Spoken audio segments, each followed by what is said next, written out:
and the police would intervene, and it will be a national day of shame. That is based on a certain straightforward issue. If the Peace Council and other stakeholders don't intervene, that is what exactly is going to happen. And I want you to mark it. Still on constitutional standoff, the National Peace Council convened an emergency meeting ahead of what is expected to be a tense parliamentary session today, October 22, 2024. The meeting aimed at preventing disruptions, following which the Speaker the meeting aimed to prevent disruptions following the Supreme Court's decision to halt Speaker BAGBIN's ruling, which had declared 4 parliamentary seats vacant. Tensions have been mounting, with the minority in Parliament signaling their intention to occupy the majority side of the chamber until the Speaker issues a new ruling. This standoff arises amidst political uncertainty concerning the balance of power in the legislature. In an effort to maintain peace, the National Peace Council engaged with key stakeholders, including the leadership of Parliament, executives of both the NPP, the NDC, and other relevant agencies. The primary goal of the meeting is to ensure that Tuesday's session proceeds peacefully, avoiding any potential chaos. Sheikh Arimeyao Shaibu, a member of the National Peace Council and spokesperson for the National Chief Imam, stressed the importance of caution and urged all parties to act responsibly to prevent escalating tensions.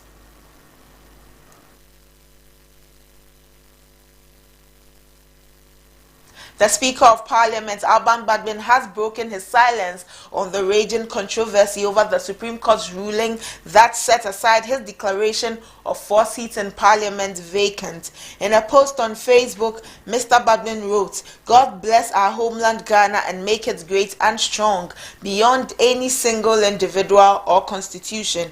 It is recalled that the Speaker of Parliament declared the following seats vacant: Cynthia Morrison, the current MP for Agona West constituency in the Central Region, who filed to run as an independent candidate; Kwadwo Asante, the current NPP MP for the Suhum constituency in the Eastern Region, who also filed to run as an independent candidate; Andrew Esiama, currently an independent MP for the Famina constituency in the Ashanti Region, who has filed to run in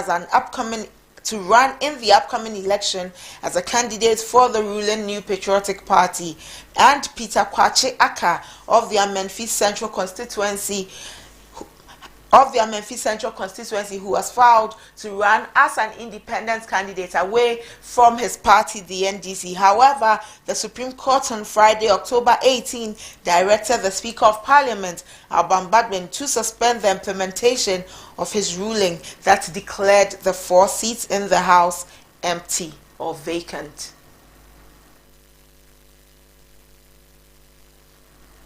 Still on elections, in a statement released on Monday, 21st October, the Electoral Commission urged the media houses to cooperate with the Ghana Journalists Association to make this exercise of accreditation seamless and successful. The statement, signed by the Deputy Chair of the EC in charge of operations, Samuel Tete, further disclosed that as part of the Electoral Commission's efforts to promote a transparent and inclusive process, the Commission will provide the accreditation to media houses free of charge.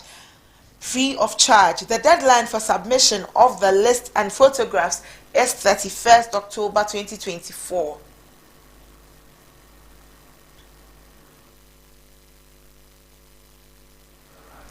Away from elections, the Institute of Economic Affairs, IEA, has strongly opposed the planned sale of Newmont's Achim gold mine in China's Zijin Mining Group for $1 billion. The IEA urges that the sale undermines Ghana's economic interest and violates key terms of the mine's lease agreement, set to expire in January 2025. In a press release dated Monday, October 21, 2024, the IEA highlighted the original lease agreement requires government approval for any transfer of ownership, and there is no record of such approval. Furthermore, the institute stressed that Ghanaian investors should be prioritized, aligning with President Akufo-Addo's previous statement on keeping mineral wealth in local hands, citing flaws in the original contract, including inadequate royalties and taxes. The IEA called for the sale to be blocked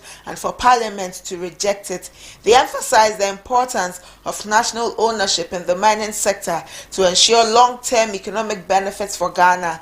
The IEA warned that allowing the sale to go through would mirror colonial-era contracts which favored foreign interests, leaving Ghana with minimal returns. They advocated for public-private partnerships as an alternative solution to keeping control of the mine in Ghanaian hands. The IEA proposes amending Article 257, Clause 6 of the Constitution, which currently vests control of Ghana's natural resources in the President. The Institute suggested that the resources should instead be vested in the state, and all major contracts should require parliamentary ratification.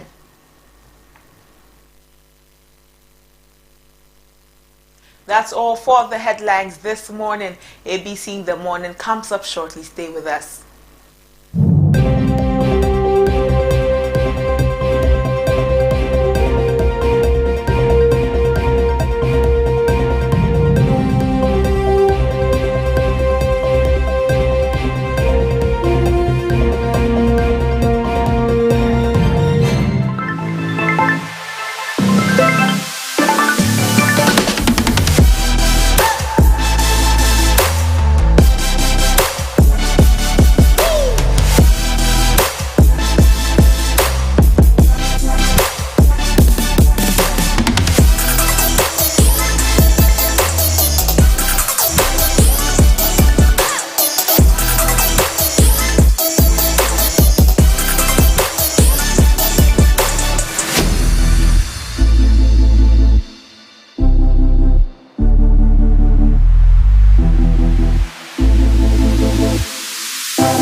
When the news breaks, we are there. In the heart of matters arising, we follow through with the right question. Don't miss a beat with our in-depth news analysis. From breaking news, special feature stories, latest news, we bring you the stories that matter. Our team of immersed reporters bring you the news as it happens. Join us every 6 a.m., 12 p.m. and 6 p.m. each day for a comprehensive look at the stories beyond the headlines.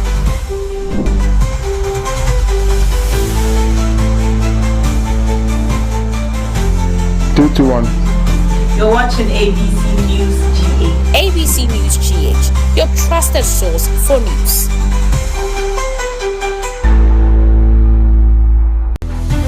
Mid-year budget review with some key We are currently here at Commission When the news breaks, we are there. In the heart of matters arising, we follow through with the right question. Don't miss a beat with our in-depth news analysis.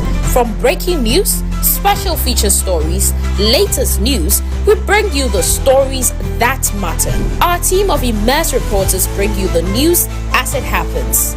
Join us every 6 a.m., 12 p.m. and 6 p.m. each day for a comprehensive look at the stories beyond the headlines.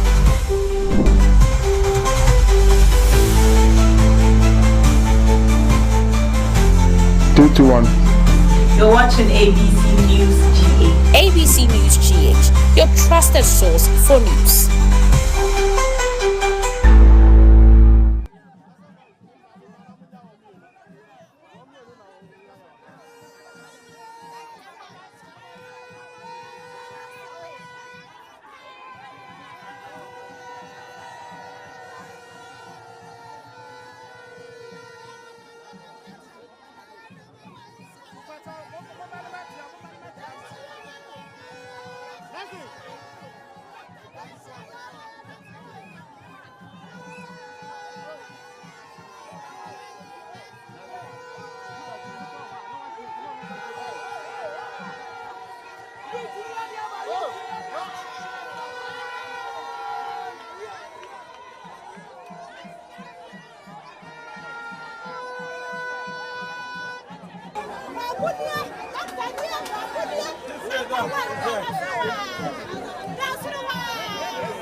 It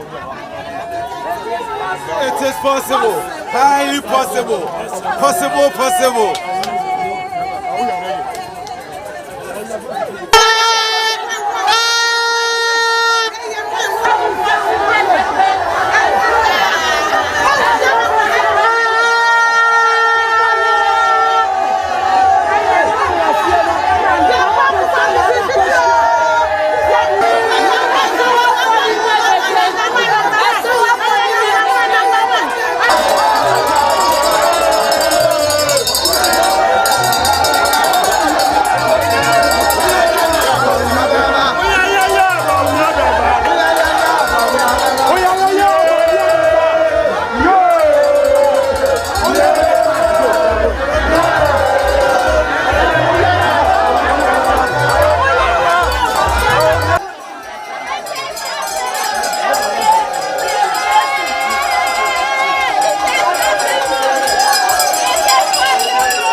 Good morning and welcome to ABC in the Morning live on ABC News GH. We are also streaming on our YouTube channel. The channel is ABC News GH. It's a beautiful Tuesday morning. We hope your morning has started well and your day has started on a good note. We want to encourage you to look at the day with all of the positivity that you can master so that you run with it throughout the day. Let nothing bring you down. Let nothing truncate the happiness in you, and look forward to an exciting and a wonderful day, because we trust that your day will be amazing. Today's show is a show that is packed. We'll bring you all of the conversations that you are looking forward to. Today, Parliament reconvenes, and we know that there's going to be a lot coming from there. The conversations around the reconvening of Parliament already is buzzing, and we will do well to update you on everything that happens in Parliament.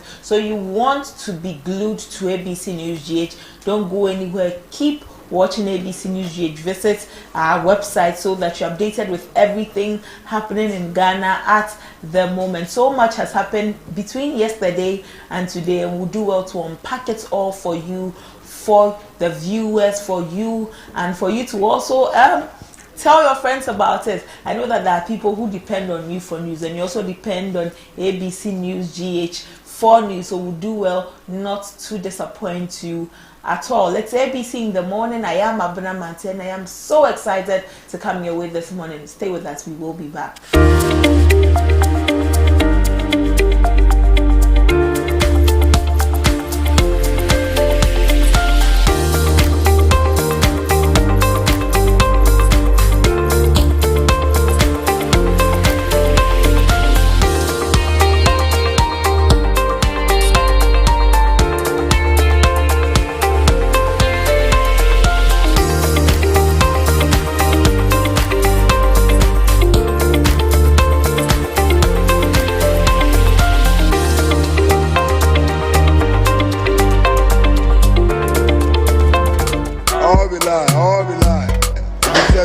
Thank you, boss. See you next week. Yo, where is my passport? Where is my passport? Yo, man, I want to Waba. What is that? And then it's special. Give me my passport. You made me pay for express for 24 hours, and yet it's not in. You told me that you are telling me this. What's going on? Hello. This man here has taken my money. That within 24 hours, he'll do my passport for me. Oh, see, that's the same thing applies to me. He told me last night. He's telling me this week. Process. That's what they do. Yeah. Oh, madam. Please relax. I'll get for you in 24 hours. Hey, Goroma. So you never change? Eh? You get passport for someone within 24 hours, Madam Obwa. See, the normal working hours is 9 to 5. Eh? Not 24 hours, I'm fat. I'm fat. You guys have made a very big mistake by trusting these people. Now, through digitalization, passport application has been made so easy. Now, you don't need to stress yourself and join any long queue for your passport. All you have to do is to log on to the Ministry of Foreign Affairs website and begin your application. By buying a passport application voucher online. Simple and easy. And very soon, all you need to get your passport will be your Ghana card. What is it true? Yeah, Obisa. It is possible. You yourself, I didn't know this. I feel like this. Come on. 12 million children have benefited from free SHS. Protect free SHS. Vote Dr. Baumia, #1 on the ballot. Over. One night, 100 leading companies, 100 coveted business awards. This is the Ghana Club 100, powered by GIPC. It's time to honor Ghanaian companies that have stood the test of time, made an impact, and are blazing the trail in their respective industries. Join us for the 21st edition of the Ghana Club 100 Awards on Friday, October 25th, 2024 at 6 p.m. at the Palms at La Palm Royal Beach Hotel. Purchase your tickets now via the USSD short code *365*2100#. Alternatively, you can call 0243-534-559 or 0247-600-860 to RSVP. This event is under the auspices of the Office of the President, Ranking Partner, KPMG, Ticket Partner, Koba, Diamond Sponsors, Platinum Sponsors, Gold Sponsors, Supporting Sponsors, Beverage Sponsors, Media Partner, ABC News TV, Ghana Club 100, celebrating Ghana's business leaders. One night, 100 leading companies, 100 coveted business awards. This is the Ghana Club 100, powered by GIPC. It's time to honor Ghanaian companies that have stood the test of time, made an impact, and are blazing the trail in their respective industries. Join us for the 21st edition of the Ghana Club 100 Awards on Friday, October 25th, 2024 at 6 p.m. at the Palms at La Palm Royal Beach Hotel. Purchase your tickets now via the USSD short code *365*2100#. Alternatively, you can call 0243-534-559 or 0247-600-860 to RSVP. This event is under the auspices of the Office of the President, Ranking Partner, KPMG, Ticket Partner, Koba, Diamond Sponsors, Platinum Sponsors, Gold Sponsors,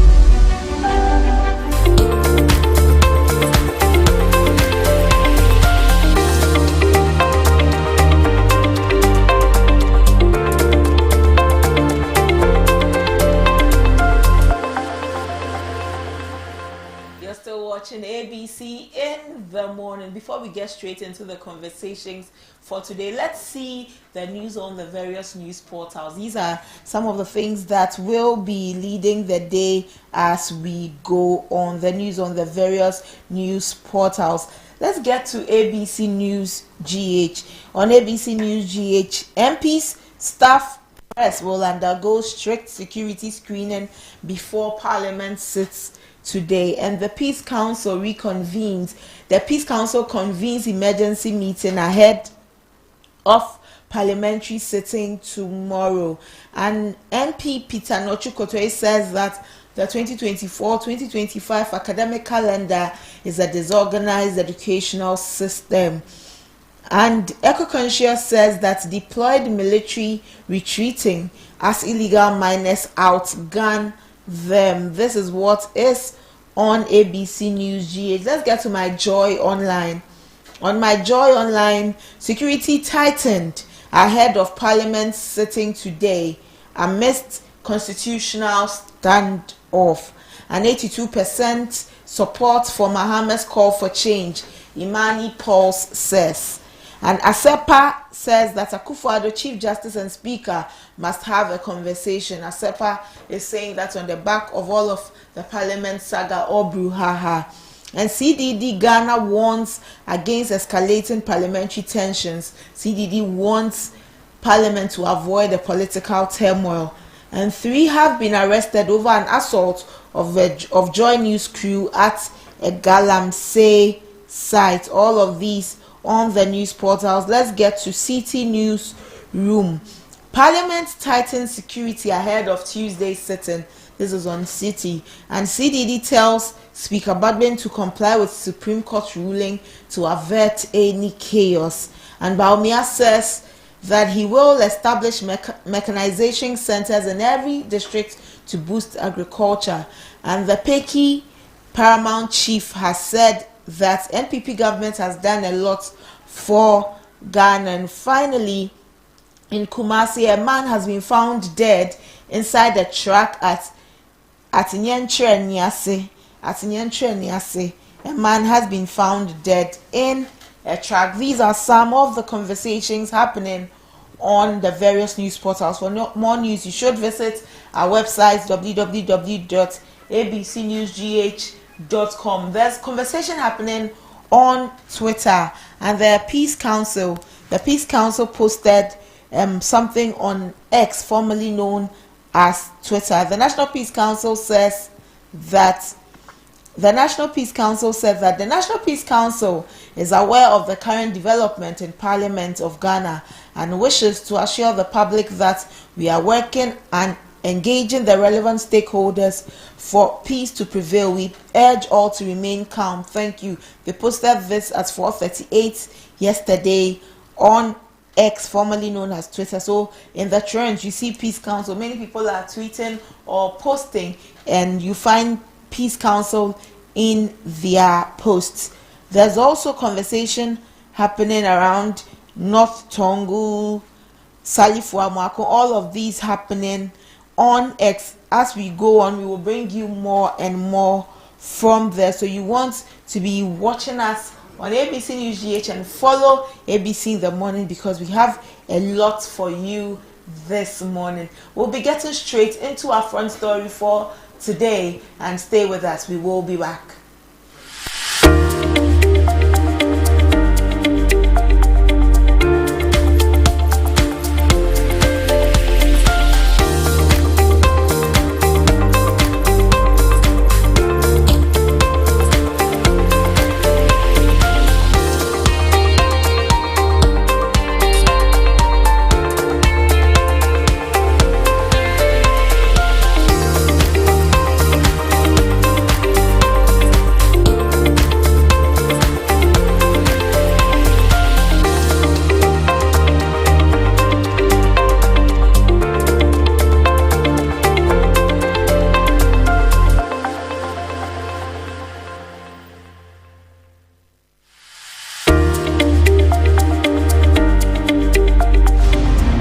In 2017, the NPP inherited an infrastructure network in need of renewal.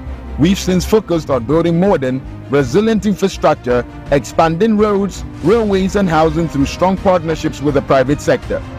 As we enter the next chapter, a revitalized public works department will lead maintenance, with local governments enhancing district roads. We are committed to expanding railways and upgrading airports to connect Ghana for a stronger future. While much has been achieved, there's still more to do.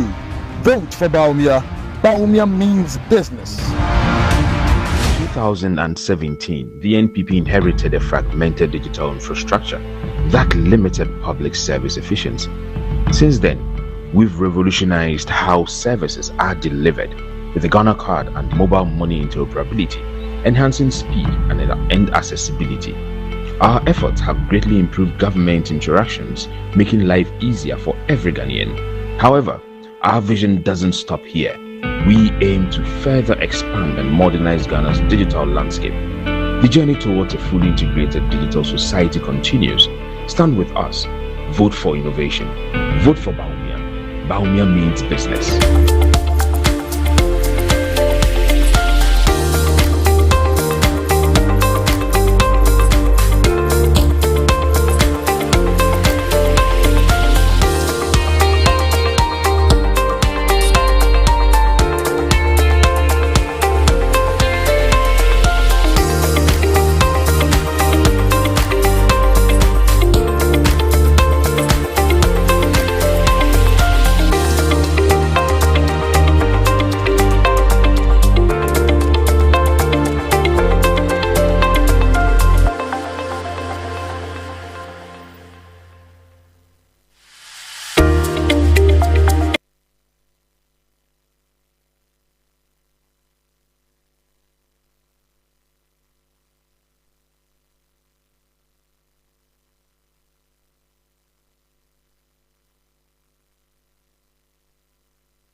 You're still watching ABC in the morning. Thank you for staying with us. Let's head straight into our front story. Today on front story, we are looking at dialysis treatment, and we're looking at it especially for patients under 18, but dialysis treatment in general. On our front story, we are focusing on a significant healthcare policy that is set to impact many lives across the country. The National Health Insurance Authority has announced that it will cover the cost of dialysis treatment for patients under the age of 18 and those above 60 years. This move is being hailed as a vital step in supporting the most vulnerable renal patients, but it also raises many questions about the long-term sustainability of such a program. This follows Parliament's approval of an amount of 2 million Ghana cedis in the National Health Insurance Authority's 2024 allocation formula to support needy and vulnerable patients seeking dialysis treatment. And in a statement issued and signed by the Acting Chief Executive Officer of the National Health Insurance Authority, Dr. Da Costa Abuaje, he said that the National Health Insurance Authority, through administrative arrangements, has allocated an additional 2,402,000 Ghana cedis under the corporate social responsibility approved budget of the scheme to support this initiative. The initiative will cost the government some 4.4 million Ghana cedis, according to the National Health Insurance Authority, and seeks to bring some relief to the patients. He also explained that the announcement is a significant enhancement to its health benefits coverage to include dialysis patients for a period of 6 months. And as of Thursday, August 22, the National Health Insurance Authority had spent a total amount of 1,588,565 Ghana cedis on the free dialysis program since its inception in June. The 6 health facilities that will benefit or that are benefiting from this program are Konfo-Anokye Teaching Hospital, the Cape Coast Teaching Hospital, Efiang Kwanta Regional Hospital, Ho Teaching Hospital, Tamale Teaching Hospital, and the Kolebu Teaching Hospital. Let's take a look at some of the monies that have been disbursed so far to each health facility under this new initiative by the National Health Insurance Authority. So this amount has been disbursed so far. Konfo-Anokye Hospital, in July, the amount disbursed to the Konfo-Anokye Hospital was 90,835 Ghana cedis. In August, monies disbursed was 90,835 Ghana cedis, and in September, another 90,835 Ghana cedis was disbursed to the Konfo-Anokye Teaching Hospital. A total amount of 186,670 Ghana cedis. To the Efiang Kwanta Regional Hospital, in July, they received 16,694 Ghana cedis. In August, they received 16,694. In September, also, they received 16,894 Ghana cedis. In total, they received 33,388 Ghana cedis. The whole teaching hospital or the Volta Regional Hospital received in July 73,650 Ghana cedis. In August, received 73,650 Ghana cedis, and in September again 73,650 Ghana cedis, and this amounted to 147,300 Ghana cedis. These are the amount of monies these 3 hospitals have received at the moment. The Kolebu Teaching Hospital also in July received 79,051 Ghana cedis. In August, the same 79,051 Ghana cedis, and in September 84,051 Ghana cedis.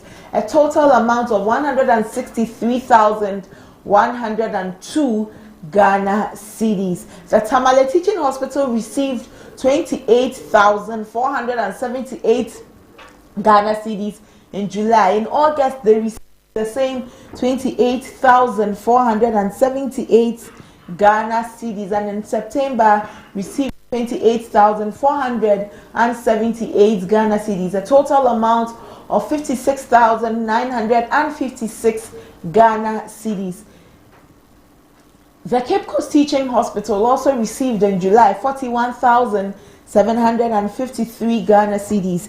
In August, they received 41,753 Ghana cedis, and in September received 41,753 Ghana cedis, amounting to a total of 83,470 Ghana cedis. This is the amount of money they have received at the moment. These hospitals have received these amounts of monies at the moment from the National Health Insurance Authority. It also needs mentioning that prior to these developments, there had been worrying concerns over the surge in dialysis costs, escalating from 380 Ghana cedis to 491 Ghana cedis per session.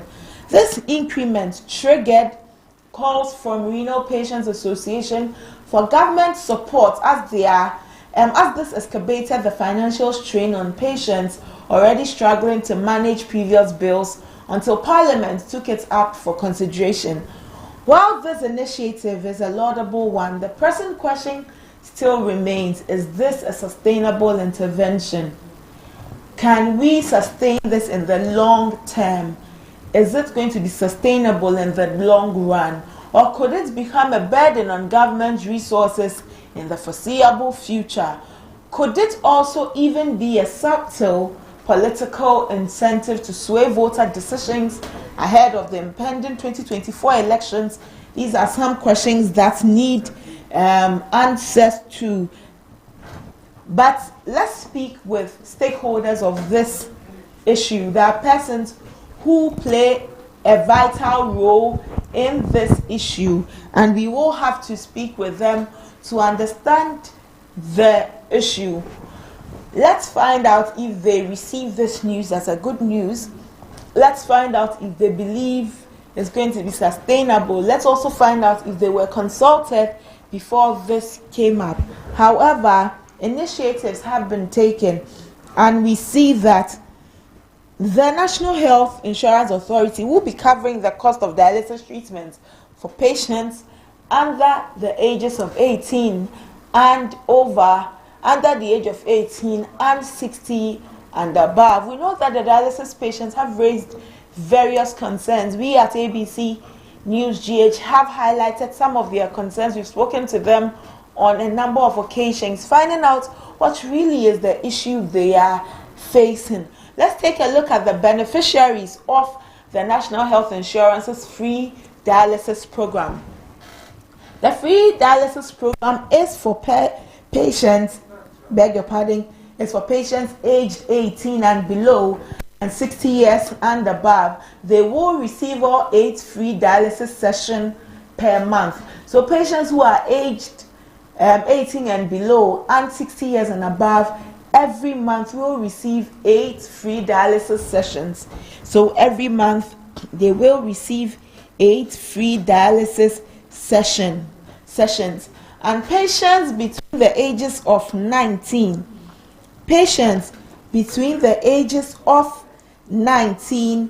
and 58 who are seeking treatment, patients between the ages of 19 and 68 who are seeking treatment at the Kolebu Teaching Hospital, the Comfort Noche, the Cape Coast, the Fian Quanta, the Ho, and all of the other hospitals we have mentioned will receive 2 dialysis sessions per month.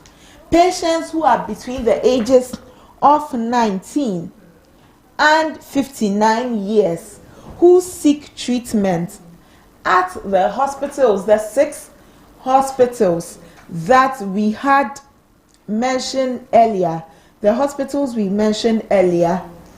will receive 2 treatments, 2 dialysis sessions per month. And adult patients between 19 and 59 receiving treatment at the Kolebu Teaching Hospital receive a subsidy for 2 dialysis sessions per month. This means that the National Health Insurance Authority will cover 50% of the cost of 2 sessions. Let's go over this again. Let's go over it again. Patients between 18 and below, patients aged 18 and below and 60 years and above will receive all 8 dialysis sessions per month free of charge. Patients between 19 and 59 who seek treatment at the 6 hospitals we mentioned earlier will receive 2 dialysis sessions free per month.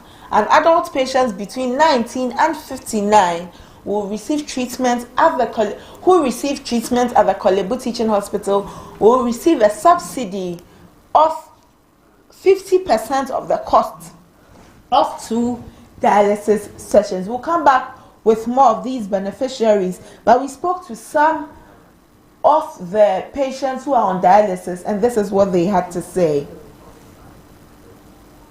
I'm from Chile. Spirit. I always been coming to dialysis 2 times in a week. Every week, right? So I heard that they have locked the unit. That is the reason why I came. They are reopening. They locked it, but they are reopening. That's why.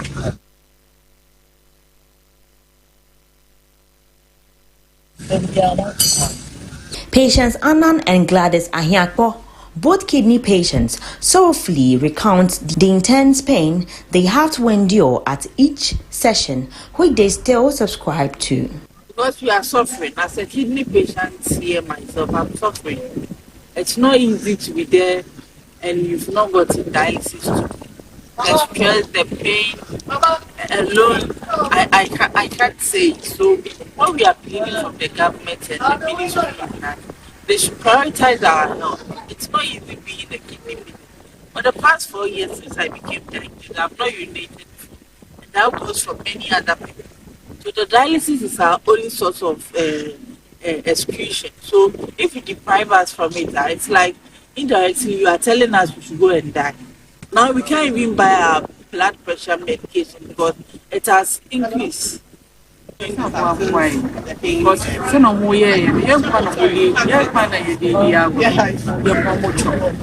strong. 5 months when they more inside. Yes, strong. Okay, say health insurance. I'm from King. Experience. I always been coming to Dialysis here 2 times in a week. Every week, right? So I heard that they have locked units. That is the reason why I came. They are really open. They lock it, but they are really open. That's why I'm here to see whether they are doing their work or just. Patients Annan and Gladys Ahiakpo, both kidney patients, sorrowfully recount the intense pain they have to endure at each session, which they still subscribe to. Because we are suffering, as a kidney patient here myself, I'm suffering. It's not easy to be there and you've not got dialysis to the stress, the pain alone, I can't say it. So what we are pleading from the government and the ministry is that they should prioritize our health. It's not easy being a kidney patient. For the past 4 years since I became diabetic, I've not urinated before. And that goes for many other people. So the dialysis is our only source of excretion. So if you deprive us from it, it's like indirectly you are telling us we should go and die. Now we can't even buy our blood pressure medication because it has increased.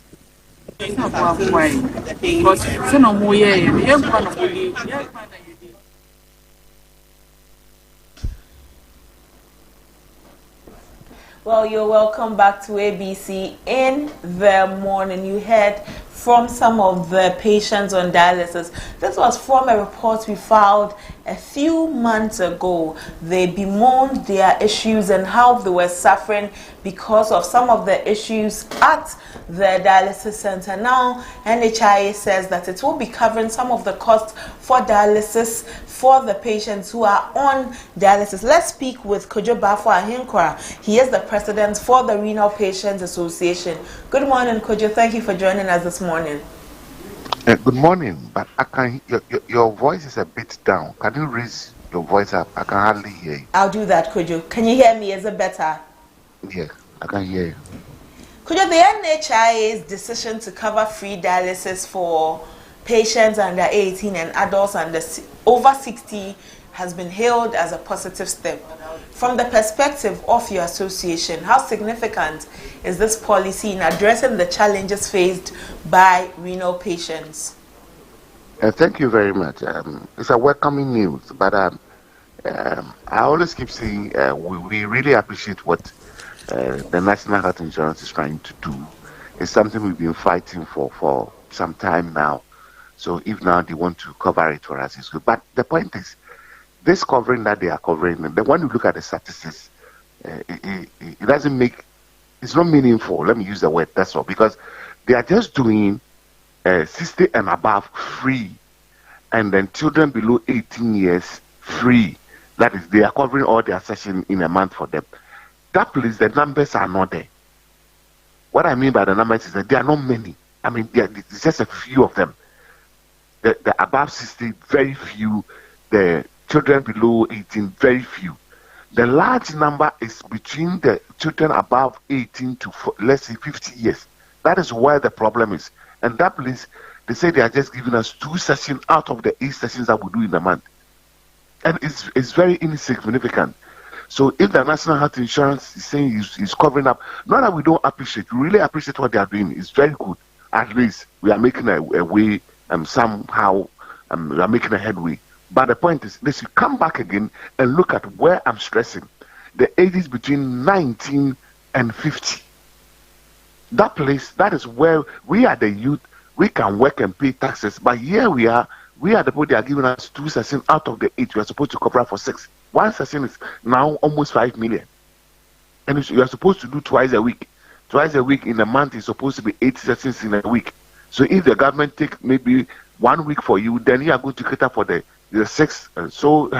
Yeah, we appreciate, but they should still look at it and come back again. And come back again.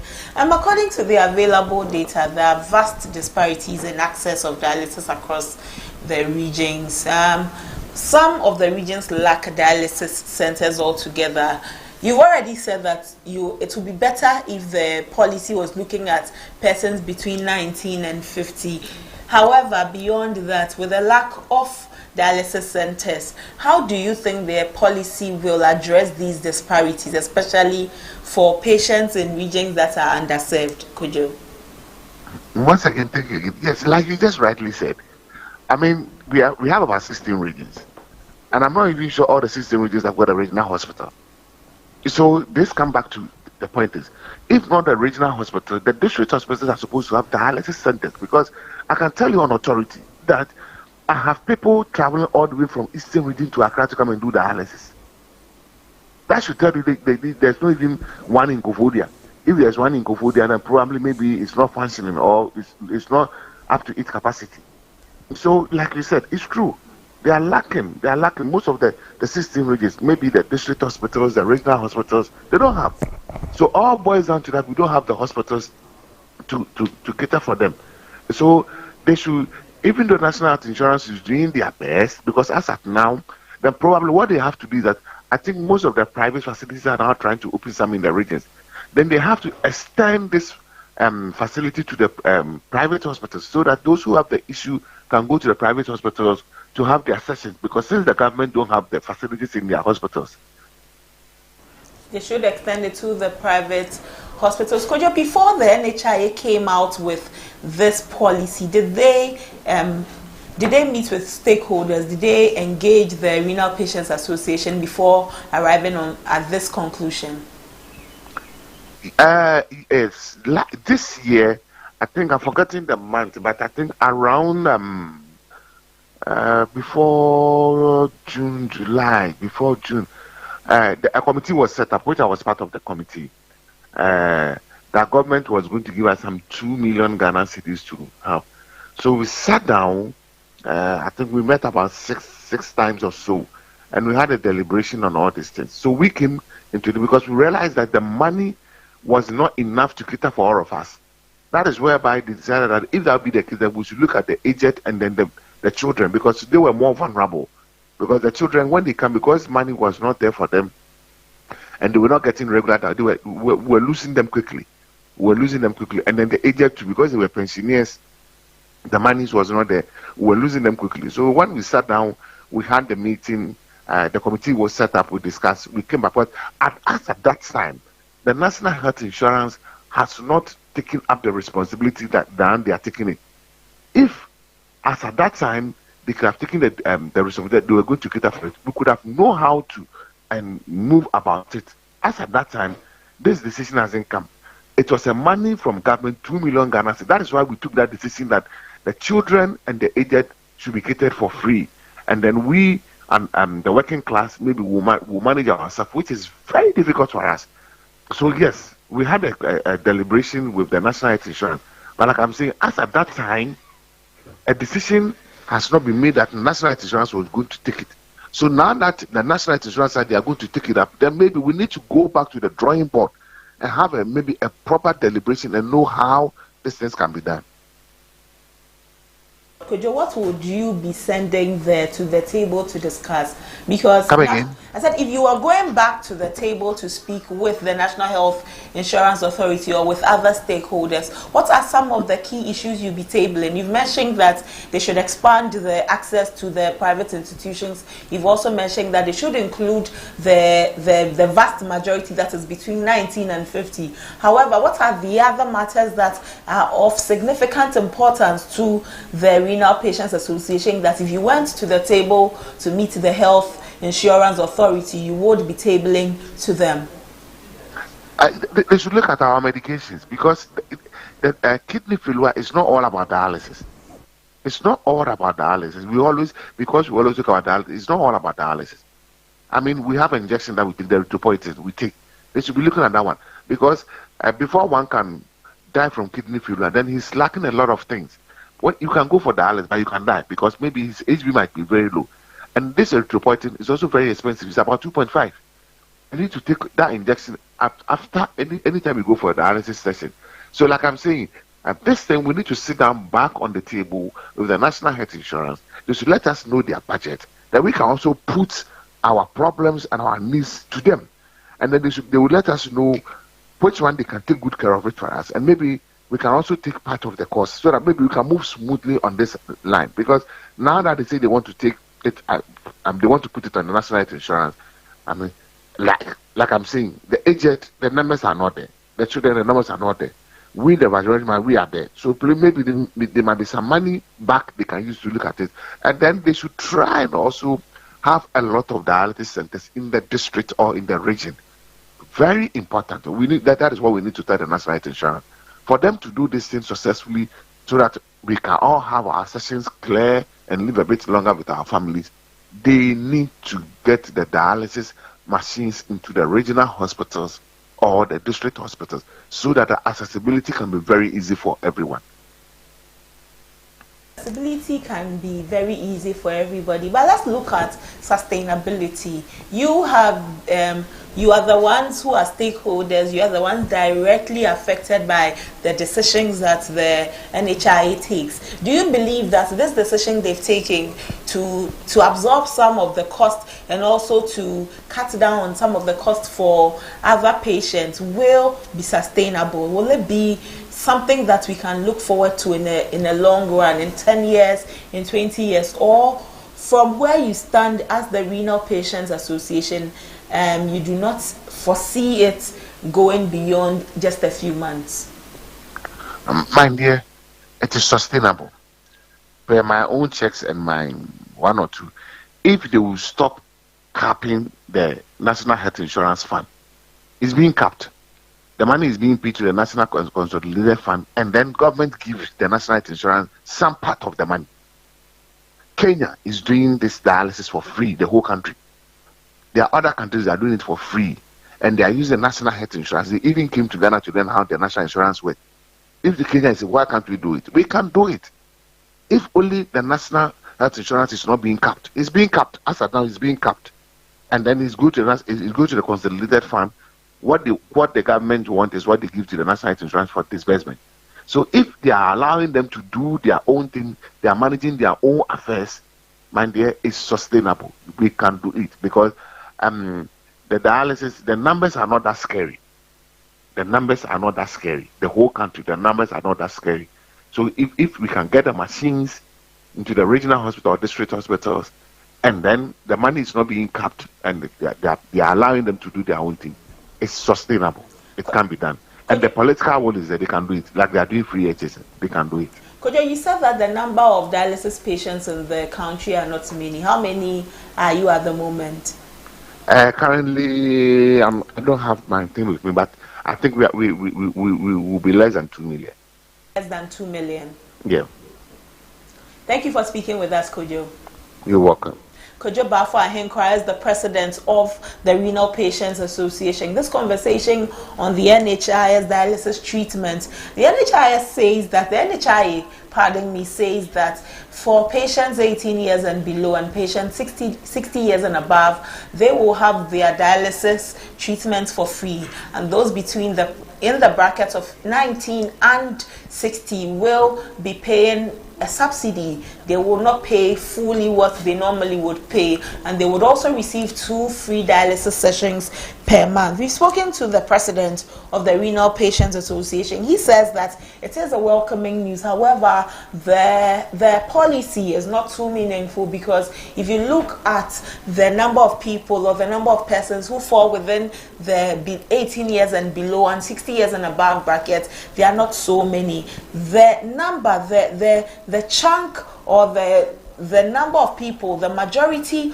of renal patients fall within 19 years and 60. And so if the NHIA can take another look at the policy to include the majority within this bracket, it would have more impact than it is looking at the moment. And Kodjo is saying that dialysis should be extended to the private centers. This initiative by the National Health Insurance Authority should be extended to the private hospitals, because most of the patients also go to private hospitals for their treatment, and to ease treatments to ease the movement of patients so that they can receive treatments everywhere. We should have dialysis centers in every district. Kodjo also says that this issue or this policy by the NHIA is a very sustainable one if and only if the cap on the NHIA fund will be removed. If it is removed, then there is political will, like there is towards the free SHS. Dialysis can be free for all patients all across the country. He says that at the moment, patients who are on dialysis or renal patients in the country stand at about 2 million persons in the country. He continues to say that it is very sustainable if the fund on the NHIA, if the cap on the NHIA fund will be removed. And he said that we shouldn't only be looking at dialysis, we should be looking at some of the medications for the patients, because this matters to them a lot. That's the conversation on dialysis treatments for patients 18 years and below and patients 60 years and above. We'll bring you more when there is development on this. That's all for Front Story this morning on ABC in the Morning. Stay with us. We will be back.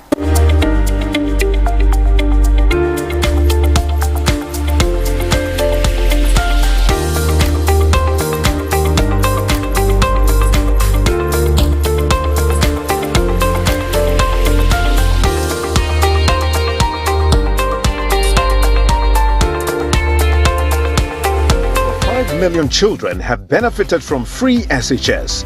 Protect free SHS. Vote Dr. Baumia, number 1 on the ballot. All be lie. Thank you, boss. See you next week. Yo, where is my passport? Where is my passport? Yo, man, I want to Waba. What's up, Maba? And then it's special. Give me my passport. Madam, relax. Relax. You made me pay for express for 24 hours, and yet it's not in. You come like you're telling me this. What's going on? Hello. This man here has taken my money. That within 24 hours, he'll do my passport for me. Oh, see, that's the same applies to me. He told me last night. He's telling me this week. Process. That's what they do. Yeah. Oh, madam. Please relax. I'll get for you in 24 hours. Hey, Goroma. So you never change? You get passport for someone within 24 hours, Madam Obwa. See, the normal working hours is 9 to 5. Not 24 hours, I'm fat. You guys have made a very big mistake by trusting these people. Now, through digitalization, passport application has been made so easy. Now, you don't need to stress yourself and join any long queue for your passport. All you have to do is to log on to the Ministry of Foreign Affairs website and begin your application. By buying a passport application voucher online. Simple and easier. And very soon, all you need to get your passport will be your Ghana card. What is it true? Obisa. It is possible. You yourself, I didn't know this. I feel like this. Come on.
This is ABC in the morning. Away from front story, let's take some sports, the latest in sports.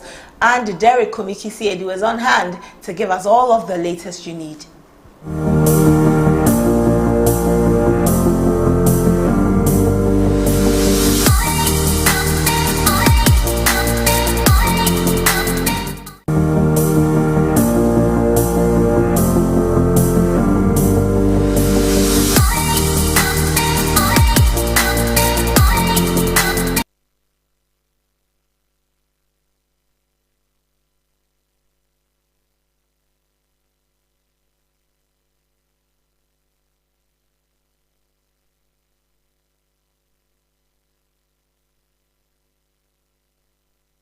In 2017, the NPP inherited a fragmented digital infrastructure that limited public service efficiency. Since then, we've revolutionized how services are delivered with the Ghana card and mobile money interoperability, enhancing speed and accessibility. Our efforts have greatly improved government interactions, making life easier for every Ghanaian. However, our vision doesn't stop here. We aim to further expand and modernize Ghana's digital landscape. The journey towards a fully integrated digital society continues. Stand with us. Vote for innovation. Vote for Baumia. Baumia means business. In 2017, the NPP inherited an infrastructure network in need of renewal. We've since focused on building modern, resilient infrastructure, expanding roads, railways, and housing through strong partnerships with the private sector. As we enter the next chapter, a revitalized public works department will lead maintenance, with local governments enhancing district roads. We are committed to expanding railways and upgrading airports to connect Ghana for a stronger future. While much has been achieved, there's still more to do. Vote for Baumia. Baumia means business.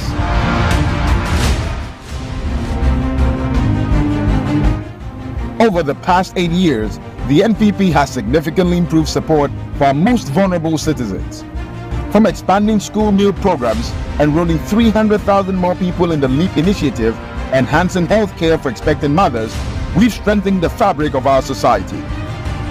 But our work isn't done. We are committed to further enhancing these programs and introducing new initiatives to ensure that every Ghanaian has the opportunity to thrive. Vote for progress. Vote for care. Vote for Baumia. Baumia means business.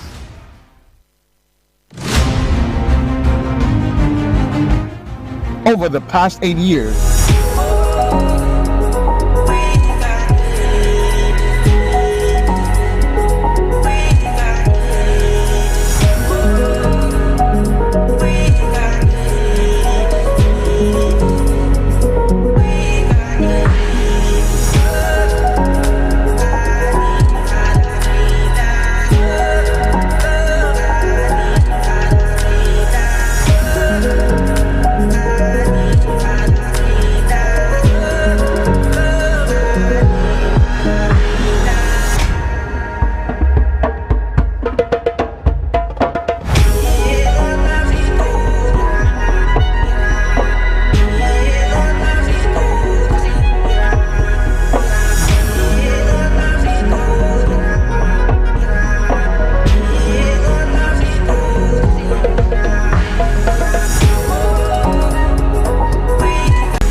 One night, 100 leading companies, 100 coveted business awards. This is the Ghana Club 100, powered by GIPC. It's time to honor Ghanaian companies that have stood the test of time, made an impact, and are blazing the trail in their respective industries. Join us for the 21st edition of the Ghana Club 100 Awards on Friday, October 25th, 2024 at 6 p.m. at the Palms at La Palm Royal Beach Hotel. Purchase your tickets now via the USSD short code *365*2100#. Alternatively, you can call 0243-534-559 or 0247-600-860 to RSVP. This event is under the auspices of the Office of the President, Ranking Partner, KPMG, Ticket Partner, COBA, Diamond Sponsors, Platinum Sponsors, Gold Sponsors, Supporting Sponsors, Beverage Sponsors, Media Partner, ABC News TV, Ghana Club 100, celebrating Ghana's business leaders.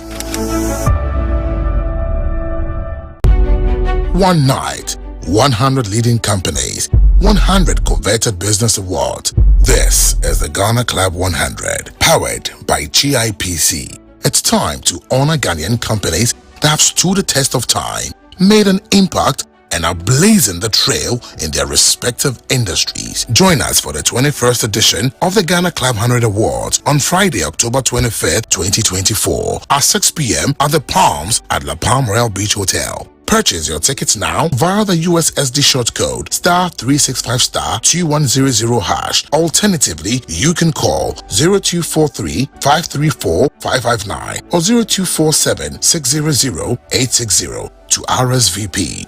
This event is under the auspices of the Office of the President, Ranking Partner, KPMG, Ticket Partner, COBA, Diamond Sponsors, Platinum Sponsors,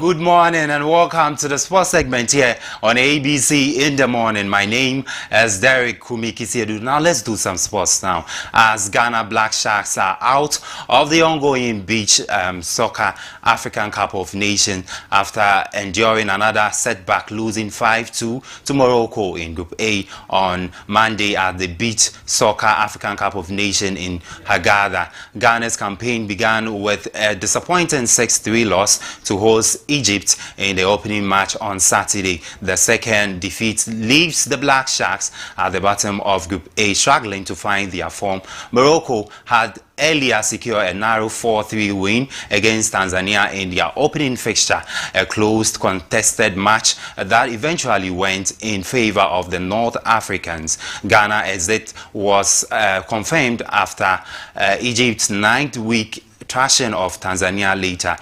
Chairman of the Beach Soccer Committee, Yao Ampofo-Ankra, said Team Ghana should have done better. The best, and our best was just not good enough. We met better prepared teams, better drilled.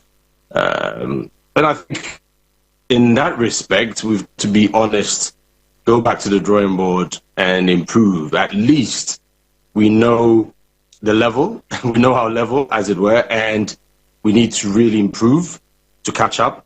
And we know the potential is there.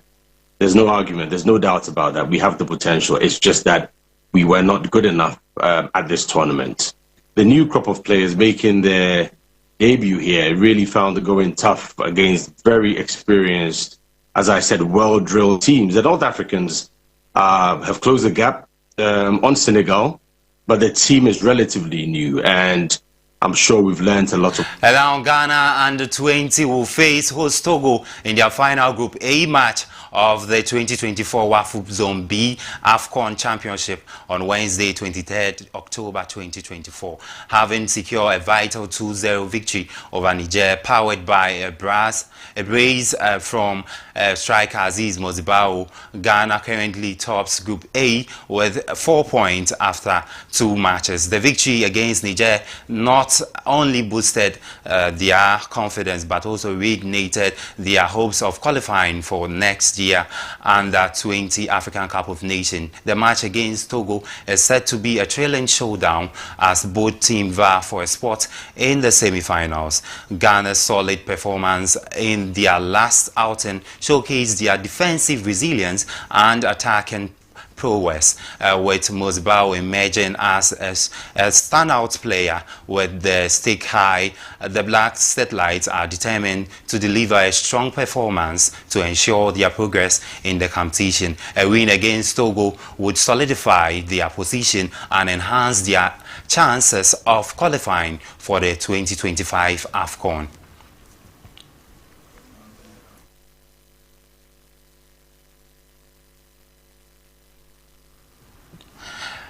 And now let's take a look at the current standing for the Ghana Premier League. The Bibiani Gold Stars have 15 points plus 4 goals different. Asante Kotoko has 14 points plus 4 goals different.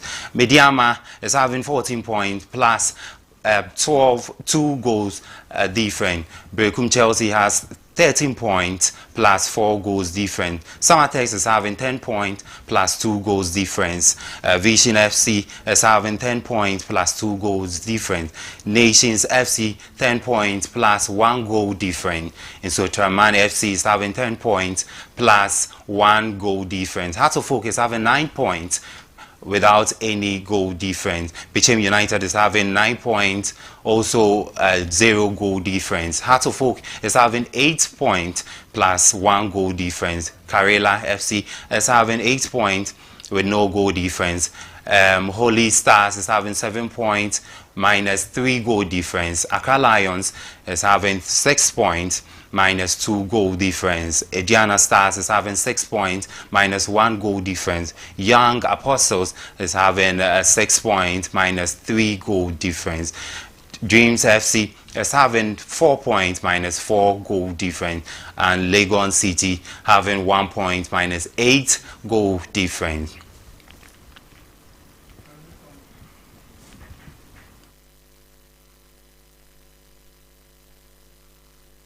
And that's how we wrap up the sports segment here on ABC in the morning. For more news update, please log on our website at www.abcnews.com. I am Derek Kumi Kisiedu. Have a good morning.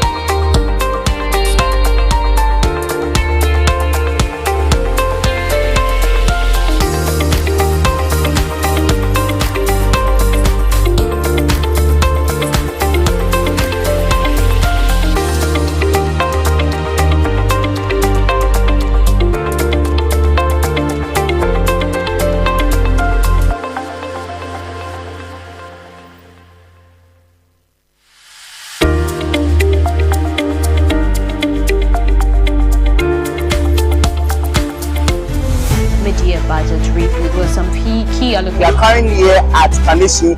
When the news breaks, we are there. In the heart of matters arising, we follow through with the right question. Don't miss a beat with our in-depth news analysis. From breaking news, special feature stories, latest news, we bring you the stories that matter. Our team of immersed reporters bring you the news as it happens. Join us every 6 a.m., 12 p.m. and 6 p.m. each day for a comprehensive look at the stories beyond the headlines.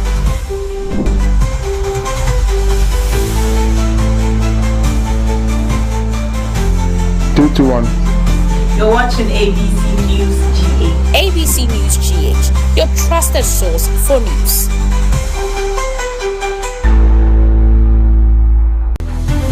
Mid-year budget review with some key allocations. We are currently here at Kanisi. When the news breaks, we are there. In the heart of matters arising, we follow through with the right question. Don't miss a beat with our in-depth news analysis. From breaking news, special feature stories, latest news, we bring you the stories that matter. Our team of immersed reporters bring you the news as it happens.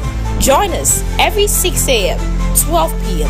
and 6 p.m. each day for a comprehensive look at the stories beyond the headlines.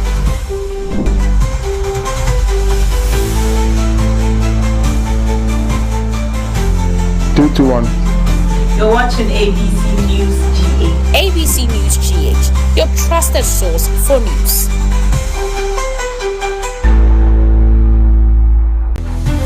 Mid-year budget review with some key allocations. We are currently here at Kanisi. When the news breaks, we are there. In the heart of matters arising, we follow through with the One night, 100 leading companies, 100 coveted business awards. This is the Ghana Club 100, powered by GIPC. It's time to honor Ghanaian companies that have stood the test of time, made an impact, and are blazing the trail in their respective industries. Join us for the 21st edition of the Ghana Club 100 Awards on Friday, October 25th, 2024 at 6 p.m. at the Palms at La Palm Royal Beach Hotel. Purchase your tickets now via the USSD short code *365*2100#. Alternatively, you can call 0243-534-559 or 0247-600-860 to RSVP. This event is under the auspices of the Office of the President, Ranking Partner, KPMG, Ticket Partner, COBA, Diamond Sponsors, Platinum Sponsors, Gold Sponsors, Supporting Sponsors, Beverage Sponsors, Media Partner, ABC News TV, Ghana Club 100, celebrating Ghana's business leaders. One night, 100 leading companies, 100.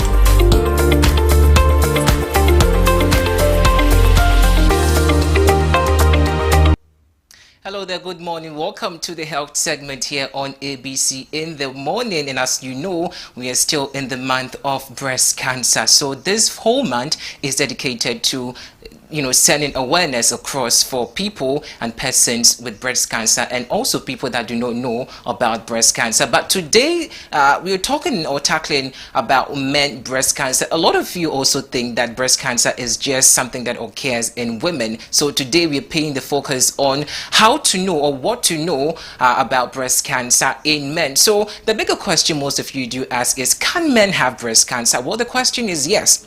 Though it's most common in women, men can also develop this disease too. While breast cancer overwhelmingly affects women, men also have breast tissues and are at risk of developing breast cancer. Now, what's more, because breast cancer is primarily seen as a women's disease, men tend to ignore this often. Now, there are symptoms also resulting to later stage diagnosed and potentially worse outcomes. Although several survivals of for male breast cancer patients have improved over time, the prognosis for men with the disease hasn't advanced as much as it has for women. Now, men also need to not only know that they can have this breast cancer, but they also would have to be proactive about reporting any lump inflammations or otherwise unusual changes to their doctor. So here we highlight some male breast cancer statistics, what we know about the causes of the disease in this group, and why research is also being so critical about it. So the male breast cancer statistics says that similar to previous year in 2023, about 2,800 men were estimated to have been diagnosed with breast cancer, which approximately 530 passed away from the disease, according to the American Cancer Society also. Now, the comparison, about 297,790 women also were diagnosed in 2023. Then again, about 43 persons also were estimated to have died based on the same statistics. Now, male breast cancer account for less 1% of all breast cancer diagnoses. About 1 in 726 men develop breast cancer in their lifetime. So while that statistics may not sound as daunting as the equivalent for women, 1 in 8 is diagnosed in their lifetime. Now, the fact that male breast cancer is so rare makes it uniquely challenging because of the lack of research and awareness among men and clinicians.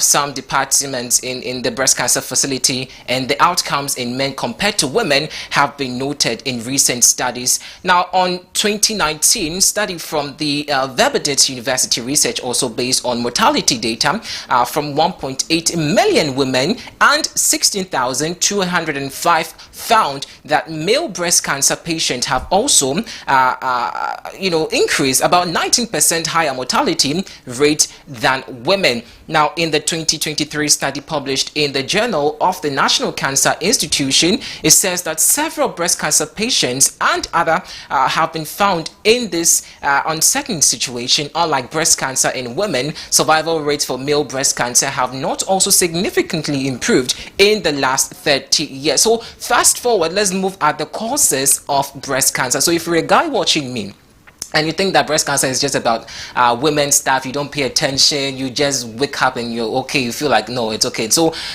just be cautious about yourself, okay? Because while men who carry a mutation in the breast cancer gene have an increased risk of developing breast cancer, most breast cancer in men are not caused by inherited factors.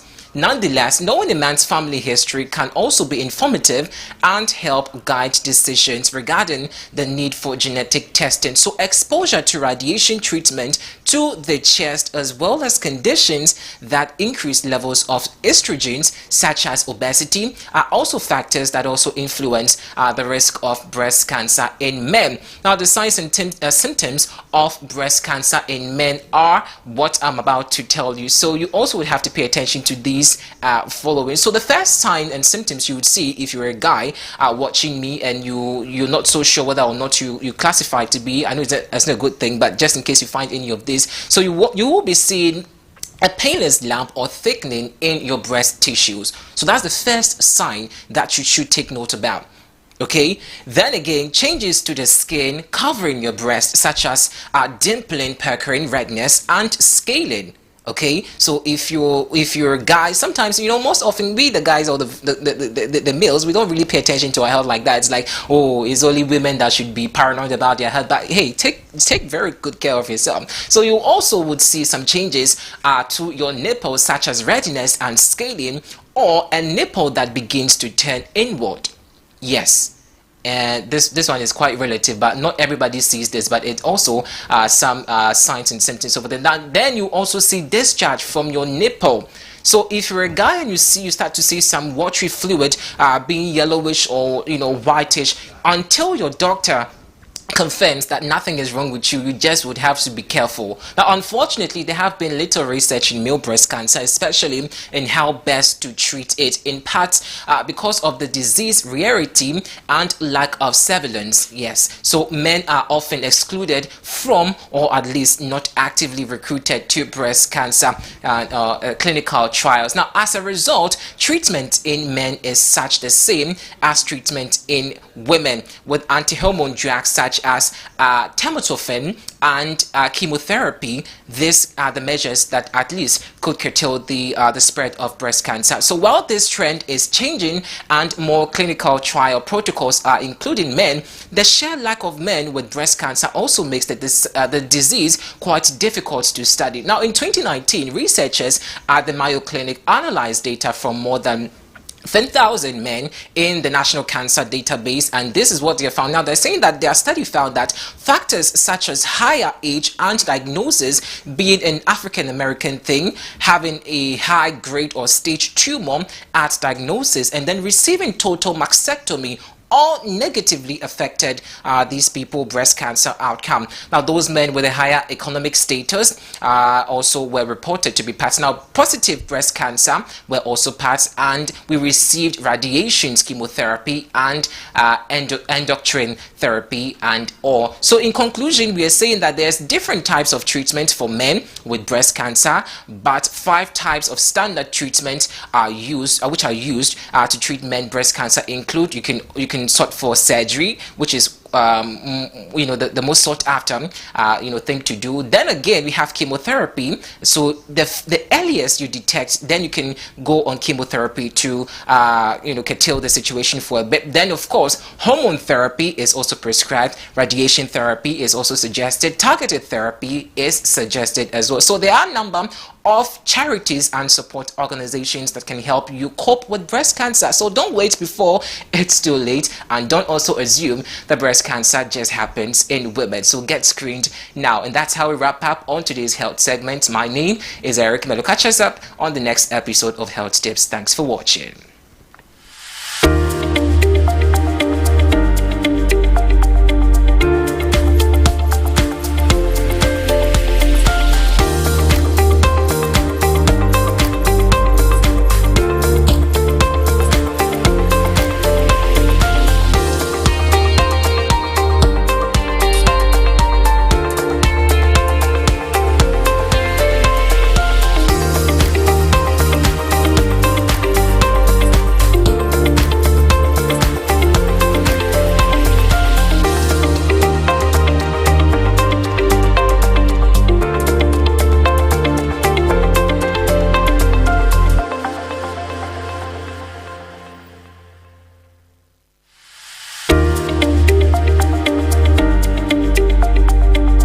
5 million children have benefited from free SHS.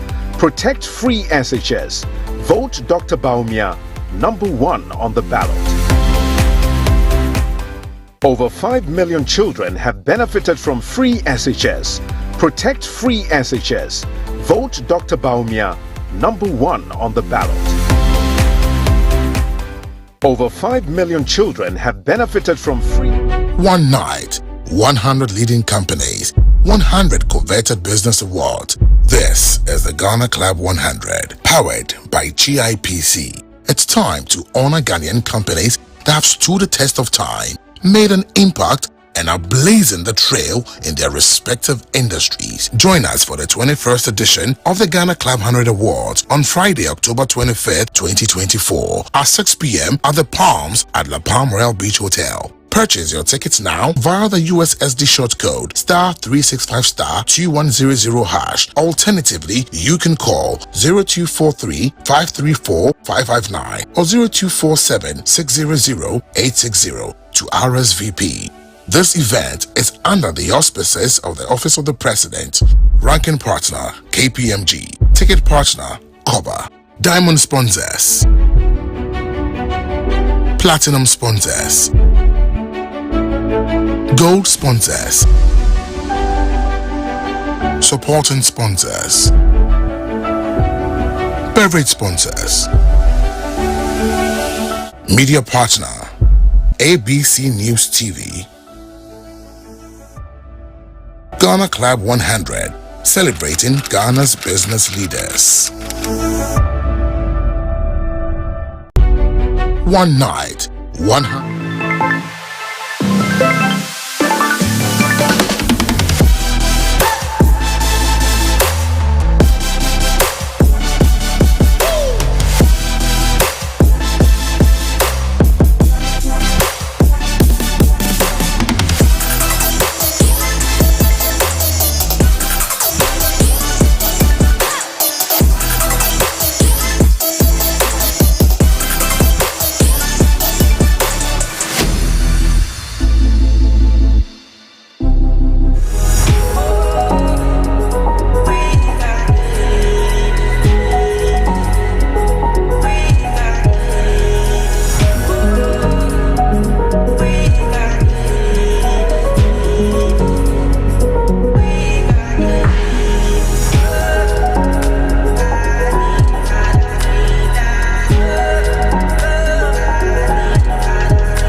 children have benefited from free SHS. Protect free SHS. Vote Dr. Baumia #1 on the ballot. Over.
Welcome back. Let's head straight into Business Fix. The conversation is an exciting one, and I know you would be looking forward to it. Business Fix is up next.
Today on Business Fix, we are looking at something interesting.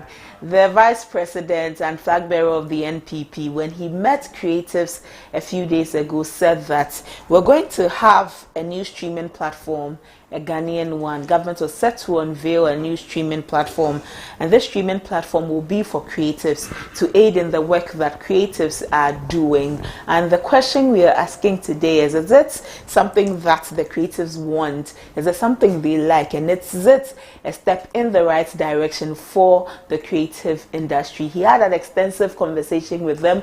Most of them raised some concerns, and he also outlined what he has for them when he becomes president of the country. He said that the new streaming platform will be for musicians, it will be for filmmakers, it will be for film producers and content creators. Since COVID, we've realized there's an increasing number of content creators in the country using all of the various social media platforms available to sell themselves, so to speak, so that Ghanaians know who they are and can also enjoy their services. His announcement means that the streaming platform will be the country's first of its kind, and it will be a first local music and movie streaming service designed to offer better financial rewards to Ghanaian creatives. The platform will serve as a means for tracking, collecting and distributing royalties, revenues and offering opportunities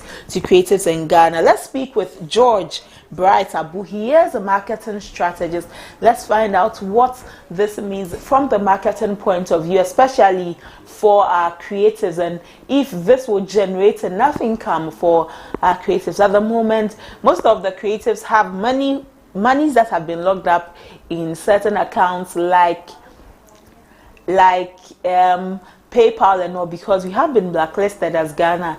Let's see what this new system will do for the Ghanaian creatives. Let's listen to the Vice President when he spoke with the creatives in Ghana.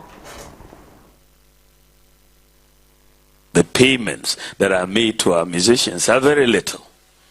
Very little. And they are not much to write home about in general. And so the issue for us of making sure we have a streaming platform locally for music and put in all the catalogs from A to Z that we can find in Ghana on the platforms. That has been something that it has needed to be done for a long time. And so we've been working on this issue. Musica, Gamro, the music producers, and the private sector, the IT sector. We've been trying to, over the last couple of years, see about putting together a music streaming platform, digital platform for Ghanaian content developers in the creative arts, as I said, to facilitate the tracking, collection, and distribution of royalties in the first place, and also to enable creativeness and assess and manage revenue, and also to help maximize opportunities for music. So all the streaming platforms like Spotify and so on are all externally owned. And so when we put our music on those platforms, it's not surprising that the returns in terms of the payments that are made to our musicians are very little. Very little. And they are not much to write home about in general. And so the issue for us. So that's the NPP's flag bearer. He's outlined what he wants to do for the creatives, the reason why a streaming platform should be made or should be launched so that the creatives can better enjoy the dividends or the revenue from their work. Let's speak with George Bright Abu. He is a marketing strategist. Good morning, George. Thank you for joining us. Hello, George. Hi, good morning. Good morning. One of the issues that people have raised so many times is that when you go on these various streaming platforms, you want to find a song from Ghana, maybe a song that is about 20 years old, and the kind of permutation you have to do on these platforms before you would find that song is so difficult. Is this new streaming platform the way to go for Ghana? Is it something that has been a long time coming? I believe is the thinking is in the right direction. I think it's high time we have something that is local, because I myself, there were times that I've struggled to find certain music, and what I've realized is that we are now trying to re-upload all the old music, onto the platforms that we have now. So I think it's a step in the right direction, even though it needs a lot of work and it needs to go beyond our borders, because for it to make sense for a lot of our people, it needs to go beyond just Ghana. So even though it can originate from Ghana, it should have the potential to scale across Africa and not just Ghana alone. It should have the potential to scale across Africa. For the creatives, how can they, first off, leverage these platforms to make earnings? In the conversation, you realize that they are using other platforms. They are making some earnings, but it's not as much as they would prefer. It's been in there. There have been so many conversations about the fact that earnings for persons in certain parts of the world, especially in Africa, are lower than their counterparts in other parts of the world. They could be on several platforms. They could be reaching the views that other people are reaching. However, when earnings come, if you compared two persons in other ecosystems, they are making more than Ghanaians. How can we or our creatives leverage these online platforms, especially the one government is looking at establishing, to make more earnings? So I think earnings is dependent on platform, and generally earnings. I've seen even Snoop Dogg complain about his earnings on on Apple Music before, and on Spotify. So earnings on certain platform is understandable. It's not always high on every platform, but there are certain platforms that give you a lot of return on your investment. For example, YouTube does that. Recently, TikTok is doing quite well in that front. But for music especially, you will need a lot of streams to be able to make something out of it. Now, what I think should probably happen with, if we are going to have a local platform, is it should make sense for our people, in a sense that the revenue that they get or the royalties that they get from this platform should make sense for them.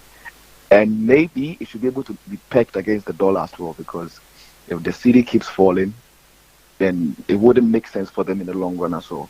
Because if they compare themselves to their counterparts in, let's say, America or even Nigeria quite recently, you realize that because if they are earning in dollars and you are earning in cedis, and the cedi keeps falling, you will still not be able to purchase the same things you would have been able to purchase 6 months ago. So I still think it's a step in the right direction, but there's a lot of policy work that needs to be done around. That's more of a government spend than a private thing. So. You say that the royalties should make sense. You also say that we should be pegging it against the dollar, as our cedi seems not to be stable. When you say the royalties should make sense, what do you mean by that? So I say the royalties should make sense because if, let's say, Sarkodie places his music on these platforms and he has, let's say, 1 billion streams, and the 1 billion streams gives him 100,000 Ghana cedis, and let's say Davido didn't place his music on our platform, he puts on, let's say, Spotify, and he has also the same amount, but his is in dollars. If our cedi is not stable, if policy is not done right in terms of government-wise, if policy is not done right, the 100,000 Ghana cedis tomorrow might depreciate compared to the video's $100,000, which will still be the same. The point I'm trying to make is that I think that's why in the beginning I said it should be scalable across Africa, and payment shouldn't be done. Payment shouldn't be done in our local currency, but in a universal currency that will make it make sense for our people. Because why should I put my music on a platform that in the long run I might not make much? Because if I make $100,000 on Spotify, it makes more sense for me than making 100,000 Ghana cedis now. So it's two things. If policy is done right and our currency is stable, it makes sense for us. Or two, it should be made in such a way that the amount or the revenue that this artist or whoever is gaining is gained in a universal currency, like maybe the dollar or euro or something, so that at least when they see the revenue, it makes sense for them, and it encourages more people to place their music or their content on these platforms. So that it encourages more people to place their content on this platform. George, as a marketing strategist, when you look at our landscape in terms of the creative industry, what are some of the things that these creative persons or these content creators, filmmakers, music producers and all can leverage on to be able to be better placed in the system? Because the conversations day in and day out find them complaining about certain things, about not making enough money from the work they are doing because of certain contracts they signed, because somebody owns certain rights to their work, and so much so that some of them, after they have left certain labels, cannot even market their own songs. How can these creatives better position themselves to make the maximum of the work that they have?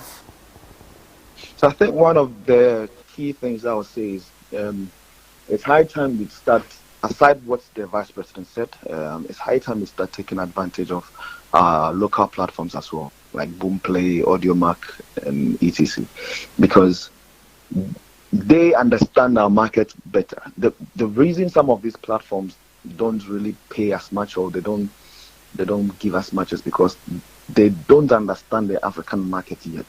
They understand the American market, they understand the European market, they even understand the Asian market, but they've not taken time to understand the African market. So, and we have players in our region who understand our market. And if we can put our music there, if we can have conversation with these local players and encourage them to also pay more. I think it will go far. One other thing is that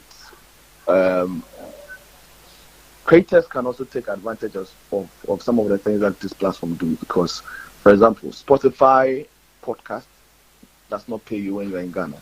They will not pay you. But then you can put the same podcast on YouTube, and YouTube will pay you on a monthly basis.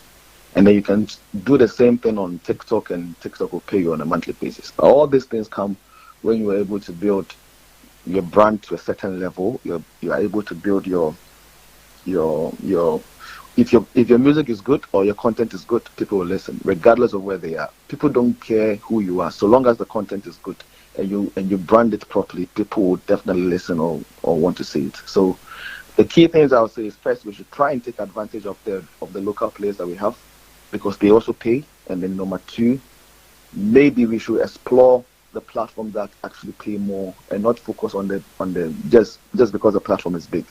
Because you can put your content out on X the whole time and your revenue will be very small. But compared to YouTube, you'll make more out of there. Well, George, in this new Ghanaian platform that we are looking at unveiling very soon, do you envisage that a platform like this, Ghana made for Ghanaians, will stand the test of time? It will stand the test of time, again, if only it scales across Africa. Because if it stays just here, in fact, Apple Music is not just for Americans. Spotify is not just for Swedish people. It's a global network. It's a global system. It's a global platform. So yes, it could be made by Ghanaians for Ghanaians, but it should be able to scale across Africa. It should be able to scale across the world, perhaps.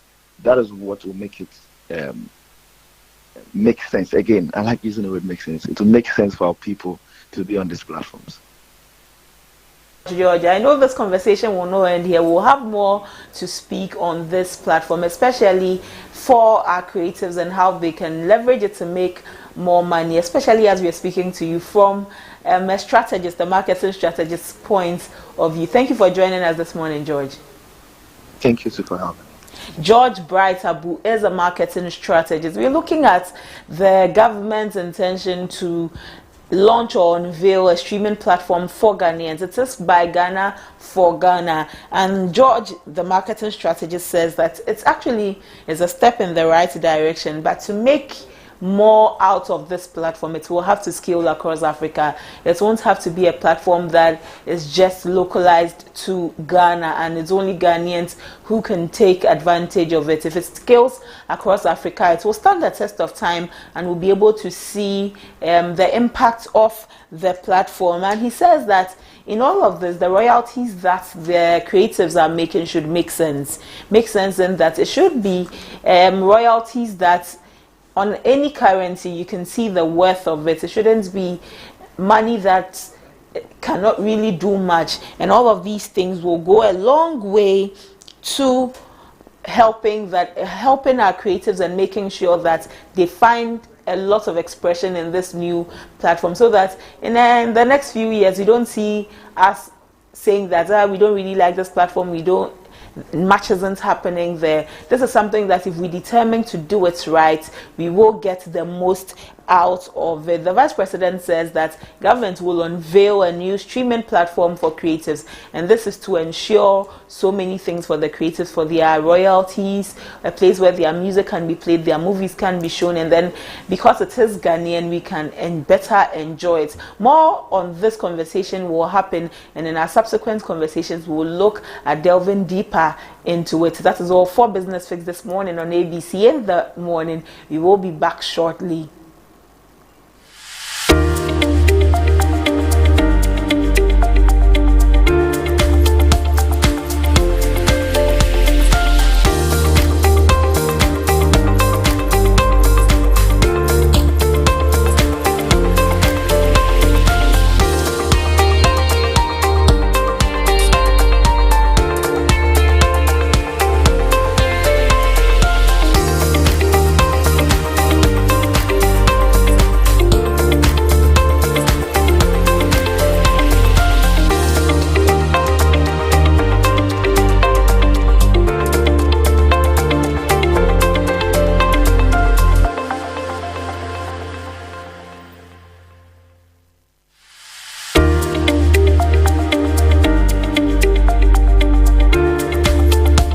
children have benefited from free SHS. Protect free SHS. Vote Dr. Baumia number 1 on the ballot.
On Ghana Speaks, your voice matters. We really need to hear your voice because it is with your voice that our leaders will take decisions. They cannot come all the way to your various homes. So all of these media are the opportunity you are giving so that you too can let your voice be heard. That's why we come into your constituencies to speak with you. Anytime you see ABC News GH in your constituency, do well to draw close to us so that you too will speak on Ghana Speaks. In our subsequent conversations, we'll be looking forward to hearing from you on the show. So on some days, we'll be hearing from you on the show. I will announce the number on which you can call when we open the phone line so that you will share your sentiments about what is happening in Ghana, what you're expecting during the elections, and even the things that you are looking for to happen to us as Ghanaians. Let's take a look at Medina. We are listening to the Ghanaians in Medina and what they have to say on Ghana Speaks. Times are hard in Ghana, extremely hard.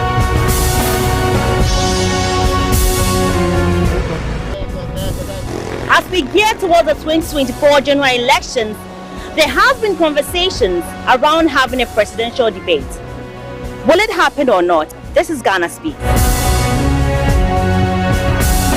Welcome to another section of Ghana Speaks here on ABC Ghana. This is Ghana Speaks, where we engage with constituents across the country to tell us what they think of various issues happening in the country. And as we have done in the past days, we are at the Medina constituency of the Greater Accra region, where we'll be engaging a few constituents to see their assessment of the parliamentary candidates that are vying for the position come December 7th. This constituency is largely an NDC-dominated constituency, with NPP winning only once in 2016. However, NDC took back the power in 2020 through Francis Xavier Sosu. We'll be putting these two candidates, Francis Xavier Sosu and the MPP parliamentary candidate Robert Lamte, to test.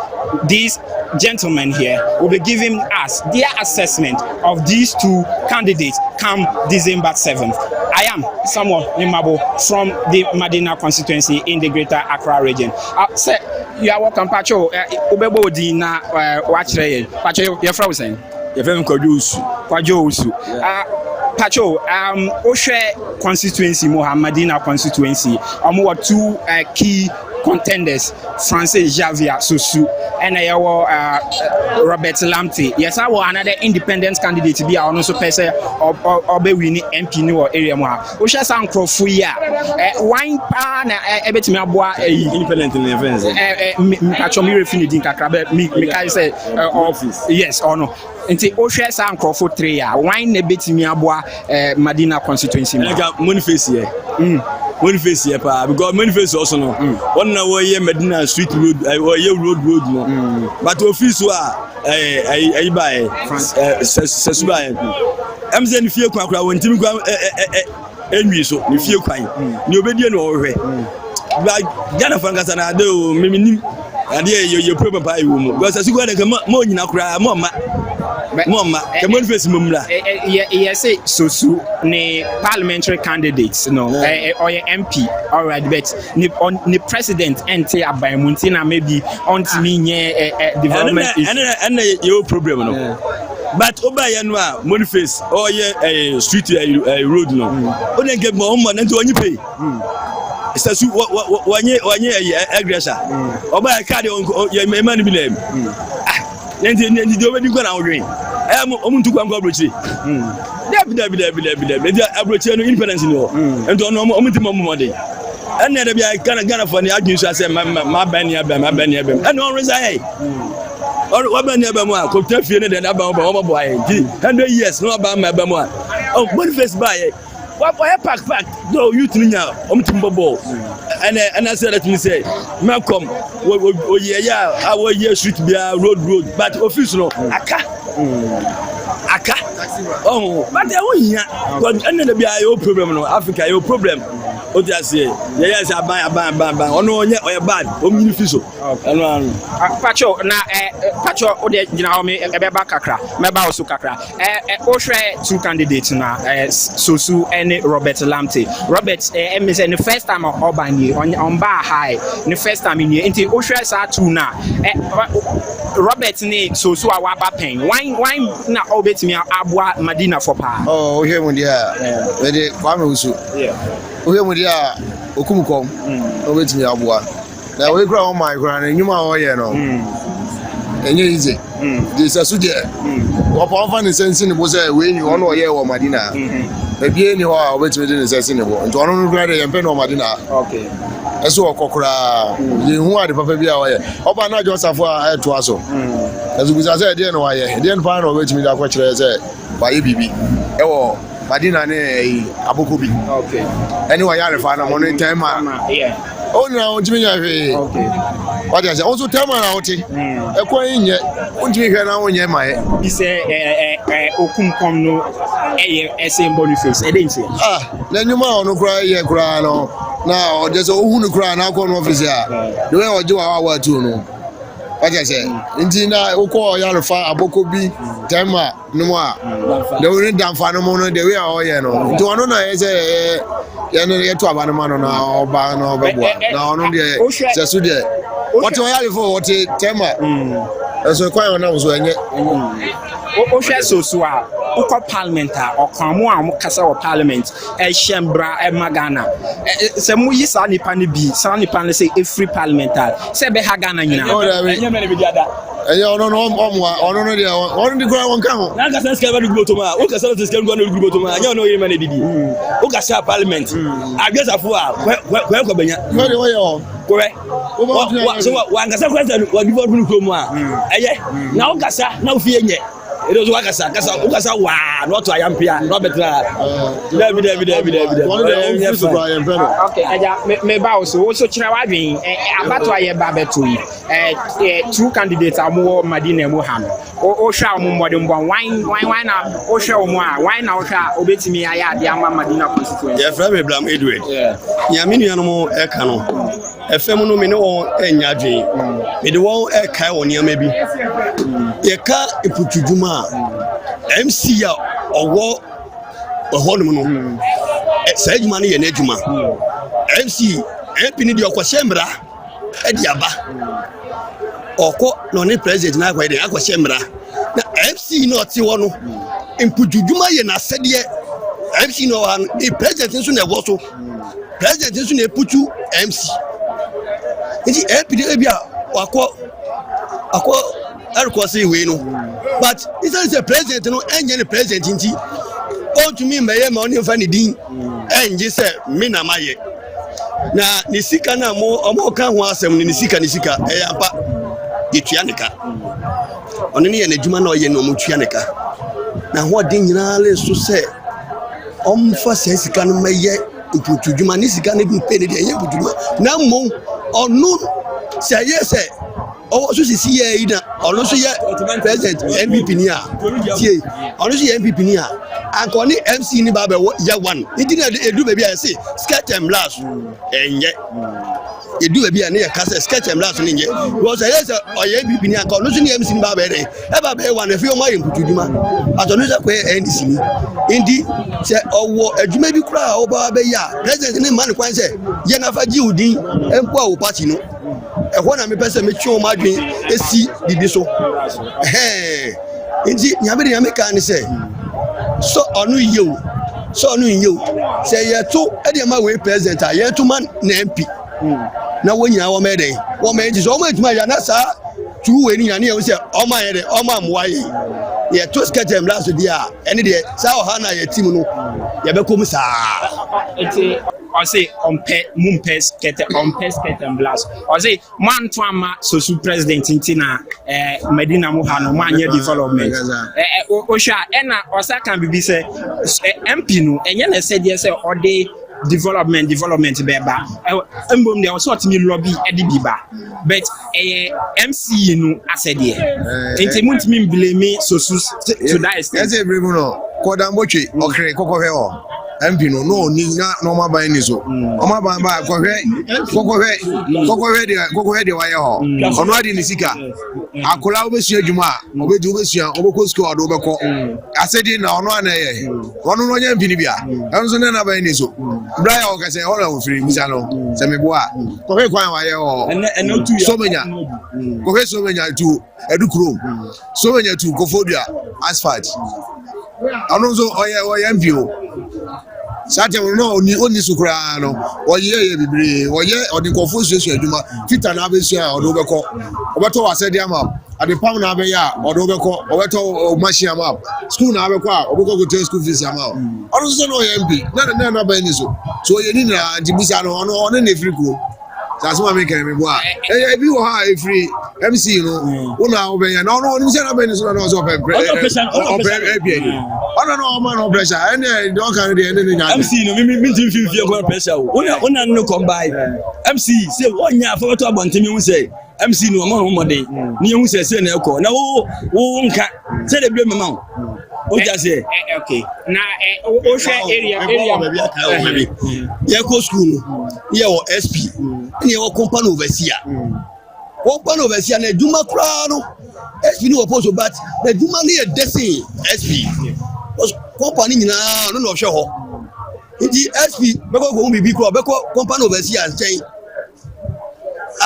biko e say na me hu wa ha o ono be che say me na my isi man na say ma so we so kwesi MC na said yes MC not so me catch on no ma tiase say MC na said no no say o ye kuntuduma sa da mo twa mu kai da mo twe no ne president na te so ene wa so nti wa ba bi adam mo twe ba o mi akeka na ko wa ni o ye ni wa ba bi akeka na ko se nyame ya adom na se adom ya adom na ba o mi e be di president na wo ba bi o be push da mo twe edi da wona me pass me kai won say niti na me ye ka me kai say sketch and blast no e na ye dey na emwai but afi me kai ashi ni enyan say me ka won baby say ba mi aka asem bi da che ye wo 2016 ni aya na ma be kai jere so say omo ka asem bi say Ghana ye short memory me timi say no kware ba mi aka kai ye say yes short memory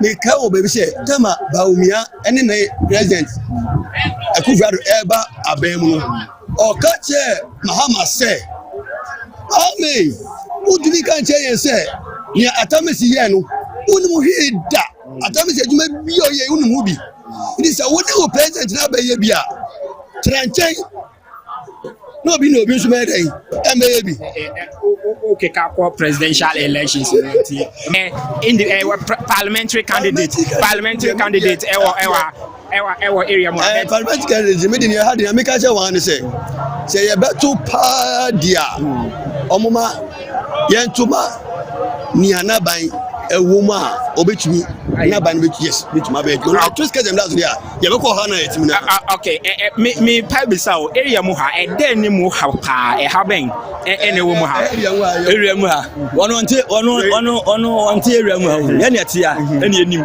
wono pon ya wo ko message wo commandants me so dia anadwo 11 12 ye wo ha area mu ha do say unam street mu kura say okwan eya na sweetly at so a ukofia usro crofo and go tam nyina afi but though I'm seeing I said that we say why you there but minister minister no MP no on say on no come by driver ni mazampo driver ni mate e to dia dia driver be say mate say yenye say and yes sir fine but we say that we say on you to buy you but MC no appointee and the man no and say MC no nya dia beka dum say MC no wa me and say and be yefu Ojas and me example the whole Ghana obiana na ba nampi ewa bem and so omuye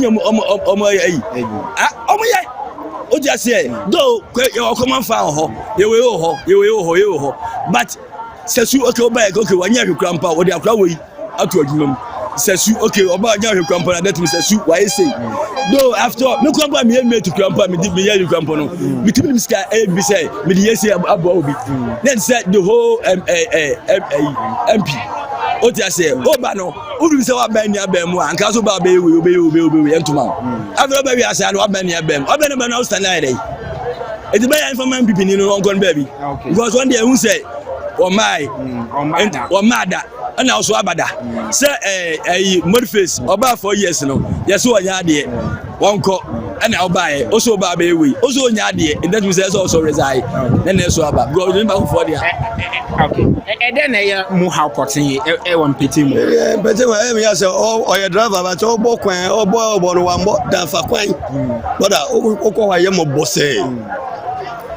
Uko danfa e mo bo e kwani nye u be sanka mu akosi danfa be wie no na ho nyina asai yes MC ni aban ni se won kai danfa fo mai na yesu yeto aba danfa yeto aba pa o mesisi o mai okay fe sa city light na o kan no so no kwani nyame anim o mebo ayi and the traffic light na no ya president bi ni we sisi o pan so a traffic no anya afen so me kai abo MC ni say still na ya overhead e wa hanum but ipanin fo medina overhead wo fo overhead no afi ye di den yes say soldier fo appointment fo tumi so over soldier fo mejina ho na ipanin fo overhead ni mai na me ja traffic man no kwanya me nim me dem say me traffic na so man green inji say me ye den ni biemu na me ko e fe na nipa eba won fi pe Abuja na Ponchia. Yes, sir. Bonipa for Quanoso. Mesa over there. Saban better if I be jina pass answer before no. Yetua, near more to go them. Who could you move? Not to go them. So be advertise what to go them one and less than 1 4. And that is say, oh, check what you now. I say, we are minister. We are.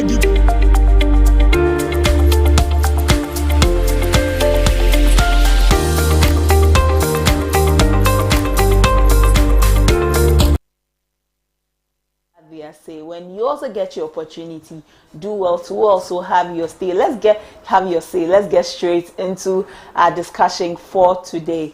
What everybody has been anticipating is today's reconvening of Parliament. Parliament is set to sit today.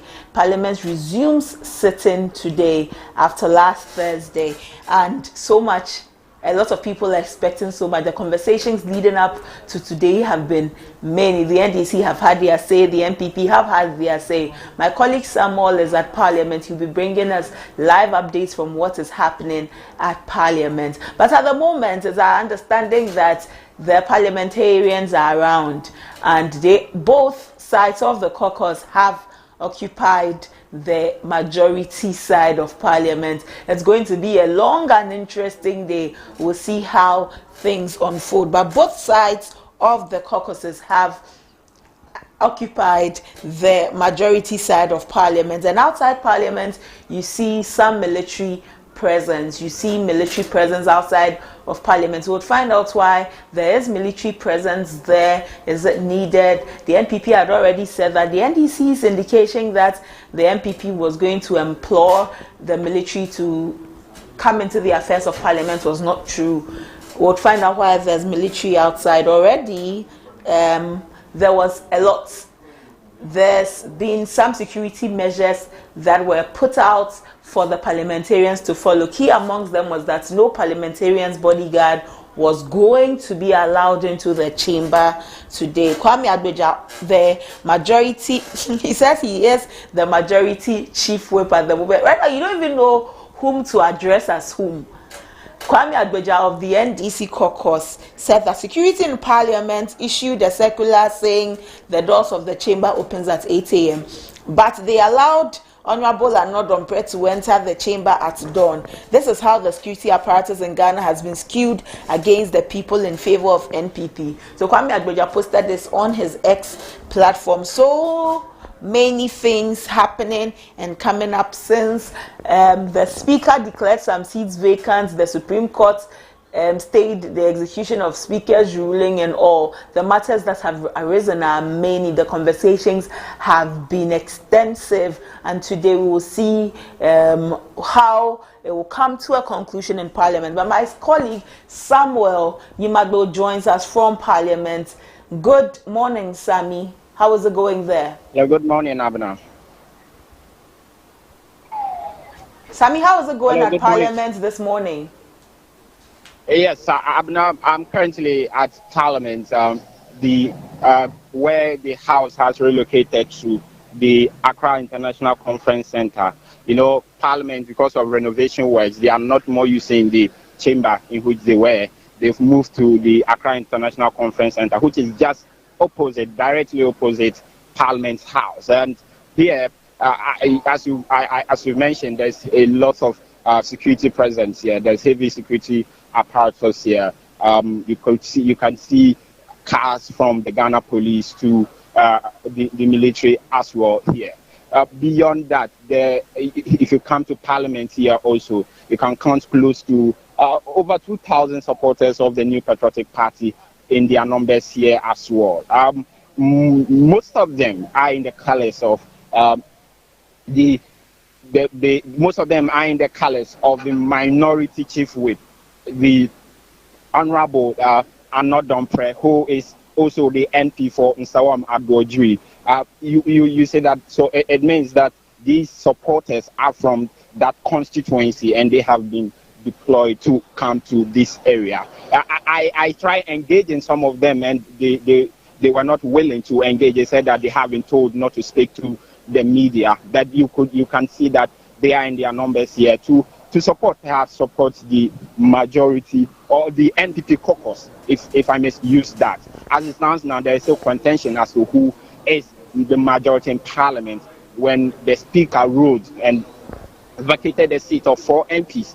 That ruling was overturned by, or stayed, not overturned, stayed by the Supreme Court. The execution was stayed by the Supreme Court. So as it stands now, per the stay of execution from the Supreme Court, one would say that the NPP has the majority in Parliament, but we can only get a confirmation of that when the Speaker of Parliament, the Right Honourable BAGBIN, takes to his seat today to give us his official position on the stay of execution from the Supreme Court. But as it stands now, here is packed with a lot of security, and the supporters of the New Patriotic Party, they have moved away from the chamber. They were inside the chamber whilst the sitting or the meeting of the Parliament is directly opposite them. That is the Accra International Conference Center. They've been, they've gotten an indication. They've moved out of the chamber, walking their way down to the stadium, the Accra Sports Stadium there. I don't know, they are going to converge there, but we've got an indication that maybe they will come back when proceedings officially start here. You know, Parliament is supposed to somewhere start around 10 a.m. this morning, and or 10 or 11 a.m. this morning. And as you rightly mentioned, when I got here also, the indication is that some members of Parliament have already taken seats in the House, and they are all trying, both the NDC, NPP members are all sitting on one side of the House. That should tell us what will happen when the House fully get the numbers today. It is going to be a very controversial House today. The minority or the NDC caucus on Sunday gave a warning that they will not relinquish their rightfully earned majority status, which we know the Supreme Court has stayed the execution of that ruling by the Speaker. But the NDC are still insistent that they are the majority as it stands now. Now, as early as 6 a.m., where the minority chief whip was in the House, and he took his seat at the right side of the Speaker, right where he's been sitting since the 8th Parliament. He took his seat there. But other members of Parliament from the NDC side, when they came, also joined him on the right side of the Speaker. So we are still monitoring proceedings here, and we're giving our viewers up to date what will happen or what will transpire here at the dome of the Accra International Conference Center, Abena. Sami, in an earlier statement, it was indicated that there would be the gallery would be closed. No members of the public would be allowed to observe Parliament proceedings today. The media would have to stay out. Have you gotten any more information to that effect? Yes, the dome or the Accra International Conference Center, the yard itself, is restricted to public usage. It's restricted to anybody apart from the security, and if the media personnel are also allowed to enter. I've seen media people are inside, some media people, but not all. You know, Parliament has a strict policy of media accreditation. If you don't have those accreditation, you won't be allowed to enter into the House. But the place is close to public usage or public entrance. Nobody is allowed to enter unless you are a member of Parliament, or you are you are a military, or you are a security personnel, or as you are in media with the accreditation required. But unlike the other chamber, unlike the original chamber where Parliament uses, even when proceedings were happening, people were allowed to enter into the yard of Parliament House, but you couldn't get into the chamber itself. You needed accreditation. But in the case of the Accra International Conference Center, as it stands now, no public person or no individual is allowed to enter there unless you are accredited. You are an accredited media house or the security personnel.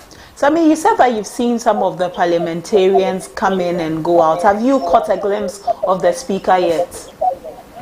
No, there's no sign of the Right Honourable Sumana BAGBIN. Yes, I've not seen anything from that end. He is not yet in. What we are saying is some NPP, NDC MPs trooping in, and some are also leaving, whilst others are entering, some are leaving. Especially the NPP MPs are coming in fast and quick because they know what is at stake.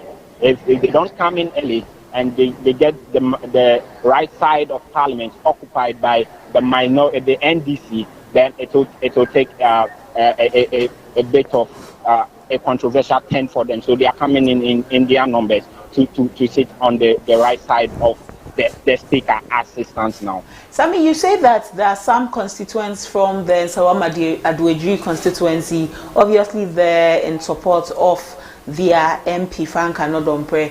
Apart from those constituents, do you see other persons from any other constituency, some other Ghanaians or supporters of the NDC? Are they also there at Parliament at the moment? Are they there at the forecourt of the International Conference Center? No, beyond the members of the New Patriotic Party from the Nsawam-Adoadri constituency, you don't see any other colors. The NDC we don't see them here.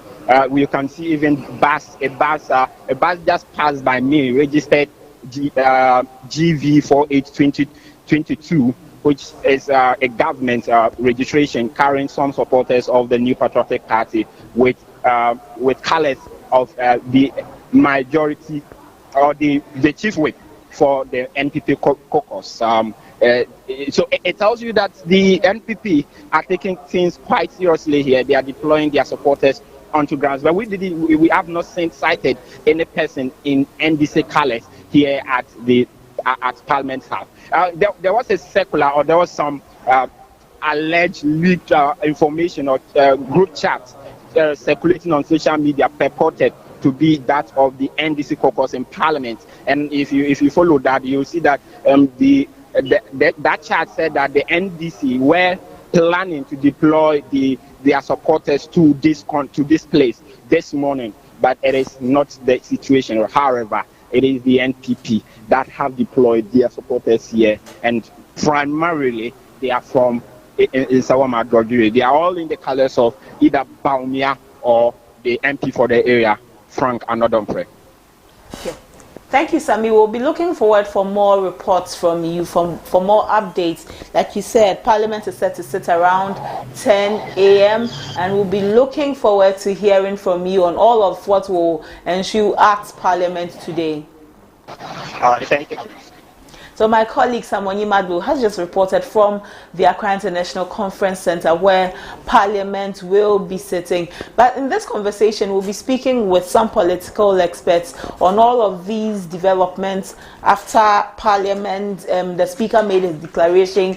The Supreme Court stayed the state execution on the declaration Speaker made, and all that have arisen after all of that. The NDC have emphatically and categorically said that nobody will change what the Speaker has declared, and we'll see how it goes. We have Dr. Abbas Muhammad, who is a political scientist, joining us. Good morning, sir. Thank you for joining us. Good morning to you and to your listeners as well. Dr. Mohammed, today Parliament is sitting. It's been, the conversations have been long conversations. The NDC has taken a stance, the NPP has taken a stance, and they both seem not to want to change their stance on what they have declared. Yesterday, the Speaker, via his Facebook page, left a very, so to say, cryptic note on his Facebook platform ahead of today's conversation. It got a lot of tongues wagging. What should we be expecting today in Parliament? Thank you very much. As far as all the things you've said, which we are all aware of, that had happened, if their stance doesn't change, that is what we have heard and seen so far, then definitely we should expect a gridlock. We should expect that parliamentary activities will not be business as usual. And the next thing will depend on the political skills, how these two groups employ their political skills to negotiate, to try to build some consensus. So that is what we are expecting to see. Given what had transpired, as I said, the only way forward is for these two people to reason, use rationality, and as we always say in political science, politics is about negotiating your way around differences or conflicts. So if they're able to do that very well, then definitely I think we'll be able to see things coming down and Parliament functioning as usual. CDD in a statement said that the Speaker should follow what the Supreme Court's ruling is. The Speaker should fully comply with the Supreme Court's ruling. Looking at the Speaker's Facebook post yesterday, it seems to imply that that may not be the case. Are we getting to a point where we are making things difficult for ourselves in this constitutional debate that is going on? If the Speaker doesn't comply, then exactly I would say yes, we are making things difficult for ourselves. Because as a political scientist, I think it is a must for the Speaker to comply. Because that is how our constitutional, if you like, arrangements, the democracy, the constitutional democracy we have embraced, that is how it works. You see, Parliament is not absolute, such that any decision that a Speaker makes cannot be reviewed by the Supreme Court. Parliament is not absolute. A Speaker has the right, within his scope of knowledge and expertise, to act or decide. And these are the two things that a Speaker can do: act or take a decision, which we have seen currently. He has acted and he has taken a decision. So he has that within his power to do. Okay, but then that action or the decision of the Speaker is not absolute. It can be subject to review. And the institution in the Constitution to actually do that is the Supreme Court, is the judiciary. Because the Speaker is not an expert when it comes to interpretation of the laws, even the standing orders and the fundamental laws of which we call the Constitution. The Speaker is not, even if he is an expert, the Constitution doesn't give him that power to interpret those things the best it could be. It is the Supreme Court that has that power constitutionally and the expertise to actually do that. So if it has been sent to the Supreme Court, which is perfectly normal in political, the dispensation, and according to our Constitution, and the Supreme Court has sat on it and passed this ruling, the Speaker has no any option but to oblige. But then if he is also not satisfied, then definitely he can also appeal. And then if the appeal still doesn't work for him, in Parliament they can also evoke certain processes to change some of the rules if they like it, because they are also masters of making rules. That is what has been put in their hands. But as at now, he has no option but to oblige by what, to abide by what the Supreme Court's ruling is. Dr. Abbas, looking at all of these recent developments, do you think that we are setting a certain precedence that will one day, if not in the near future, come and bite us? That is exactly what we are doing currently. You see, it has been in the literature all along for a very long time that when it comes to our part of the world, what we are lacking is political skills.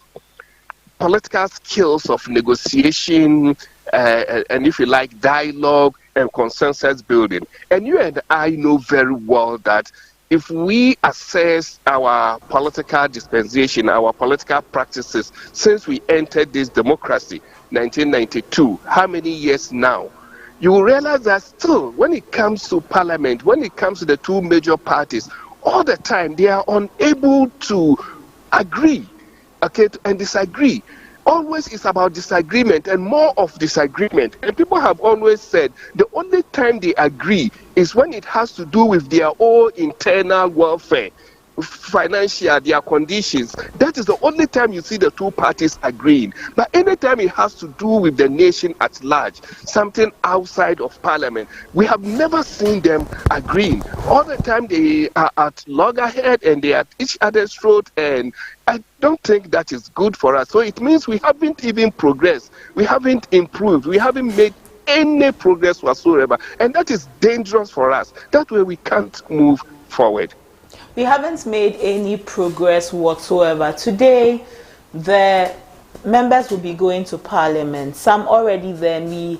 Per the reports we have received, seeing that most of them are occupying the majority side of Parliament. So the minority seats are all empty. Our political leaders, our leaders that are supposed to represent us in Parliament, with the way they are acting, are they inspiring any confidence in the populace or in the electorates?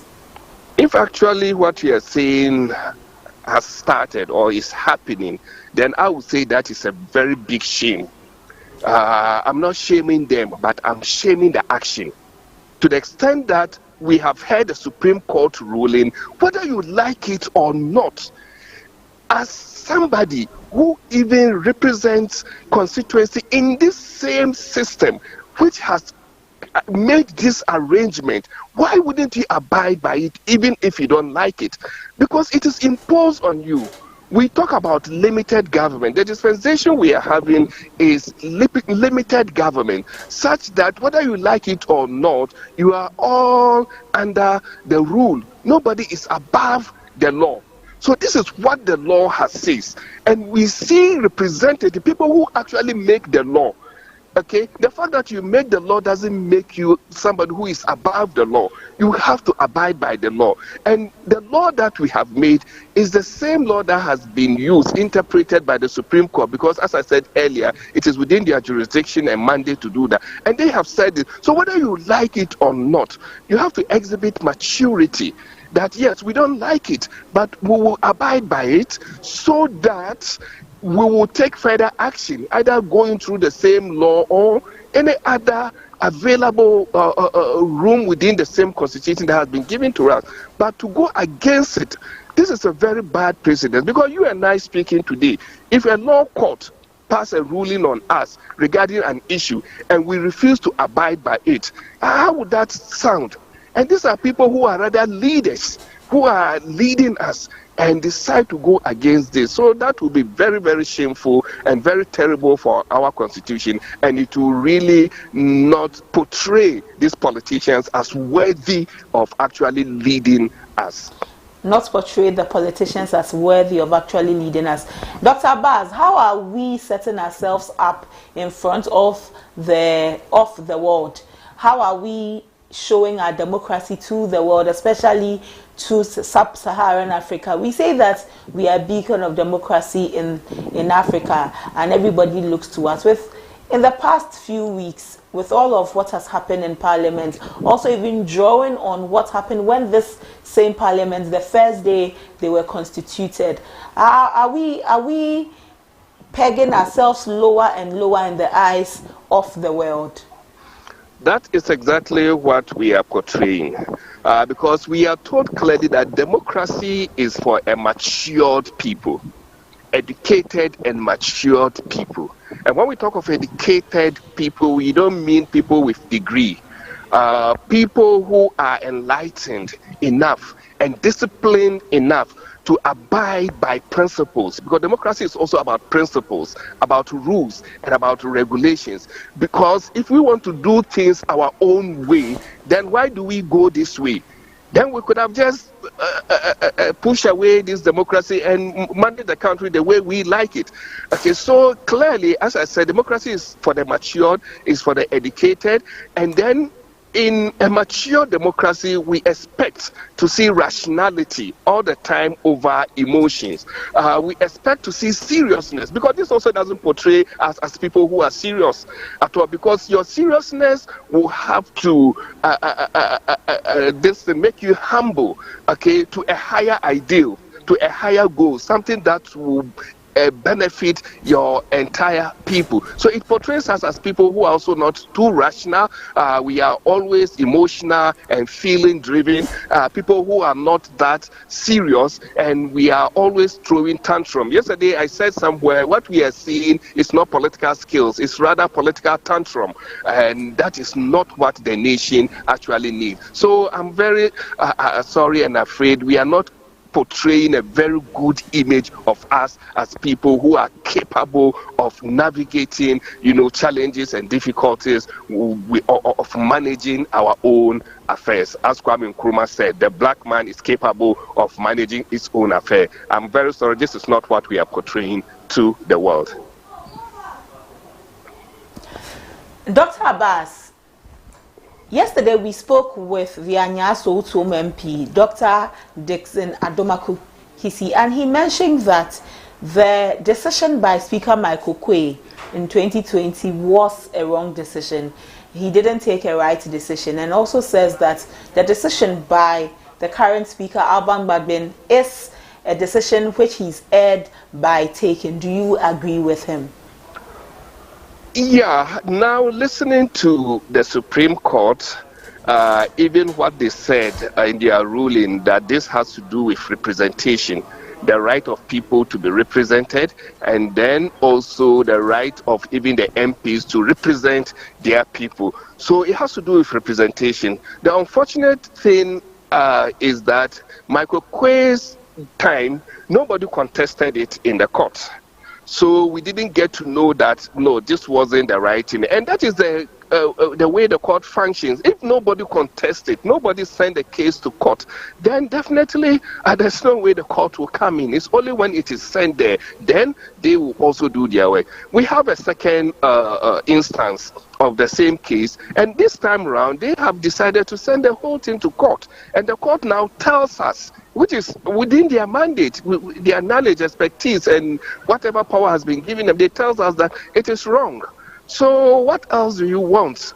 Who can better, handle these things than this same institution that we have created specifically or purposely for this? So now we are getting to realize, and we should consider this as part of the learning, process. It's a learning process, because this is not something that has been with us for hundreds of years or several years, as it is with the United States and the rest. So it's a learning process for us. And today, if we have come to this realization, why don't we learn from it? And then make sure that next time we do things right. Dr. Baz, before you go, finally, Honorable Anodompe says that orderliness lies with Speaker. Today, whatever orderliness will be seen in Parliament lies solely with Speaker. Should we say that if any chaos erupts in Parliament, if things don't go as smoothly as they should, if Parliament is thrown in disarray, we should level all the blame at the doorstep of Speaker Alban BAGBIN? Ultimate, the total, whichever way you call it, responsibility lies with the Speaker. That is the purpose of Speaker in Parliament, to ensure that he steers the affairs of Parliament in an orderly manner to execute and achieve the results that will be in the interest of the nation. This whole thing, he is at the center of it, because in this particular case, he was the person who even took that action, took that decision, passed that ruling, which has brought us to where we are currently. So that now, if the Supreme Court has also come, and that's why the Supreme Court is there, left with the Speaker alone, I find it very difficult to see how even the MPP will accept this for us to get some order in Parliament. And that is why an externally legitimate or legally mandated institution has to come in. So if it has come in, all he has to do is to also accept that, because that is coming from not necessarily the judges. This is coming from a higher authority. Authority is different from the people exercising that authority. And this is the nation's authority. So if he refuses to abide by it and we see chaos over there, then it means it's only because he has refused to be obedient to the nation's authority. Because the nation's authority is that whether you like it or not, it is the nation's authority. Whether we like it or not, it is the nation's authority. We are grateful for your time and your insights this morning, Dr. Abbas. Yeah, it's my pleasure. Dr. Abbas Muhammad is a political scientist at the Kwame Nkrumah University of Science and Technology. He says that the only way forward is reasoning. The only way forward is reasoning, and unfortunately our politicians are not showing that to us. Our parliamentarians are leaving much to be desired. He says that at the moment we are not being rational. Our politicians are not being rational. What they are doing is just throwing tantrums. Very unfortunate that this should be said about them at this time of our democracy. Yesterday we spoke with Honorable Dixon Adumaku-Kisi, the MP for Anyaso Utum, and he is with the NPP caucus in Parliament. The NDC had earlier said that they had picked intel that the NPP were going to introduce military into the House, and Dr. Dixon had a lot to say about it, especially on all of these ongoing conversations. Let's listen to him.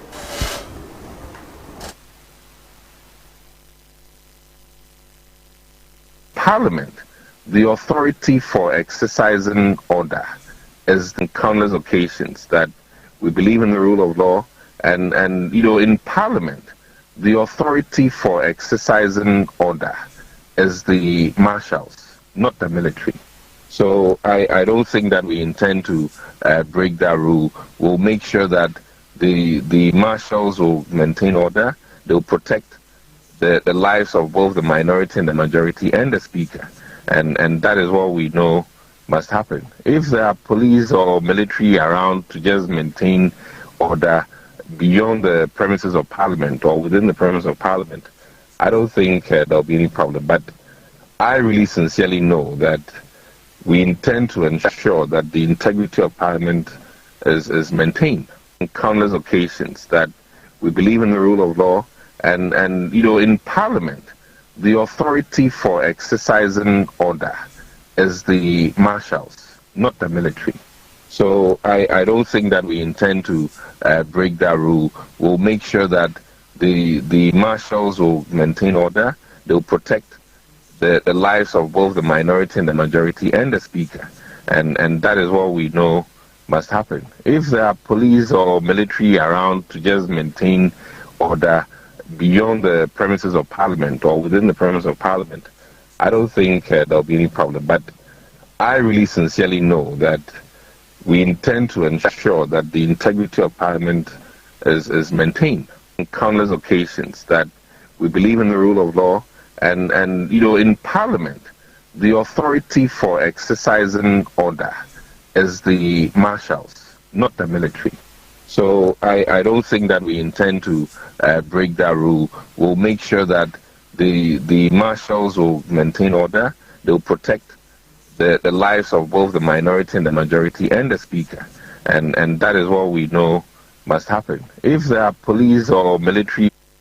Adumaku-Kisi, the MP for Anyaso, so he says that if there'll be military or security presence around the Parliament, that is okay. But within Parliament, he knows that it lies with the Marshal to handle all of that. And as is and as should be, a statement was released earlier that stated various rules that they all should follow ahead of coming to the Parliament today. So let's read that to you. Parliamentary service for immediate release, security measures for proceedings from Tuesday, 22nd October 2024. As part of measures put in place to ensure the safety and security of the Right Honourable Speaker, MPs and staff, honourable members are respectfully to take note of the following. A. All MPs, staff and members of the press will be screened thoroughly before entry into the chamber. B. Bodyguards of MPs will not be permitted in the chamber. C. Vehicles will not be allowed to park around the Grand Arena. D. MPs are to be dropped at the designated drop-off zones within the precincts of the Accra International Conference Center. E. The police service will provide directions to the designated drop-off zones. F. MPs are requested to wear their parliamentary identification tags. G. Access to the chamber will be from 8 o'clock. H. The public will not be allowed access to the public gallery until further notice. And the notice also said that respectfully counting on the cooperation of all and signed by WGCDR Frederick Bauer, retired Deputy Marshal of Parliament. And these are some of the things they told the MPs and other persons to take note of. However, Honorable Kwame Agboja, the chief whip for the NDC caucus in Parliament and MP for the Adaklu constituency, said that security in Parliament issued a circular saying the doors to the chamber opens at 8 a.m. but they allowed Honorable Lano Dompre to enter the chamber at dawn. This is how the security apparatus in Ghana has been skewed against the people in favor of the NPP. So Honorable Kwame Agboja was saying and was alleging that away from the orders or the directions by the Deputy Marshal of Parliament, who stated that all of the MPs would be allowed into the chamber at 8 o'clock, they allowed Frank Anodompe, MP for Insawama Duodri, to enter Parliament at dawn, to enter the chamber at dawn. So these are some of the allegations that have come up. And so many conversations around this, so many conversations around this. The NDC had a press conference. They were very emphatic about not ceding their new position as majority to anybody. We'll take that video, listen to what the NDC said, and then have more conversations on this. So the NDC have been very vocal. For them, this new status that they have is a status that they do not want to relinquish. At first, the number stood at 137 to 138. When the declaration happened, it stood at 136 to 135. Let's listen to the NDC when they asserted that the MPP were looking at deploying military into the chamber today. On those issues, just to add, we are aware that between yesterday and today, some elements of government have had a meeting again to deploy the military to the precincts of Parliament to enter the tent. We are aware of that. We can just ask those around the Accra Sports Stadium that at a point in time tomorrow, they repeat the same misconduct. We can guarantee them the people of this country are sovereign. If you wear a military uniform or police uniform, you work to the Constitution. But they should be aware that the life of this government is less than 2 months. They will have to account for their conduct in 2020 and whatever they do tomorrow. But they shouldn't be surprised the people of this country would react forcefully to any misconduct. So that's the NDC. They said that they had picked intel on military invasion into Parliament. So much has been happening. The conversations have been many and very varying, different opinions from different angles on all of this conversation. How did it start? The former minority leader Haruna Idrisu on a campaign platform said that he was going to invoke Article 97 of the Constitution to declare some seats vacant, and it is from there that all of these began to unravel. Let's speak with security consultant Richard Kumado on this. Good morning. Thank you for joining us. Good morning. The conversation has been very extensive. On the security level, how can we sanitize the system? Because now nobody wants to agree to the other party. Everybody is very firm in their stance. It's lack of illiteracy, so educate them, they'll be fine. We should educate them, they'll be fine. Exactly. Because you came for democracy. Democracy has very standardized procedures. What you have done in this country over the years is that you have not enhanced the processes and the procedures. So you keep on fighting over things that do not really matter. And that is why your democracy, it is the way it is, because it has never developed anybody and it has not been enhanced. And so that is what it is. But if we are speaking specifically about the security arrangements by the marshals in Parliament, because Parliament is protected predominantly by the marshals. If you look at the security arrangement abroad, predominantly that is the best. Practically speaking, it is the best professional thing they should have done long time ago, even when they were meeting at Job 600. It is also important to explain to people that where they are today is not Job 600 because the Job 600 chamber is under renovation, and they are meeting at Independent International Conference Center. Independent International Conference Center was not built for this particular purpose. Number one. Number two, it's a bigger place. Number three, there are so many routes leading to the conference center. So protecting it and ensuring safety of parliamentarians, VIP and VVIP, particularly the speaker, will require some level of additional procedure. And so that is what they have done. But those who know the International Conference Center so well, even if you go for private events, the security arrangement is always tight. So that is where we are now.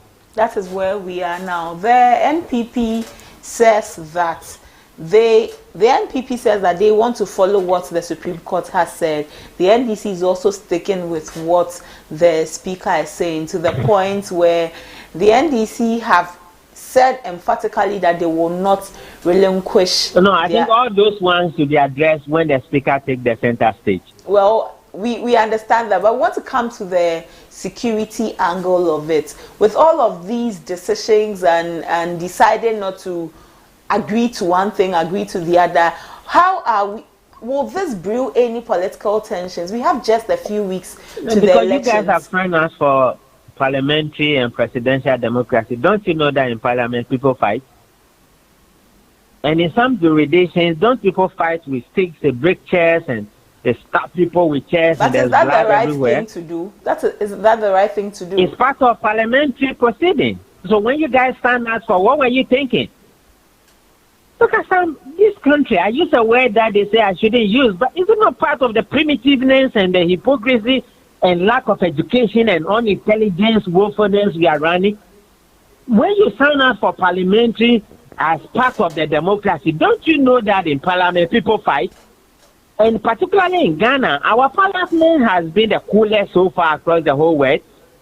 Apart from when they were electing this particular speaker, that led to that confusion. Predominantly, they have been cool. But in some other democracies, don't you see parliamentarians fight? And that is why they say what happened in parliament remains in parliament. It is their right.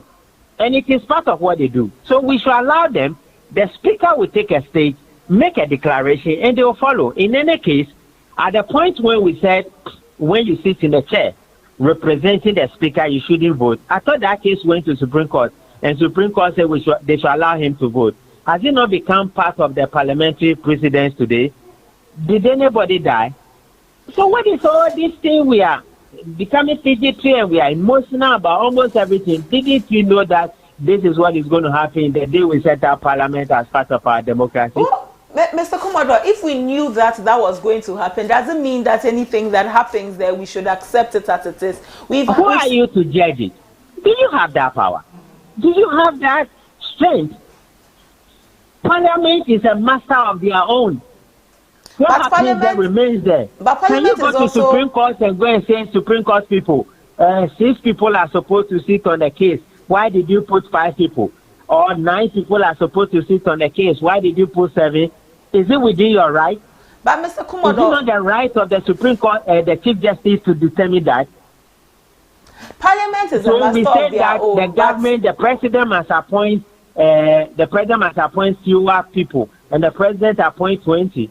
Then you go and hold the hands of the president. No, Mr. Commodore, I think we are begging the question here in that we are looking at the security implications on the nation at the moment.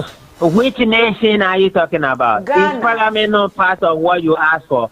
Is voting not part of what you ask for as part of your democracy?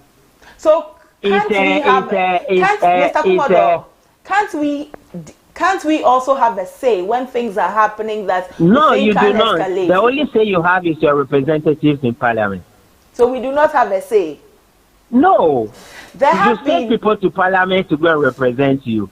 So that is why they are there. When they come back, they need to come back to their constituents and engage their constituents, because it's their constituents that send them. That is why you realize that when it comes to certain specific issues, before parliamentarians will vote, they consult their constituents. You know this, so?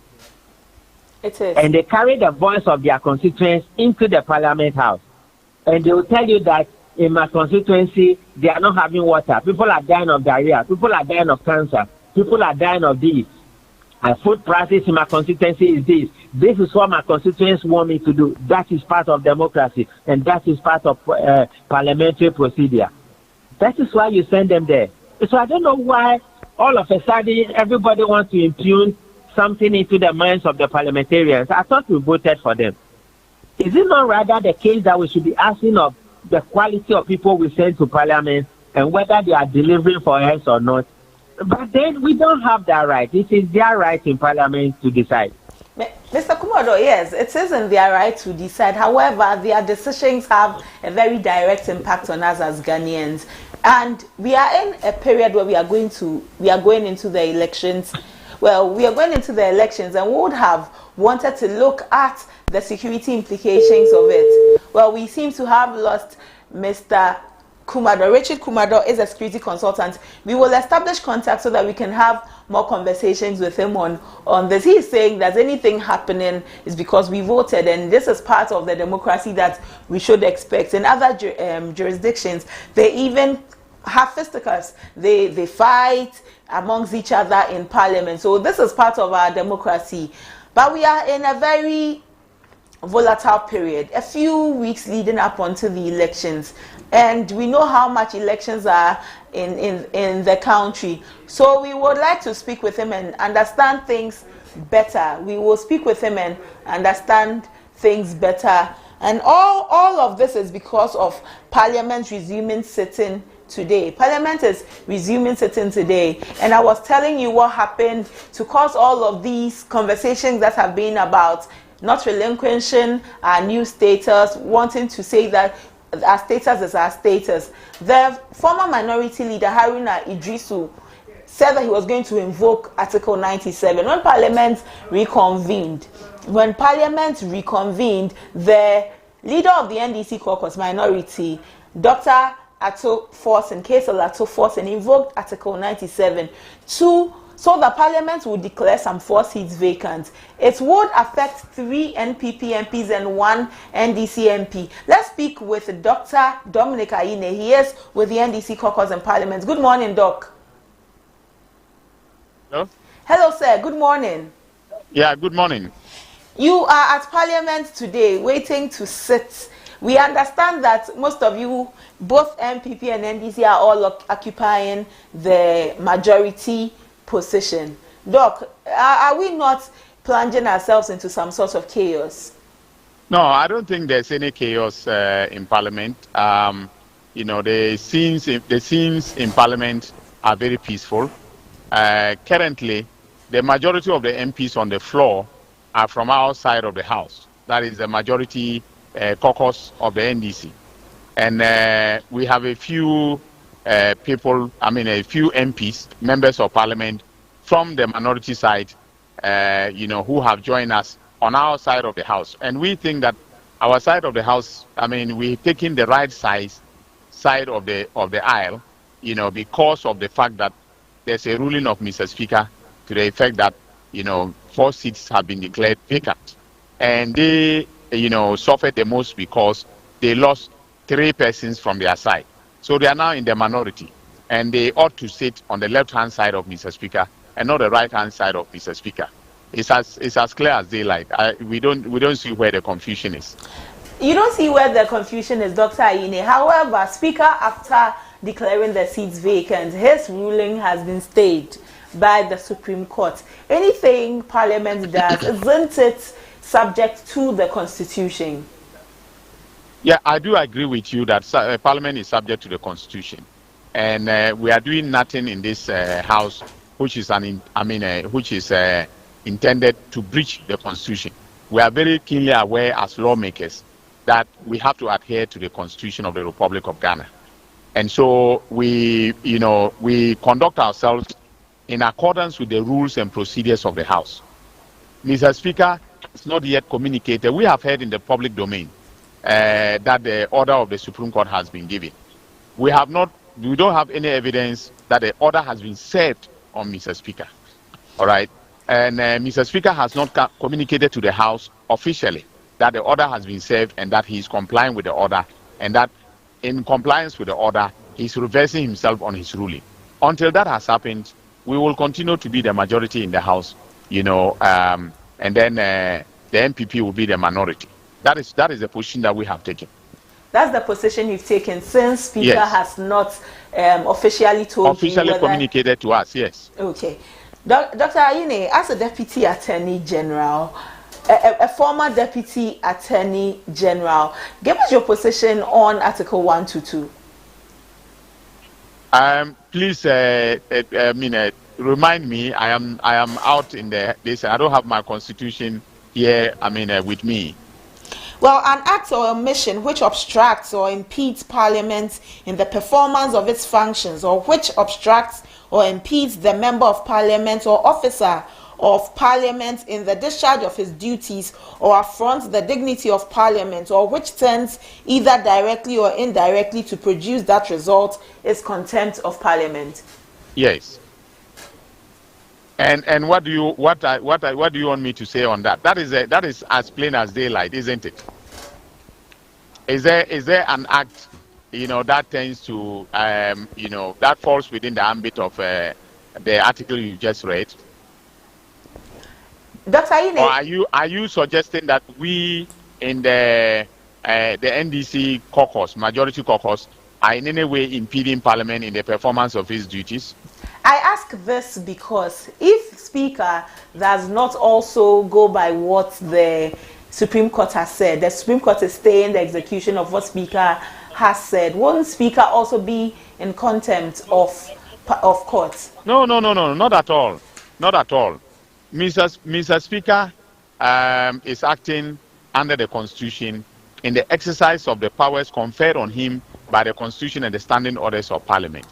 To the extent that Mr. Speaker abides by, the laws, the provisions of the Constitution as well as our standing orders, there is no reason why, he will be cited for any contempt. In fact, in a manner of speaking, all right, Mr. Speaker is Parliament.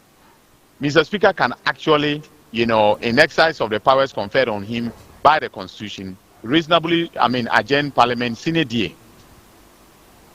So I do not see why, the fact of probably not,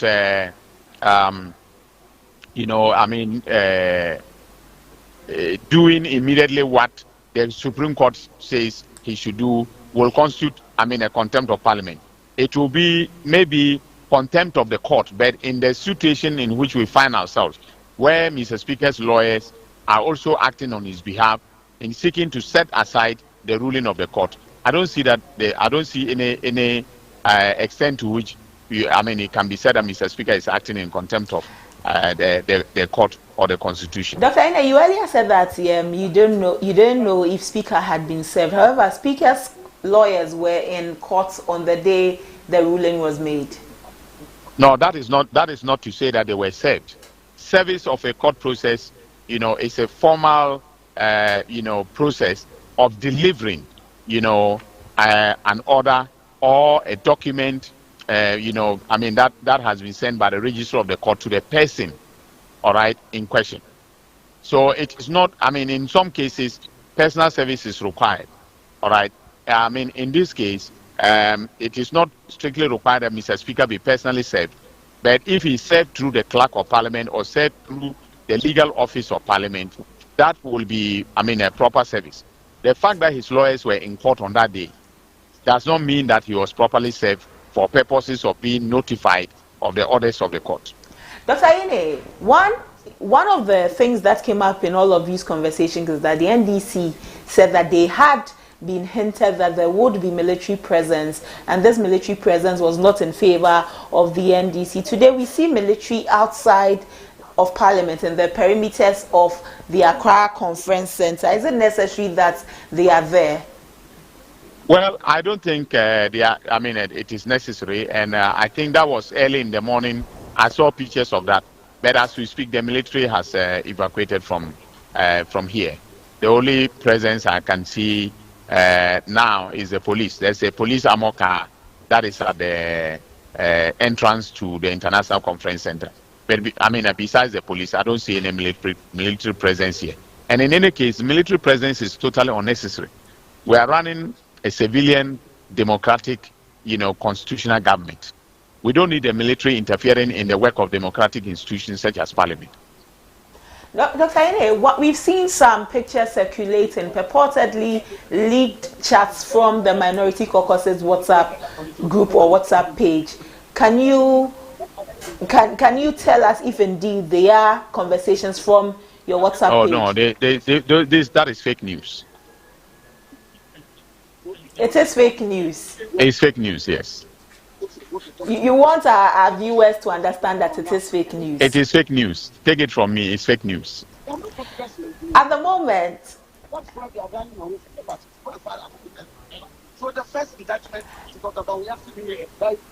today's meeting, today's reconvening of Parliament, you are coming to listen to the Speaker, whether the Speaker will indeed stay on his ruling. What is the minority's disposition? How are you looking at the whole reconvening or Parliament sitting?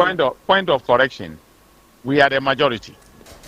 What is the NDC caucus's disposition towards today's meeting in Parliament? Well, we expect Mr. Speaker to formally communicate his position to us, and we expect that position, given the fact that he's contesting, the ruling of the Supreme Court through his lawyers, we expect that position would be that the status quo ante stays. That is, the position articulated in his ruling, will stay, so that we will be, will continue to act as a majority and carry through our agenda as a majority, side of the House. If Speaker decides to uphold what Supreme Court has said, would you, the NDC, be doing an about 10 on what you said on Sunday? You said that... Well, I don't have any reason to second guess leadership on this one. And leadership has not communicated to us what group will do if that is the case.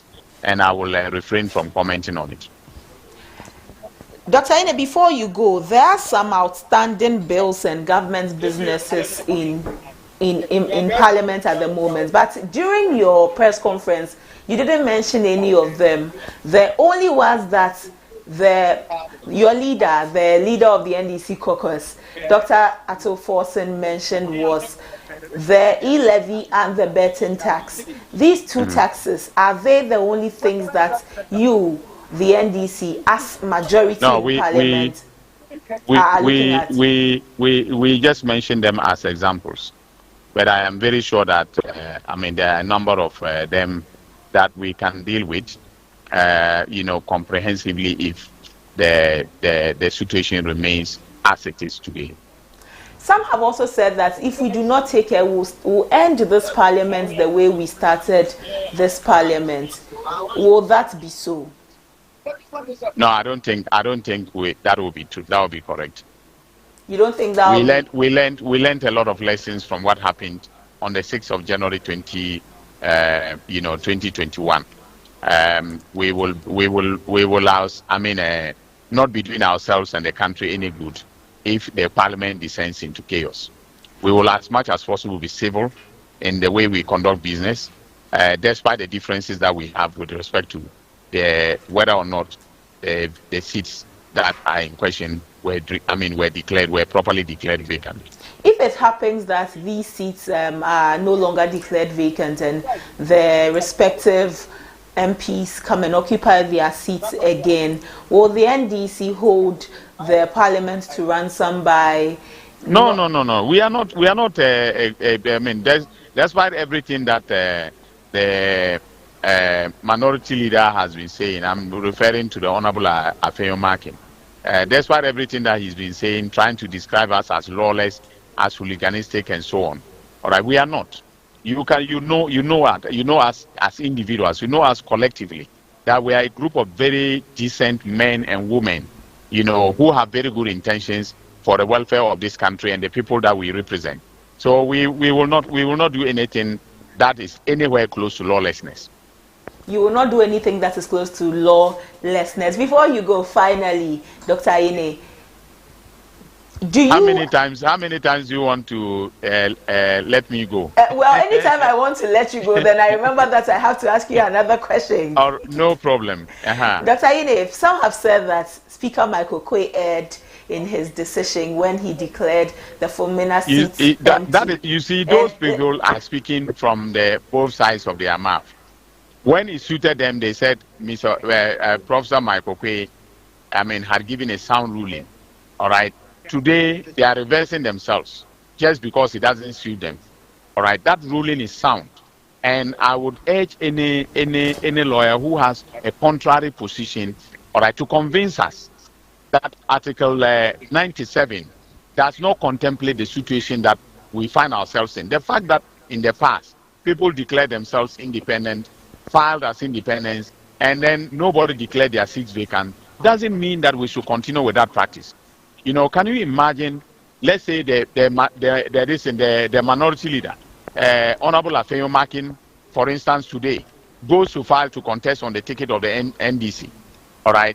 And then he wants to remain in Parliament as the majority leader of the MPP. That's the absurdity that will ensue if we hold on to the position that the Right Honorable Michael Quay was wrong. All right. In fact, this example that I've given is an example that your own media, colleague, all right, of City FM, Omar Sanda, gave on his Facebook. And I think that is a very apt example that shows the absurdity of the position being taken by some people. That when you file to contest on the ticket of another party, or you file to contest as an independent, that's an expression of a future intention. It's very absurd.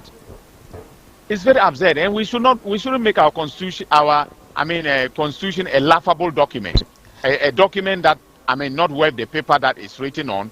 Because people can just do anything for the sake of convenience. Dr. Ine, some will argue that in Parliament you are there for your constituents, not for your party. So if the person decides to go to another party, please, the Constitution recognizes that we are a multi-party democracy. The Constitution recognizes that. The role of parties is recognized under the Constitution and under the Political Parties Act. Nobody should kid us that people come here on the strength, their own individual strength, and not on the strength of their parties. So I ran on the ticket of the National Democratic Congress. So Dr. Ine, will you say that if we took the good people of Bogatanga East and we took the NDC, your allegiance will go more to No, please. It is not up to whom I owe allegiance. All right. The people who elected me on the ticket of a party. They were given options between myself on the ticket of the NDC and then other candidates on the ticket of the NPP. And they chose me on the ticket of the NDC. They preferred the NDC to the NPP in my constituency. Why should I come and reverse that order and expect to still continue to stay in Parliament? But then if it were so, then some independent candidates will not win their seat even after leaving. No, that's not neither here nor there. The fact that people chose an independent candidate meant that they did not prefer the party candidates in their constituency. So for me, parties are important, all right? And we shouldn't say that you can come to Parliament and decide that you want to switch parties and still stay in Parliament despite switching parties. Dr. Ine, would the NDC have invoked that? Can I be left to go? Just 1 second. Just 1 second. Just 1 second, Dr. Ine. Would the NDC have invoked Article 97, where the NDC, the majority, were you having a larger number as majority? I don't want to speak for leadership, but as an individual, I would have said we would invoke it. Okay, thank you for speaking. That's my opinion. I would have advised my party to invoke 97 in the circumstance. And because we've started this conversation, if it happens in the future, please watch this space. Dominic Akurutengayene will advise the party and come public to say that we should invoke 97. Dr. Ayine, if it happens in the future, watch this space. I would invoke Article 97. No, we are so grateful for your time this morning, sir. My pleasure, my pleasure. Dr. Dominic Ayine is the former Deputy Attorney General of Ghana and also the MP for Bolgatanga East. We've had this very lengthy conversation with him on Parliament, and he says that if in the future there is a majority in Parliament, which is an NDC majority, a majority that is an overwhelming majority, and it happens that some people decide to run or some MPs decide to run on independent tickets, we should quote him that he would, or we should invoke Article 97. So he says that Speaker Michael Quay's ruling in 2020 was a sound ruling. His ruling that declared the Formina seat empty was a sound ruling, and he says that it is a ruling that must continue. We're still having this conversation on Parliament. Parliament is resuming sitting today. In a little over 30 minutes, we believe Parliament would have commenced. Proceedings would have commenced, and then we can bring you more and more from what is happening on Parliament. Like I said, so many conversations have come up ahead of today's meeting in Parliament. Let's take a listen.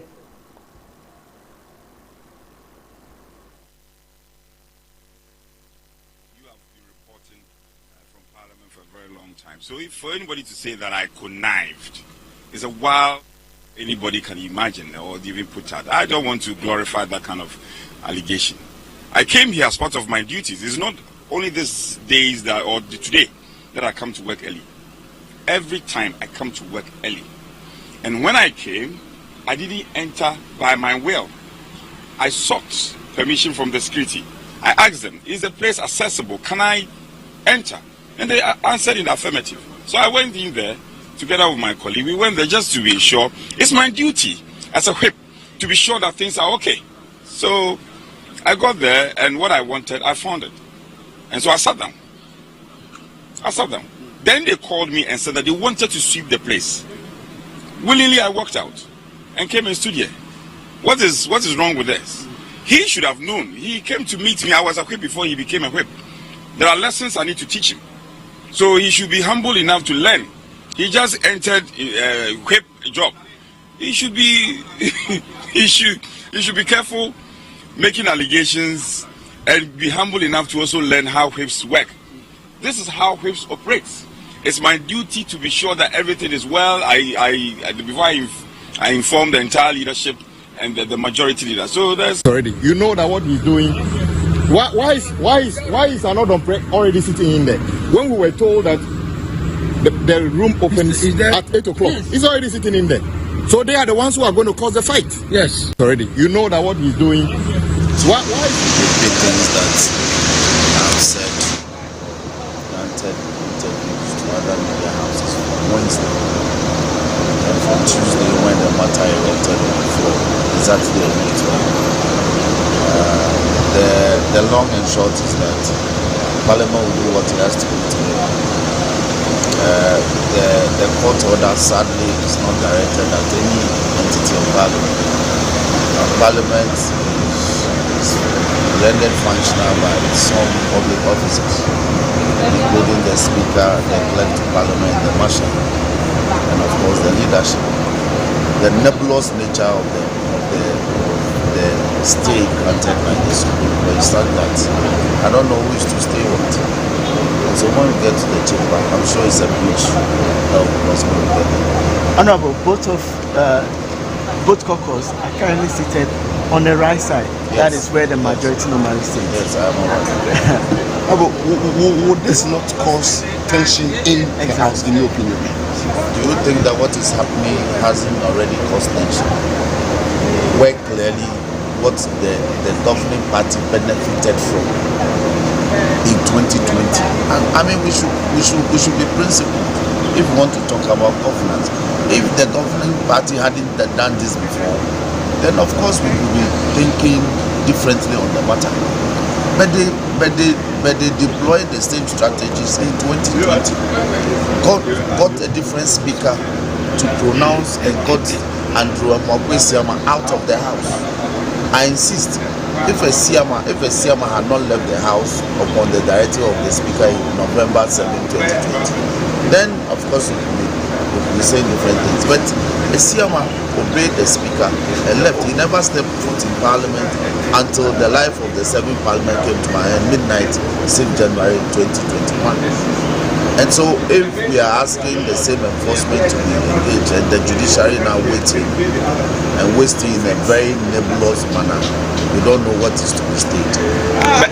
Isn't the NDC caucus and even the Speaker going to act in contempt of the court if you defy the stay of execution? Yes, so it is a remedy available to the people who went to court, so they can cite the Speaker in contempt. You understand? It's also provided under the Constitution. So this whole talk about Parliament disobeying the Supreme Court is neither here nor there. Court orders are disobeyed all the time in this country. People go to court to get an injunction in respect of restraining a person from entering a land. The person goes ahead to build on the land. But aren't the... So I am saying that the remedy available to any person who has gone to court and claims that he has obtained a certain order, the order has been disregarded, the remedy is in contempt proceedings. So they should proceed in contempt against Parliament. But shouldn't you be setting an example? Because this is the legislative house. If you are going against court orders, what would the other persons be doing? Why? Who says that a court order cannot be disobeyed when it is unlawful? Do you mean there's what the Supreme Court, the stay of execution is unlawful? It's unlawful. And What order were they staying? It's an unlawful directive to Parliament. The ruling of the Speaker. Constitutionally speaking. So it's an unlawful order. Honorable, others are of the view that... So when the Supreme Court says that go overthrow the Republic, will you say that it's an for the non-prayer in this house? Okay. And normally when you make a statement by our rules of procedure, the standing orders, you don't debate on a statement, you comment on a statement, and Speaker doesn't rule on a statement. The orders say that the Speaker may refer a statement to a committee if it finds it worthy so to do. So what Speaker should have done was to refer the statement to an appointed committee. But he went ahead to pronounce a ruling, which to some of us will see thoroughly it was wrong. Okay.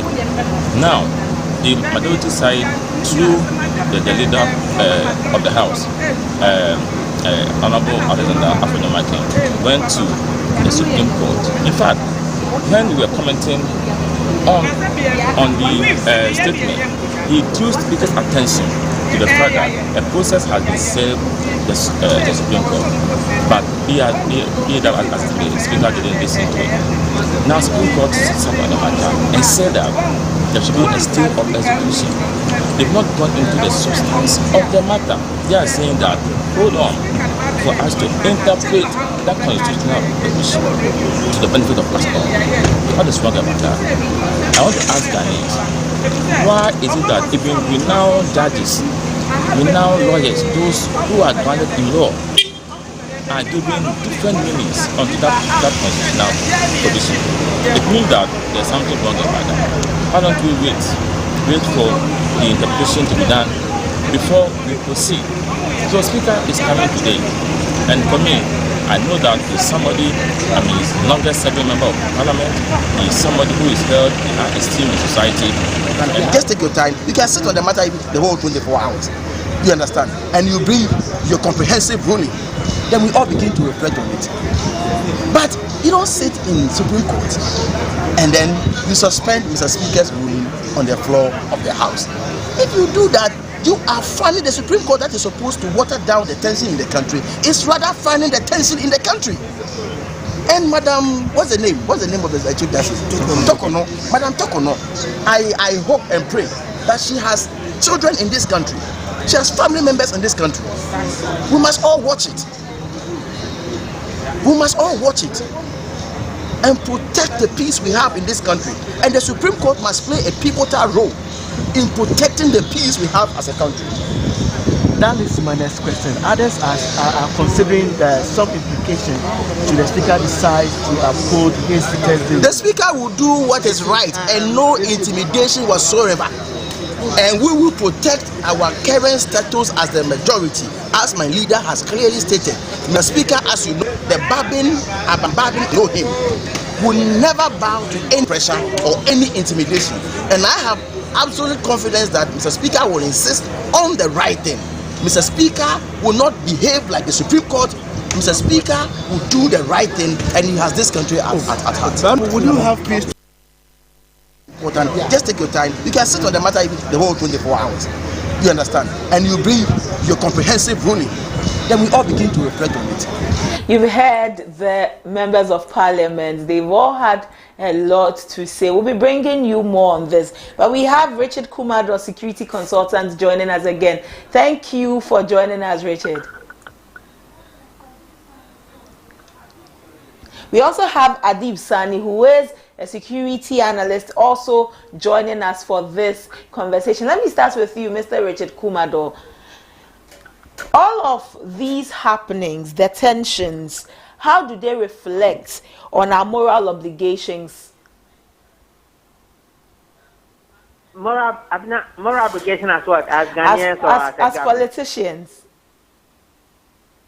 Me and my brother, Adesanya are not politicians, so we will speak to you from the professional point of view. But I think we should rather be going for responsibility. In every democracy, there are three things that works well if you want your democracy to be enhanced and succeed and add to the development of the country. And these are the three things. One, rule of law. Number two, political leadership accountability. And number three, responsibility of national leaders. And the key three people who have this responsibility is the executive, the legislature, and the judiciary. So that is what is expected from each one of them or each one of us. We as citizens, what we do is that we have to be educated on what needs to be done at each point in time when a decision is taken in that regard. We should be educated. Well, Adib, let me ask you this. What will be the rippling effect of these tensions as we enter into the elections? Everybody is very entrenched in their stance and have decided not to waver in their decision. The NDC says that their newfound status is a status that they will be guarding jealously. The NPP is also looking at Speaker going by what the Supreme Court says. If these two parties decide that we are going to continually take the stance we have already taken, what will be the rippling effect on our security getting into the elections? Well, let me first of all say good morning to your team and a very good morning to my dear brother, Mr. Richard Kumado. Indeed, what is happening is quite distressing, but some of us anticipated it. As a matter of fact, myself and Mr. Richard have had, conversations about it in the past. The possibility that what the tensions could result into violent confrontations, not just between parliamentarians, but their supporters. As a matter of fact, as we have it now, there are some supporters who have been bussed to the area around Parliament by one part of the political divide. I wouldn't want to mention because I'm conflict sensitive in some of these analysis. On the other hand, I'm receiving intelligence that the other part of the political divide is also moving their supporters to the place. So when they come into contact with one another, it will spiral out of control. Just a common health work at Mamobi. We saw what happened when they came into contact with each other. So we need to be extremely cautious in our approach to this issue because it poses a serious threat to our democracy. It poses a threat to the peace and security the country has enjoyed since the inception of the Fourth Republic. The possibility that parliamentarians with the fisticuff, like they did in 2021, and it will transcend to their supporters out there is quite high. That is why it is imperative that we all have the interest of the country at heart beyond the politicking.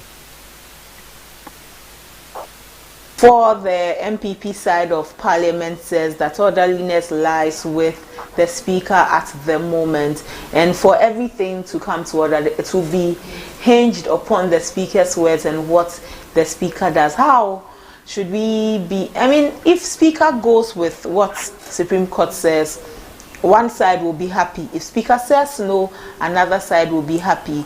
Where can we find a certain merging point where this will not spiral out of control?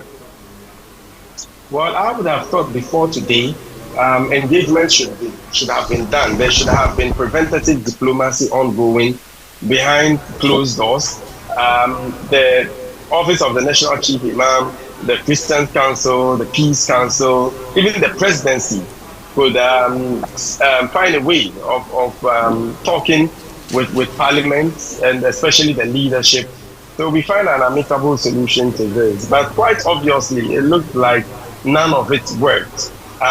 It is difficult finding a balance between the two.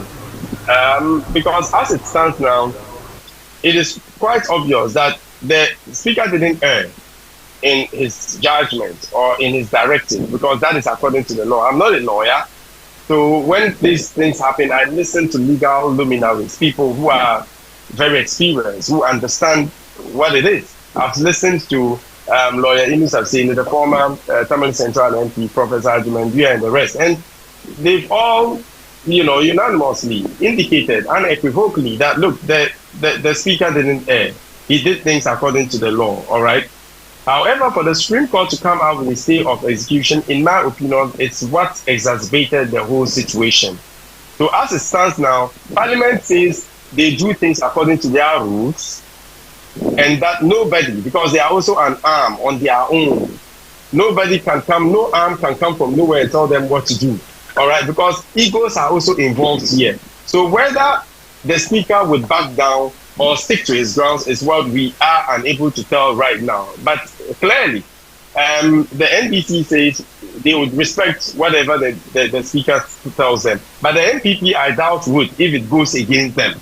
All right. So if we are going to go by the probability of things getting out of control, then it has to be in the favor of the NPP, in my opinion. All right.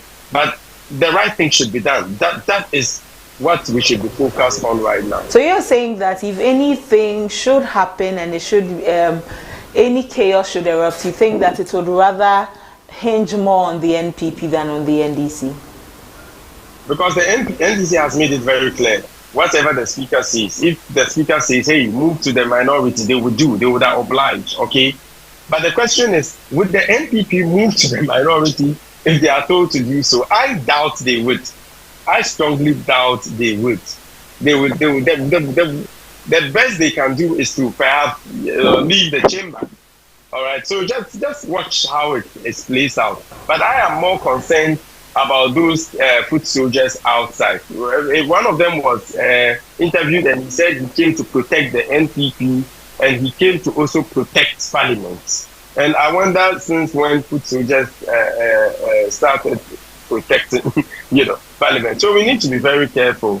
Politicians would have to be also very meticulous in their, remarks about this issue. When you let emotions take a better part of you, knowing full well that you inspire a lot of people out there, the possibility that they will take up what you have said and work with it is quite high. That is why we need to be very reconciliatory, very peaceful in our rhetoric, especially on this matter. And I've always indicated, and my brother, Mr. Kumado, would agree with me, the stakes are high, I must say. I mean, the stakes are high. When we say this, people think we are just naysayers, we are doom-mongers. But that's the fact, considering the level of political desperation, how some politicians would not stop at anything getting to the top, coming into power. All right, that is why some of us are concerned. Yesterday, I was at the hospital with a friend I went there with, and people saw me. They came to me, Mr. Stanley, security man, is it safe to be in the country? We want to leave Ghana. One of them even said he wants to go to his relatives in Burkina Faso. So if someone wants to leave Ghana for Burkina Faso, so you can imagine the person's opinions about Ghana in the first place. So I told them, no, stay. On election day, just go vote, come home, watch TV. I mean, if you don't go look for trouble, I'm not sure trouble would look for you. No, if you don't go, so it's just a way of reassuring them, because we cannot afford to have Ghanaians leave Ghana because we are just going for a simple democratic exercise. Mr. Kumado, you said that anything happening in Parliament at the moment is a part of our democracy, and when we agreed to this kind of democracy, this is what we should have expected. I was asking you before we lost you earlier. We are getting into the elections. It is a very volatile period where tensions are high. So to speak, it's like we are sitting on cinders, dry cinders, and then if you lit a match at the moment, it could ignite into something way bigger than you could imagine. Our politicians, the parliament, how should they conduct themselves today? How should we expect that they conduct themselves in a better manner so that it gives us a better appreciation of parliament instead of what everybody is expecting? You don't have control. You don't have control over that. That is the unfortunate thing. My brother just told you that the stakes are high. If you look at the three arms of government and you consider the political tension we have in this country, and you do a little bit of analysis on it, ask yourself, is it parliamentary sittings that has raised the temperature? In 2021, when we started, what has been the issues of parliamentarians that overflow into the general public and created public safety concerns for us? So this is what you sign for as democracy. Unfortunately, you don't have control over the way they conduct their business. What you ask for is what my brother Adib Sani said. Candor. Relate with one another, as this is the only country we have. Be circumspect. Be prudent. But to the extent that some people will want to have political power at all costs, and they will want to do almost everything they want to have that power, it comes at a price.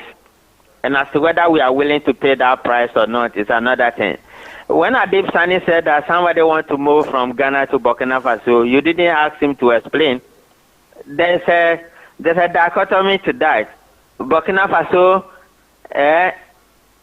is under a system of governance where the young boy there, Traoré, came to power not through voting. And if we call them people who are not democratic, that they are military coup d'etat, people prefer a military coup d'etat country to where you say you have democracy. Then you have been irresponsible with your democracy. You have not worked at it.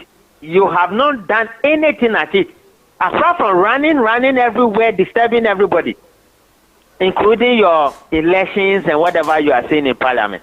So if you want to work at this democracy and make it better for everybody, that people will not believe in your country, it's hard work. And are we willing to put in the hard work? That is the question everybody should be asking, particularly those who have power to act right and to act precisely. So that is where we are, sister. That is where we are. Richard, since we started this conversation, you keep mentioning that it is part of our democracy. This is what we say we want. Is there any other form of governance or leadership that you would have preferred we run as a country? A leadership where everybody is held accountable for their stewardship. A democracy where rule of law will work. A democracy where people will be held accountable. And political leadership take their responsibility seriously. That is the country you want to stay in. That is the country where you will say is fostering national development. To not develop anybody apart from fraud, corruption, and bribery and criminality. That is not the kind of democracy you want. That is not the kind of democracy we want. Well, let me take your last words before we end our conversation. Let me start with you, Adib, and then I'll come to Richard. Well, I mean, what is playing out is quite distressing, and I would urge the very important stakeholders from the Peace Council to the Office of the National Chief Imam, to the Christian Council to intervene. Something needs to be done, as this has negative connotations on the elections we're about to have. We shouldn't make it look like it is a do or die affair, and it is time to find peaceful ways to deal with a lot of these issues. But if we get confrontational about it, we send very negative, signals to our supporters who might also pick it up from that level and do things that are inconsistent with the law. But I think the Supreme Court also has a lot of a very important role to play in this regard. In as much as I detest people running down the Supreme Court, they also need to work to prove to Ghanaians that they are unbiased in their approach to a lot of these issues. Okay, these days, because of the loss of trust and confidence in the Supreme Court, you have people coming out to say all manner of things against them. In the past, it is incomprehensible to have such happening. With one even describing, I wouldn't even want to use that word, but it is sickening. And the Supreme Court has a role to play in proving to the people that it stands by their interest, and it will do everything consistent with the interest of the state and not the interest of a political force like many people believe. Mr. Richard Kumado, let's take your final words on this conversation. Continue from where my brother just left off. You remember the National Security Minister was so much afraid there's going to be a uprising, a coup d'etat in Ghana, considering what was happening in West Africa. And he has to call the justices of the Supreme Court into one long room and say, hey guys, your judgment is creating problems. And it's creating security tension, and it's going to lead to instability, blah, blah, blah. Can you watch it? In a very long time, that has never happened. So take whatever Adib was telling you seriously. That is what it takes. Accountability and responsibility. Until we are able to live clearly with our conscience and be prudent and be circumspect and know that this is the only country we have, there's going to be a problem. And I think all of us have a responsibility, particularly those with leadership, to act right and to act precisely. The executive, the legislature, and the justice system. When it comes to nations and how they are ranked, the justice system plays a key role. And it's important is that people who are in that position, we need to reverence them. But to the extent that people do not have confidence in what they do and how they do it, then we are creating a loophole that could be exploited by people with all manner of interest who may not have control. Okay. It is necessary that leadership act right and responsibly. Thank you, Richard Kumado. Thank you, Adi. We are grateful for your time. Richard Kumado is a security consultant. Same Adib Sani, who also is a security analyst. This conversation on Parliament and all of the things happening there, they've had all of their conversations, and Richard Kumado says that accountability and responsibility is key. Adib Sani says that the Supreme Court must prove to Ghanaians that they are unbiased. We are receiving information that the NPP caucus in Parliament have staged a walkout. The NPP caucus in Parliament have staged a walkout. We will bring you more on that. We are monitoring the situation, and then we'll bring you all of the developments from that, all of the developments from Parliament. Like I said earlier, it promises to be a long and interesting day in Parliament today. A long and interesting day. The Speaker declared 4 seats vacant. The leader of the NPP in Parliament, Apenyo Markin, took the case to the Supreme Court. The Supreme Court have stayed the ruling of the Speaker on all of this. We will bring all of the developments on this. My colleague Samuel Yimadbo is at Parliament. He will be bringing us the developments in real time. He will let us know all that is happening in Parliament at the moment. Earlier we spoke with Dr. Dominic Anyine, the MP for Bolgatanga East and former Deputy Attorney General. He says that the NDC has good intentions towards Ghanaians, and he further stated that Speaker Michael Quay's ruling in 2020 was a sound ruling, and because of that, the Speaker BAGBIN's ruling this time in 2024 is not a ruling that he has aired at all. It is also a sound ruling. You're still watching ABC in the morning live on ABC News GH. For more news, you should be visiting our website www.abcnewsgh, www.abcnewsgh. Let's take a breather. We will be back.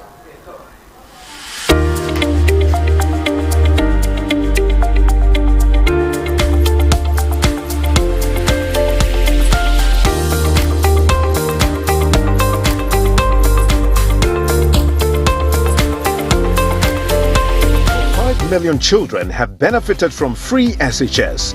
Protect free SHS. Vote Dr. Baumia #1 on the ballot.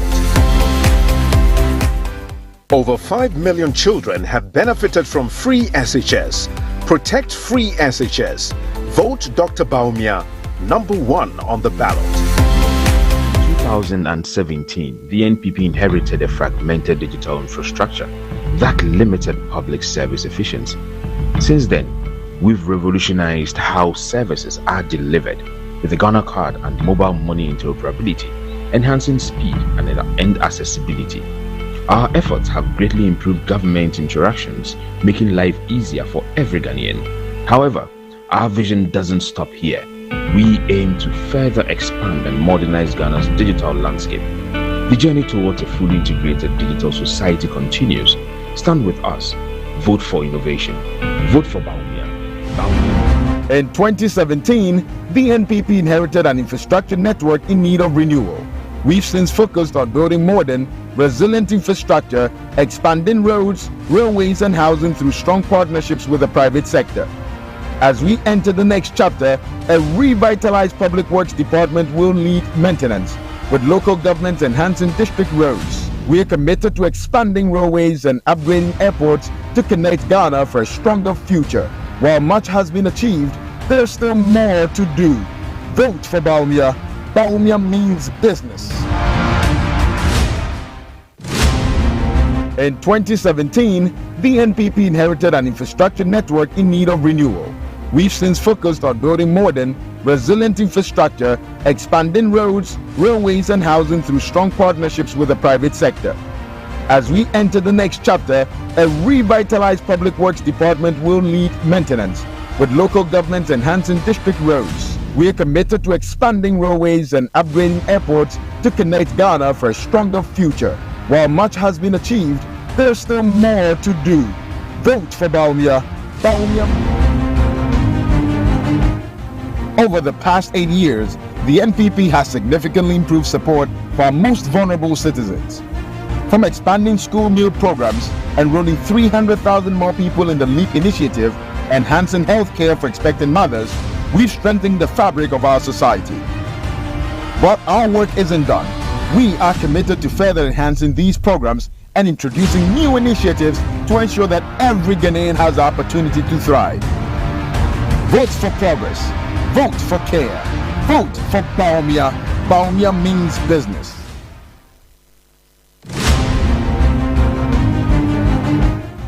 Over the past 8 years, the NPP has significantly improved support for our most vulnerable citizens.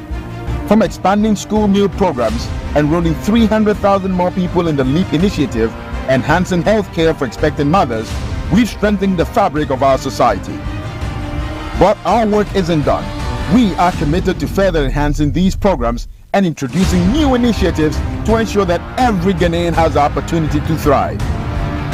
Vote for progress. Vote for care.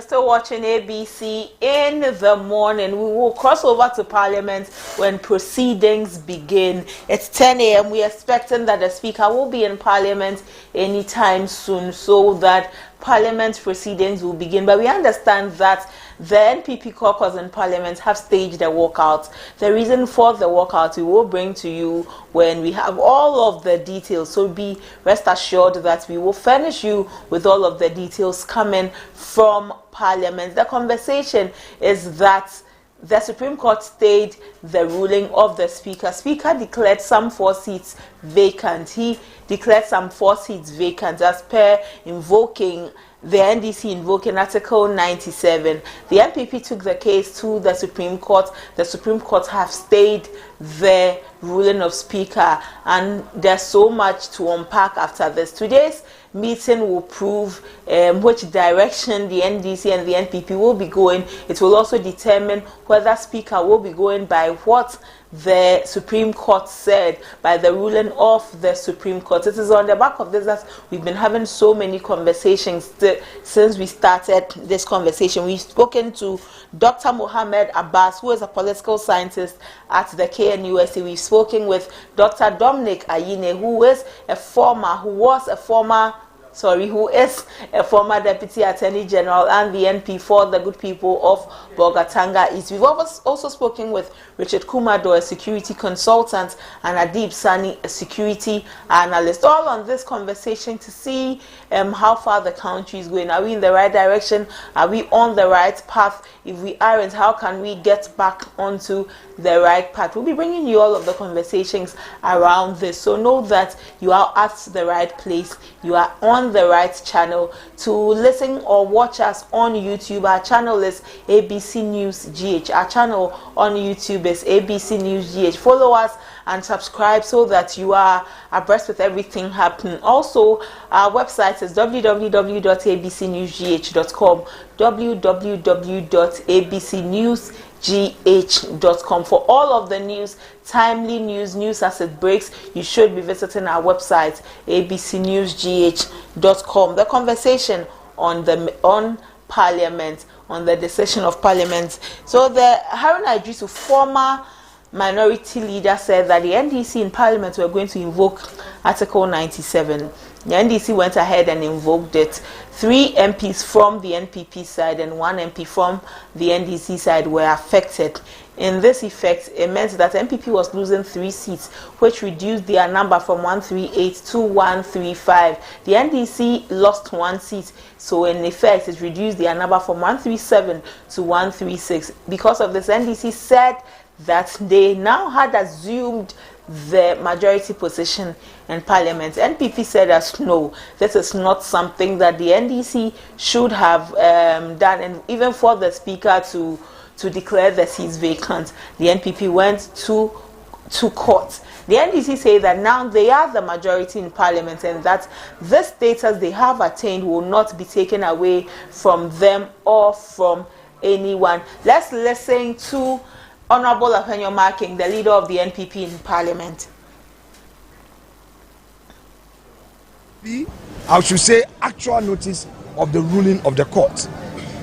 We have to leave it there and respect Mr. Speaker. Mr. Speaker has been part of our democracy since 1992. He's a senior lawyer. He's practiced in our court. And I believe that even if Mr. Speaker disagrees with the Supreme Court, he knows what to do. Suffice to state, at the risk of being repetitive, that we were not disrespectful of the chair. When the Speaker made his pronouncement and the majority caucus disagreed with Mr. Speaker, we didn't cause commotion here. We left quietly and told Mr. Speaker that the right place to express those grievances will be at the court. So we expect our brothers and our sisters on the NDC minority side to do the needful. But all would be for Mr. Speaker to make a final determination. The nation is looking up to Mr. Speaker. All his years in politics, this is a crucial moment for him to add weight to what we have done to preserve the peace. MPP is for peace. Yes. MPP is for peace. Yes.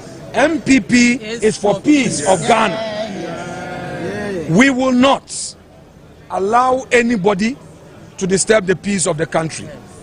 It is a notorious fact that we remain the majority caucus of this parliament.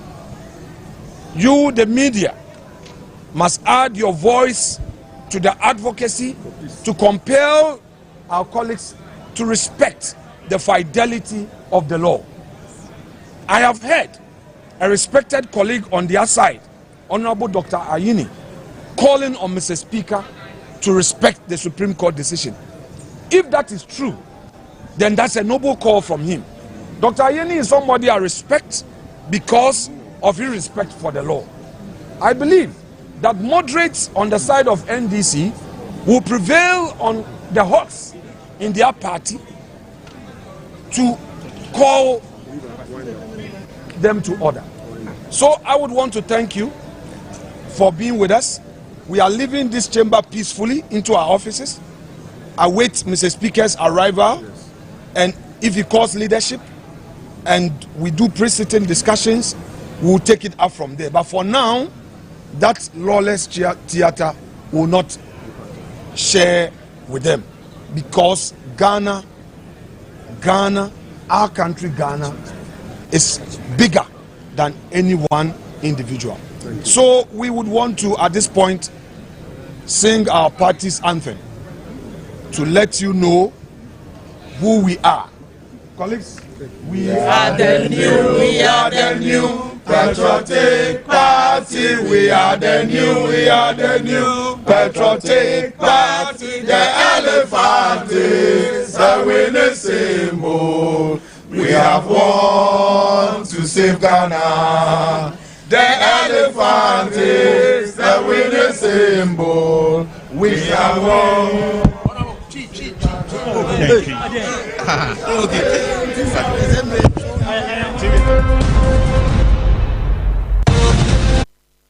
So you heard from the NPP side of Parliament. That's the leader for the NPP in Parliament, Honorable Afenyo Marking. He says that the NPP is still the majority caucus in Parliament. He says they are moving into their offices, awaiting Speaker's arrival and awaiting Speaker calling the leadership for a meeting before Parliament begins. He says that they took the matter to court because they believe in the rule of law and believe that the court could look at this matter and look at it well. We are looking forward to all of the developments from this. But the NPP have staged the walkouts. They said that, like they did on Thursday, they would not act violent. On Thursday, when they were not happy, they walked peacefully out of the chamber and then took the matter higher. They took the matter where the matter could be looked at and be looked at better than it was. And today too, they have staged a walkout. They are waiting for Speaker to come before they too would make themselves available, pending any meeting Speaker would have with the leadership of both sides. So these are some of the developments coming from Parliament today. But Parliament is set to sit. Parliament set to reconvene, and there will be so much to talk about, especially on those 4 seats that were declared, that has caused a tussle when it comes to who is majority, who is minority. You're still watching ABC in the morning live on ABC News. I am Abramati. We'll be back. Stay with us.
still on Parliament. We'll be bringing you all of the developments from Parliament. Let's have a conversation with Dr. Jonathan Asante-Otre, who is a political analyst. Good morning, sir.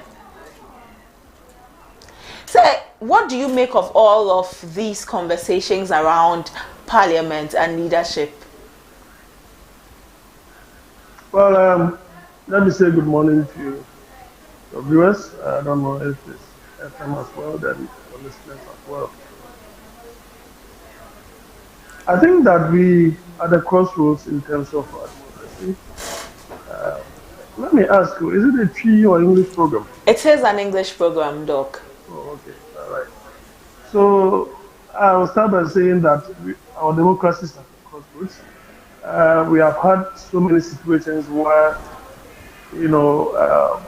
the Supreme Court has given certain ruling that seem not to go down well with so many people or so many. A case in point is the Supreme Court telling us that your birth certificate is not indicative of your birthright as being a citizen of the state. That's a bizarre ruling. But now they've not been able to make amends to that. And we have had series of,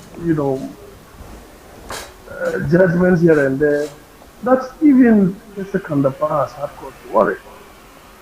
Now I'm building a point. So the point is that our current Supreme Court is wooed to be interfering in the affairs of Parliament. And they've not done it once, nor twice. We have seen that, happening. But peace has always prevailed. Now here is the case. I just even listened to Mr. Afenyama. Whether majority or minority leader, we cannot tell. Say, for example, that they resorted to the court, and that the court told Mr. Speaker their ruling that is asking for the stay of execution, that what the Speaker did was wrong. So I asked myself, really? So if that is what the Supreme Court is saying, the stay of execution, then they should have given the judgment in advance. But because you went there ex parte without the presence of the person that you are disputing with, look at the problem that you have created for all of us. Secondly, Supreme Court being rallied around, convene, and they will sit on a matter that somebody brought just in the afternoon, and the Chief Justice will empanel. I've never seen the Supreme Court work like that. So that is very strange, procedurally very strange. So it's as if somebody sitting somewhere manipulating certain things. Because there is the LGBTQ, the Supreme Court. That is something that defines the value system of this country. Much more important than the whims and caprices of political leaders here and there. This defines the entire nation, our value system. What has the Supreme Court done so far? So in all, I think that what is happening is interesting.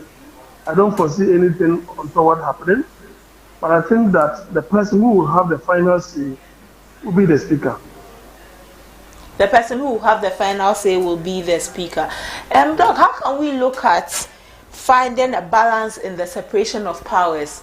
In all of this conversation, what has been paramount in the conversation has been separation of powers. A lot of people have said that we cannot find a very fine line between the various arms of Parliament. So how can we find a balance in that? To ensure balance or to ensure separation of powers is by cooperation of the three arms of government. If there is no cooperation, you see, this interpretation thing, in actual fact, there is a good reason that they say that the president is the number one, the vice president is number two, the Speaker of Parliament is number three in the absence of the Chief Justice comes forth in the absence of the president. But this idea of separation of powers and interpretation, so to speak, there is a lacuna in that. For me, If something is in our law books, the Constitution, and a situation has arisen out of this particular scenario, if I implement that by communicating the information of the implementation, how does that imply an interpretation? If there is an ambiguity, then we can seek interpretation. There is no ambiguity in there. So then that means that somebody is using the court as a weapon to disrupt a smooth process. If this were to be an uncharted path, like it's never happened before, then probably we would have only listened to the Supreme Court on this. But if the same principle you applied yesterday and the same principle somebody is applying today, you that applied that yesterday, you are complaining about its implementation today. Doc, so where is your principle? Doc, should we say that because a principle was used yesterday, if we find flaws with it today, we should still maintain that principle because yesterday it was used?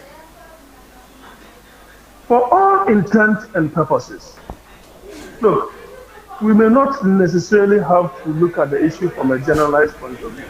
Let us deal with specifics. And is the MPP or the NDC, are they happy that a colleague who was with them is on the field campaigning for himself or herself as an independent candidate? When you have also sponsored, and if you listen to Makokwe's ruling, it makes a lot of sense. It makes a lot of sense. And you see, somebody was trying to be a bit ridiculous about this. Independent, somebody going independent. And they say, oh, the person has not crossed that. Really? So when he wins as an independent candidate, is it NDC or MP? It is an independent candidate. So that, by implication, is a party. He neither belongs to this nor that. He belongs to him or herself. He has crossed carpet. He has really taken that decision. There is nothing that you can do about it. There is no other interpretation. For me, if you there's no other interpretation. But what I was thinking procedurally, with respect to referring to Speaker Michael Quay, procedurally, then it means that there can only be one MP that will leave Parliament. Because let's just say that MPP complained and wrote a petition to the Speaker that this person has been excommunicated from Parliament, and he was kicked out. So the MPP has not complained about Cynthia Mamle and that of Kojo Asante. So what is the business of excommunicating them? But the same Speaker then made reference to notice of poll. That indicated that the Famina MP then, who was on the ticket of the MP, was contesting as an independent candidate. So that information was known. The same thing applies to all of them. So, you see, by the evidence, it's very difficult to say otherwise. But if we say that, look, allowing the MPP to become minority in Parliament now could affect government business, for which reason it will be very difficult to conduct government business, because the majority would have become minority become majority. Therefore, why don't you find a middle way? That middle way will be to go by the procedure. That is, if the MPP or the NDC has not complained, then there is no need kicking in Article 97(1) G and H. And if that happens, then it means that the independent candidate, Asiama, will exit. So what happens is that the two of them will have 137. Who then becomes majority, who becomes minority. So whichever you look at it, we are at a crossroads. way we look at it, our democracy is at a crossroads. Doc, let's look at the separation of powers bit. In the spirit of separation of powers and checks and balances amongst all of these institutions under our government, how do we avert the case of reach and interference of parliamentary business by the judiciary? I think that the Supreme Court must decline such invitations to be interfering in the affairs of the Supreme Court by virtue of certain ridiculous interpretations or in the name of interpretation. Because if that is the case, the work or the function of Parliament could easily grind to a halt. Because every decision Parliament takes, its implementation can be sent to the law court, Supreme Court, for interpretation or still prosecution. That is the absurdity. That is why the Supreme Court should stay off course in terms of interfering in the day-to-day activities, of Parliament. So if the separation of powers, there's a thin line between the three, where we say that, okay, so the executive are the policy initiators. They bring policy, they are the custodian of the finances of the state. But they being the custodian does not mean that they can do anything that they like. If there is a need for them to spend on behalf of all of us, those who represent all of us is Parliament. So whether you voted for this parliamentarian or not, we have full representation of all the constituencies. Therefore, you must send those bills to that place because they represent all of us, whether they are partisan or they are not partisan. So the 275 that we have, those are the numbers constituting the entire constituency. So they will have to ensure that the initiator of the policy, the initiator of the bill, the initiator of tax financing and all those things, the Parliament, they must approve that on our behalf. On our behalf. Now, if they do so, and there is a need, there is a lacuna, there is an ambiguity somewhere in a particular policy, then certainly there is a need for them to seek interpretation at the Supreme Court. So the Supreme Court is like the interpreter of the Constitution, and that is it. So interpret the Constitution accordingly. But to say that Parliament should stay execution is an interference, because you have not interpreted it this way or that way. That Parliament has what? Gone beyond or has violated that interpretation. That is where the problem lies. So separation of powers, it is good. The president, through the legal council, will nominate those who qualify to be in the Supreme Court. The president will look at the list, forward that list to Parliament. So they will go to Parliament to be vetted. Once they are vetted and they are approved, then they will meet the president and take investiture by swearing an oath of allegiance to the Constitution. And that is so. We have several ways by which, each of the three arms, interestingly or nicely, make arrangements to control each other. So it's like there is that need for cooperation. Once cooperation breaks down, then it means that separation of powers is the problem now. Okay. Thank you so much, sir. You're welcome. Dr. Jonathan Asante-Otre is a political analyst. He says that our democracy is at a crossroads at the moment, and he says that all of this happening in Parliament is because someone has decided to use the court to disrupt a smooth process, and that this process is not this declaration of seats shouldn't have gotten to this far if anybody hadn't gone to court, and that Speaker Okwe did it, it was right. So Speaker BAGBIN is well within his rights to also do what he has done in declaring the seats. He also says that the Supreme Court must decline certain invitations because it casts certain doubts on them as a body. And the Supreme Court is interfering with Parliament at the moment. The conversation is still on Parliament. We will be bringing you more and more from Parliament. And as soon as Parliament begins sitting, we will broadcast it live for you to also know what is happening in Parliament. My colleague Sami is at Parliament at the moment. Hello, Samuel. Hello, Abena. Samuel, since we spoke with you, what have been the more developments or recent developments? Right. Today has been it's been one of a kind in Parliament today. Tensions are very high. The minority or the NDC caucus currently are seated on the right side of the Speaker of Parliament. The Speaker is yet to assume his seat yet. The Speaker is yet to assume his seat, but already the NDC caucus has taken position. They are sitting right on the right side of the Speaker. They are speaking on the right side of the Speaker. But as it stands now, the NPP has staged a walkout of Parliament. They are waiting the Speaker to come and make his stance or declare what his position is and who will rightly be the majority or the minority in Parliament. Some MPs are still coming in, others are already seated. Just passed by was the former minority speaker, the man who started all of this,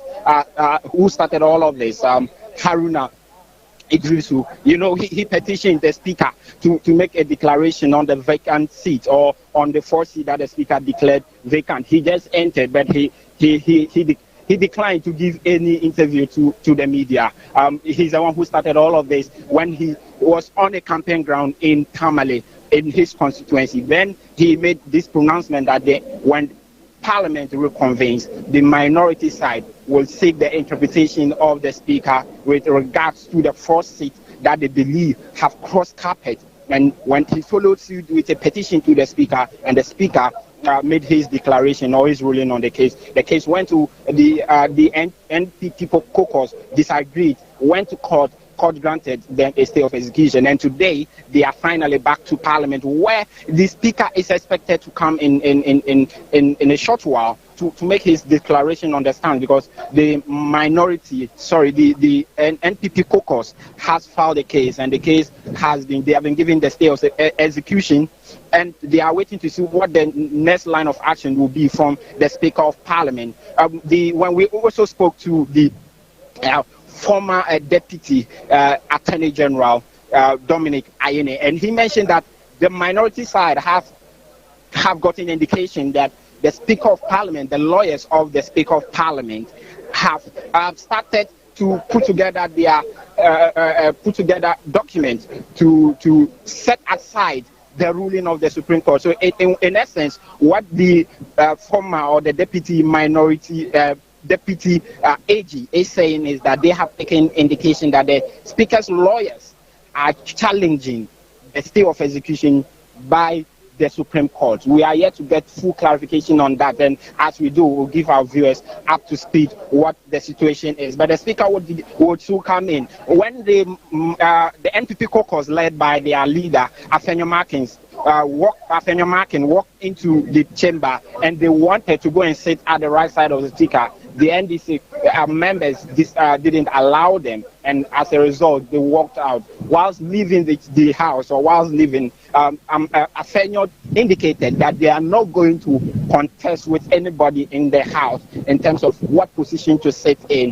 He said that the NPP is a law-abiding party, and as a result, they would abide to what the law has said, and they are staying with the Supreme Court on this issue, that the Supreme Court has granted a stay of execution of the Speaker's ruling, and as such, the NPP still remains the majority of the House. So when they went inside and the NDC caucus were not allowing them, they walked out, and he said that they are going into their offices and will be in their offices until the Speaker comes to the House. And when the Speaker comes to the House, they will come back to the House, the chamber as well, and seek the Speaker's and listen to what the Speaker has to say. And he says that they would leave it all to the Speaker to make his stance before they will take their next line of action here in Parliament. So it's a packed day. A lot of events would unfold here at the dome of the Accra International Conference Center, and as we'll be bringing our viewers up to speed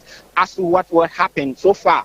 The NPP caucus have staged a walkout. So far, NPP have staged a walkout, and they will return to the House when the Speaker resumes his seat or when the Speaker comes to the House, and they will seek the Speaker's interpretation. And from there, the NPP will pick it up from there. But the indication, we have spoken to a lot of the NDC MPs, and they are insistent that they are they are rightfully the majority side of this House, and as a result, they are also counting on the Speaker to be firm in his stance that the 4 seats are vacant, and as a result, the NDC will maintain the majority status in Parliament. They are counting on the Speaker. They say that they know that the Speaker is a man of conscience, a man of integrity, and he will not bow down to anybody, even if it is from the Supreme Court. Abner. Unfold in Parliament. Indeed, it is going to be a long day, a very interesting day. We will still be coming to you, and so keep us posted. All right, Abner. My colleague Samon Yimadbo is at Parliament today, bringing us all of the updates from Parliament. He says that the man who started all of this, Honorable Haruna Idrisu, has walked into Parliament. However, he declined to speak to any member of the press. We will be bringing you more. Stay with us. We'll be back.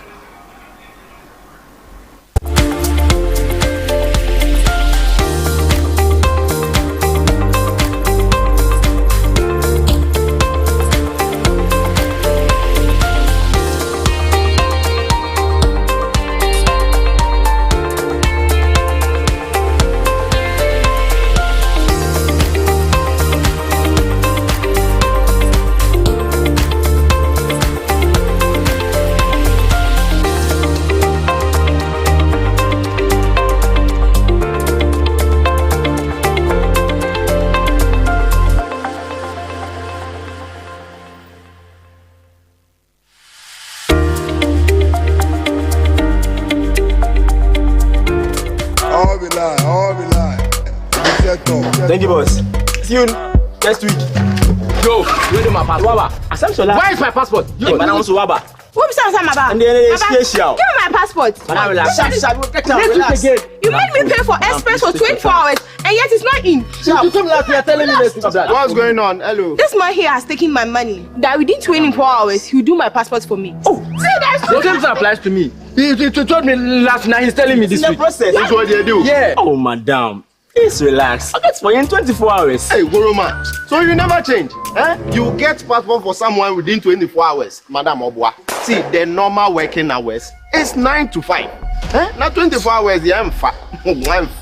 You guys have made a very big mistake by trusting these people. Now, through digitalization, passport application has been made so easy. Now, you don't need to stress yourself and join any long queue for your passport. All you have to do is to log on to the Ministry of Foreign Affairs website and begin your application.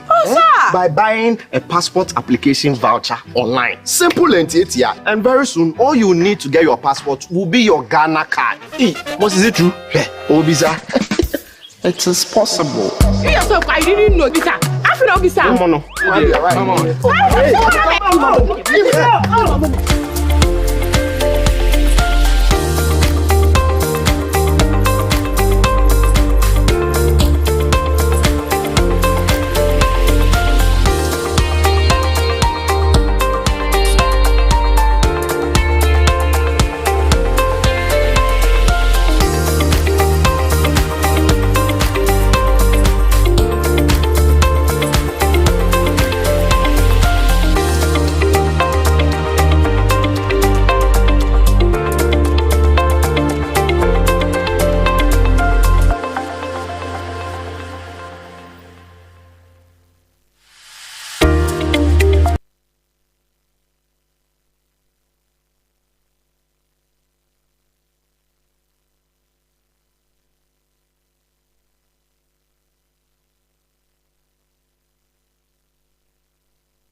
Welcome back. You're still watching ABC in the morning live on ABC News GH. We've brought you some happenings happening at Parliament at the moment.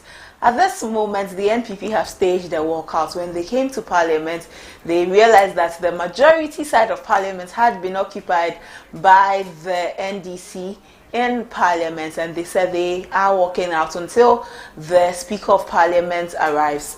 They are looking at the Speaker of Parliament arriving, and then that is when they will return to Parliament for business to begin, and also for them to know what the Speaker has decided. The NPP has said that they will wait for the decision of Speaker following Supreme Court's ruling, a stay of execution on the declaration of those 4 seats in Parliament. They, the NPP, will be waiting for the ruling of Speaker. They said they are a peaceful party, and what the Speaker determines, they will go by it. But all of this started when Haruna Idrisu said that the NDC was going to invoke Article 97 of the Constitution, and the NDC subsequently did that to declare some seats vacant. The NPP 3 seats and the NDC 1 seat. The Speaker ruled on that and declared those 4 seats vacant. Cynthia Morrison of the Agona West, Kwedu Asante of the Suhum constituency, Andrew Amakwensiama of the Fomena constituency, and Peter Aka Kwache of the Amenfi Central constituency. These are the seats that have been declared vacant. The NPP further took the matter to court, to the Supreme Court, and Supreme Court says that the Speaker should halt. A stay of execution, the Speaker should halt. Beyond all of that, today, the Parliament is reconvening at the dome of the Accra International Conference Center, where the Speaker is expected to make a decision on the matter. NDC have said in their press conferences and in various places that they have spoken that they will jealously guard this new status. They will jealously guard this new status, this new majority status, and nothing is going to take it away from them. They fully agree with the Speaker's ruling, and it is by only that ruling that they will be charting a path. They would only follow a ruling as determined by the Speaker and no other body. On the back of this conversation, we've spoken with political scientists, political analysts, security consultants, security analysts. We've even spoken to a member of Parliament, Dr. Dominic Ayine, who is a former Attorney General and the NP for the good people of Bolgatanga East. All of these conversations about Parliament. There are some bills before the House that the Parliament must deliberate on. In all of these conversations, all of these bills and government's business has stalled, but there are some bills and government's businesses that Parliament must deliberate on as we gear up towards the elections on December 7. This issue has sort of created a stall, has stalled or halted all of the things that must have been discussed in Parliament. And then we will look at all of these, we'll look at the matters arising, and when Parliament finally resumes or reconvenes, when Speaker arrives, we'll see how far they go with the conversation. It's past 10, but we are still waiting for the Speaker of Parliament, the Right Honorable Alban Sumana BAGBIN, to arrive in Parliament so that proceedings can begin. We've had various conversations with all of the persons we've listened to. The NDC had a press conference earlier during the weekend. The NDC had a press conference where they were very specific about what they were expecting. But let's refresh your minds on what happened in Parliament when the Speaker declared these seats vacant.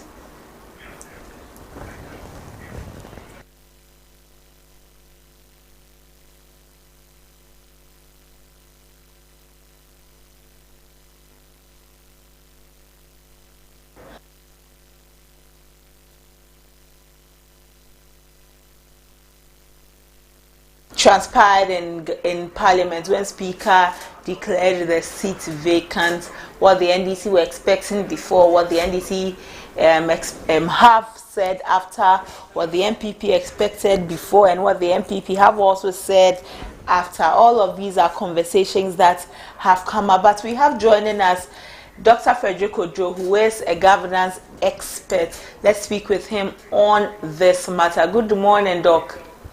Good morning. Doc, the NPP and the NDC are in Parliament today, awaiting the Speaker's verdict. Honorable Frank Anodon says that the only person who can bring some orderliness to Parliament today is the Speaker. Do you think that he's saying the right thing? Will the NPP indeed be okay if the Speaker does not rule in their favor? Mm-hmm. Well, I have been very consistent in this. Let the rule of law prevail. You see, we cannot pretend to be Democrats when we don't respect the law. A ruling has been made by the Speaker. A ruling has been made by the Supreme Court. Which one supersedes the other? Let us all agree to be law-abiding. I don't want us to make unnecessary commentaries about this whole thing. That is one of the points I have. The other issue I have is, what is the relevance of all the solar balloon on the nation? How well is this going to serve us? Does it promote our democracy? Does it help us to overcome our economic hardship? These are the questions I'm asking myself. As far as I'm aware, nobody seems to be thinking about the ordinary Ghanaian beyond playing to the gallery. Let us all respect the law. Let us all agree to obey what the law says. And I think we'll be better off as a country. Separation of powers. At the moment, do we see that in the arms of government? Is it that the Supreme Court is reaching too much, the judiciary is reaching too much into the work of the legislature, so much so that they are going past certain boundaries they should not be? Okay. If we want to play the law, then let us respect the full law. The full law requires that if anybody is accused of being in breach of the law, that person is given a hearing. Let us give a fair hearing to those who are alleged to have breached the law. Let them have their say.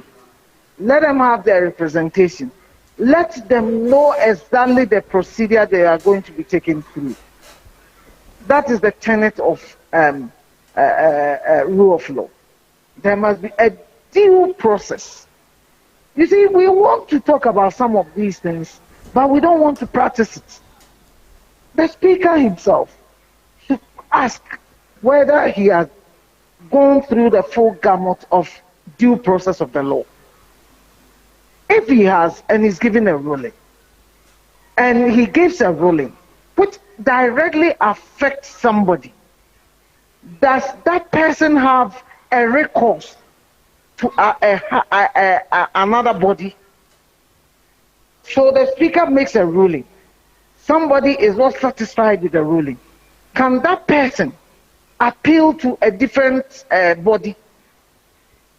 Are we saying there's separation of powers in this country? So when the president does everything, he's the executive president, and that nobody can question the president. I don't think that is what we are saying. If the president uses executive powers to take away somebody's rights, can that person go to court? If the answer is yes, then we ask ourselves, if the Speaker takes away somebody's right, then suddenly Parliament is sacrosanct. The Speaker has made it. It is only one person, the Speaker, who has made a ruling. And we are saying the Speaker has made a ruling, and any attempt by another body to review that ruling is an affront to the independence of the, is an attack on the Parliament. Please let us remove emotions and our, whatever we want to say, our line of partisan thinking out of this, and really question ourselves that if the president were to take any action and somebody is not satisfied, the person can go to court. But once it is the speaker, and in this case, the speaker has sacked a second deputy speaker by just one pronouncement, and that second deputy speaker cannot resort to any other means for him to be heard. And the speaker did not even hear his own deputy making a case for himself. Please, let us do right by ourselves. Let us forget about MPP, NDC. After all, I don't see too much any of them has done for us. But seriously speaking, can we in all conscience say that the speaker has made a ruling against his second deputy speaker, and the second deputy speaker cannot make a ruling? I cannot even seek another avenue to be reinstated. So, Dr. Dro, you don't believe that the Supreme Court is interfering in Parliament? No, I'm insisting that the due process of the law was not followed. None of the people who have been removed was given an opportunity to speak for themselves. None of them. And if anybody says they were given an opportunity to speak, they should come and show us. None of them had a representation. To be removed as a member of Parliament is a serious matter. And I shouldn't be allowed to bring my legal counsel to speak on my behalf. And we think it is okay. Please. Dr. Joe, if you were to be, it shouldn't happen. If your boss were to sack you, you can't even say anything in your favor. Where is the due process of the law? Where is the right to be heard? Everybody should have the right. Even the person who has murdered, even if you kill somebody, you have a right to be heard. So we say a member of Parliament who is now a second deputy speaker cannot be heard by the speaker. Let us begin to put ourselves in the shoes of these people who I deem to be victims. Okay. No matter the crime you've committed, the law demands that you must be heard. Were they heard? Somebody say, oh, everybody knows they've committed the offense, so you shouldn't hear them. That is my argument. Dr. Joy, and what is the benefit of all these drama to the country? What is the benefit? And very respected individuals are taking stands, and I ask myself, you are not even considering the people in question. You are not considering the process involved, and you think it is fair. Now we have a new majority. They should lead the Parliament. And what are they going to do for the rest of the tenure? Dr. Joe, in all of these and in the conversation we are having, where and how do we reconcile separation of powers and checks and balances? So let us respect what each arm of government does. When it comes to the interpretation of the law, it is not the speaker who interprets the law. The speaker has got the power to make rulings, yes. I won't take that out. Nobody can take away from any speaker. We sat here in this country 4 years ago, and the then speaker, Michael Quay, did the same thing. Nobody came to the defense of the individual. And it's funny that it's this same Siama who is suffering the same situation twice. Michael Quay didn't allow Esiama to make his case. And because it was MPP also knew it favors them at that time, they never thought that this situation was going to reoccur. And today they are victims, they are crying. You see, this is the challenge we have in our society. When the wrong things are being done, as long as it's okay. But we shouldn't illegality. For me, it is illegal for them to be heard. They have the right to bring their counsel. What is the procedure for removing somebody who has, even cross carpet? What is there not a procedure? It constitutes somebody being accused of having committed some form of infraction. So you should be given a fair hearing. Somebody goes to somebody goes on campaign, and in the campaign says, "Oh, very soon this number of people are going to leave Parliament," and then the following day, the leader of his party makes a motion that some people should be removed. 2 days later, Speaker appears, and we think it is fair. We think it is fair, but I think that individual also was elected, even when MPP rejected him. Particularly, there are others, but if you take the second deputy speaker, when MPP rejected him in 2020, his people felt they loved him. So even as an independent candidate, they voted for him. And I'm pretty sure in the next election, they will vote for him again. So you can stay in Parliament and represent your people, but he cannot stay there and represent his people. If he's committed any crime, which goes against the Constitution, you won't even give him the opportunity to speak for himself. Well, some have also said that, Doc, some have said that the Supreme Court should have restrained themselves in addressing this issue because the Supreme Court must decline some of these invitations. Had the Supreme Court declined it, we have just a few weeks to the elections. This would have passed, and then would have a new government, and everything would be brand new. So then all of this is needless. If this was so inconsequential, then the Speaker should not have made that ruling at the time he made the ruling, considering the time left. So if the Speaker can act, why can't the Supreme Court act?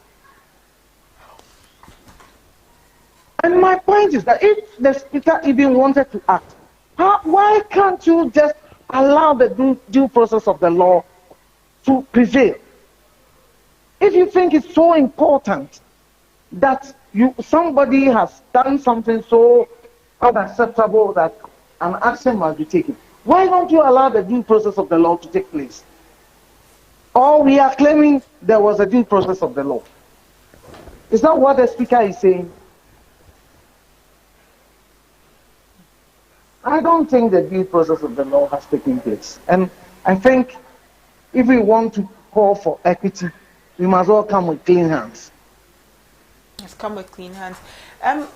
Dr. Joe, in all of these conversations, what has also been one of the driving issues is that the Supreme Court is opening themselves to untrust, that a lot of Ghanaians continue to see them through biased lenses, that the Supreme Court is biased. When has the Supreme Court been deemed to be, fair in politically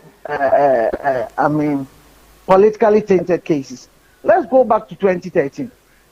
In the presidential petition, what did the MPP say? They said they did not agree with the Supreme Court. Come to 2021, the same thing. They said the same thing. So the court will face these accusations for as long as somebody feels they should have been the right people. But let us ask ourselves, even I am sitting here questioning the procedure for removing the members of Parliament. And I want anybody to tell me I'm wrong, that the procedure was fair, and that if it had been them who have been treated in the same way, they would have been very happy with that. I am saying there was too much indecent haste in the process the speaker took. He may be right, but give them a fair hearing. The speaker is a seasoned lawyer. He knows what is meant by the due process of the law. So why did he refuse them? I mean, the basic human rights, the right to be heard. Your own second deputy. That's what even amazes me. But nobody is looking at that. They are only looking at what the Supreme Court did. Aren't we all amazed that the speaker even refused to listen to his own second deputy speaker, who is a duly elected member of parliament? Aren't we amazed that the speaker, by just one pronouncement, says you've lost your position? You are no longer a second deputy speaker. You are no longer a member of parliament. But we can go and attack the Supreme Court. As for the Supreme Court, whichever party is in power, is in opposition, will attack the Supreme Court. But this same court, the High Court, the Appeals Court, freed the minority leader, Atu Hayford, from prosecution. That one, they held the judiciary. But today, the Supreme Court has taken a decision. We are vilifying them. Is it fair? If we want a country, we don't want to be ruled by law. Let us choose what we want for ourselves.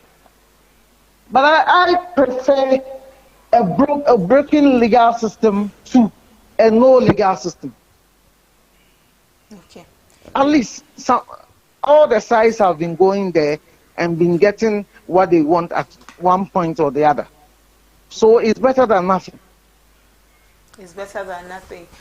We are going into the elections right now. Hello. Yes, Doc. Doc, can you hear me? Yeah, I can. In going into the elections, this conversation is the conversation that for the past few days has taken over the airwaves, and it looks like whatever the outcome will be today, we will still continue having these conversations in the. Oh, we will. But you see, my worry is that when people want to go to court, let us go to court with hard facts, evidence. There are too many issues going on in this country. Not too long ago, people who should have known better were attacking the Electoral Commission because the NDC said they found something they will not show to the world, but people supported the NDC. It took the EC to bend backwards and over to say, yes, bring us what you have and we go and claim. They say we won't give it to them. The EC has gone back and repeated the process. And as of now, what are people saying concerning the accusations that came out? You see, let us be fair to ourselves. It doesn't matter who wins the election. Because for me, from where I sit, I don't have any faith in either the MPP or the NDC. President Mahama was a sitting president. When we lost so much faith in him that he lost. And it is very probable that MPP is going to lose this election. But then, what do I expect? As I sit here, whether it's MPP winning or NDC winning, what am I so enthused that so much is going to change with either of them winning that I should be so worried as to I should be happy about whoever wins? No. I don't have any faith in either of them, to tell you the truth. Because both parties have disappointed this country seriously. But the point is that we need to build a nation. We know how bad, dictatorship has been to this country. In spite of all the challenges we've had with democracy, we can count certain developments that we can all be proud of as a people. But then, when we are getting into election, some people want to create an image that, oh, because they are not in power, and that's how the MPP also behaves when they are not in power. They create so much tension in the system. But I ask myself, why should you take us through this? When NPP is not in power, the EC is against them, the police is against them, the Supreme Court is against them, every national institution is against them. And the same way with the NDC. Why do we do this to ourselves? Oh, wow. So that is the challenge we have. So going into the election, whatever happens, I'm not worried. Because one, I know this country will be standing after the 8th or so December. When it is time in the 7th of January, we will swear in a new president, whether it is President Mahama or Vice President Bawumia becoming the president. We swear in a new president. The country will go on. We are not going to experience anything. Nobody can take arms in this country and succeed. The will of Ghanaians will always prevail. So let Ghanaians go and vote for whoever they choose to be their leader, and we'll be fine. Okay. Even if our leaders will continue to fail us, we'll continue to be fine in this country. Thank you so much. We will survive. Thank you, Doc. Hello, Doc. Thank you for joining us today. You're welcome. You're welcome. Dr. Frederick Ojo is a governance expert. Doc says that we should allow the rule of law to work. We should allow the rule of law to work, and that what is the relevance of all that is happening on in Parliament, on the nation, and that there should be a right to be heard. So much has happened in Parliament, a lot of interviews granted here and there. It's very necessary that you also are in the loop. Let's take and listen to them.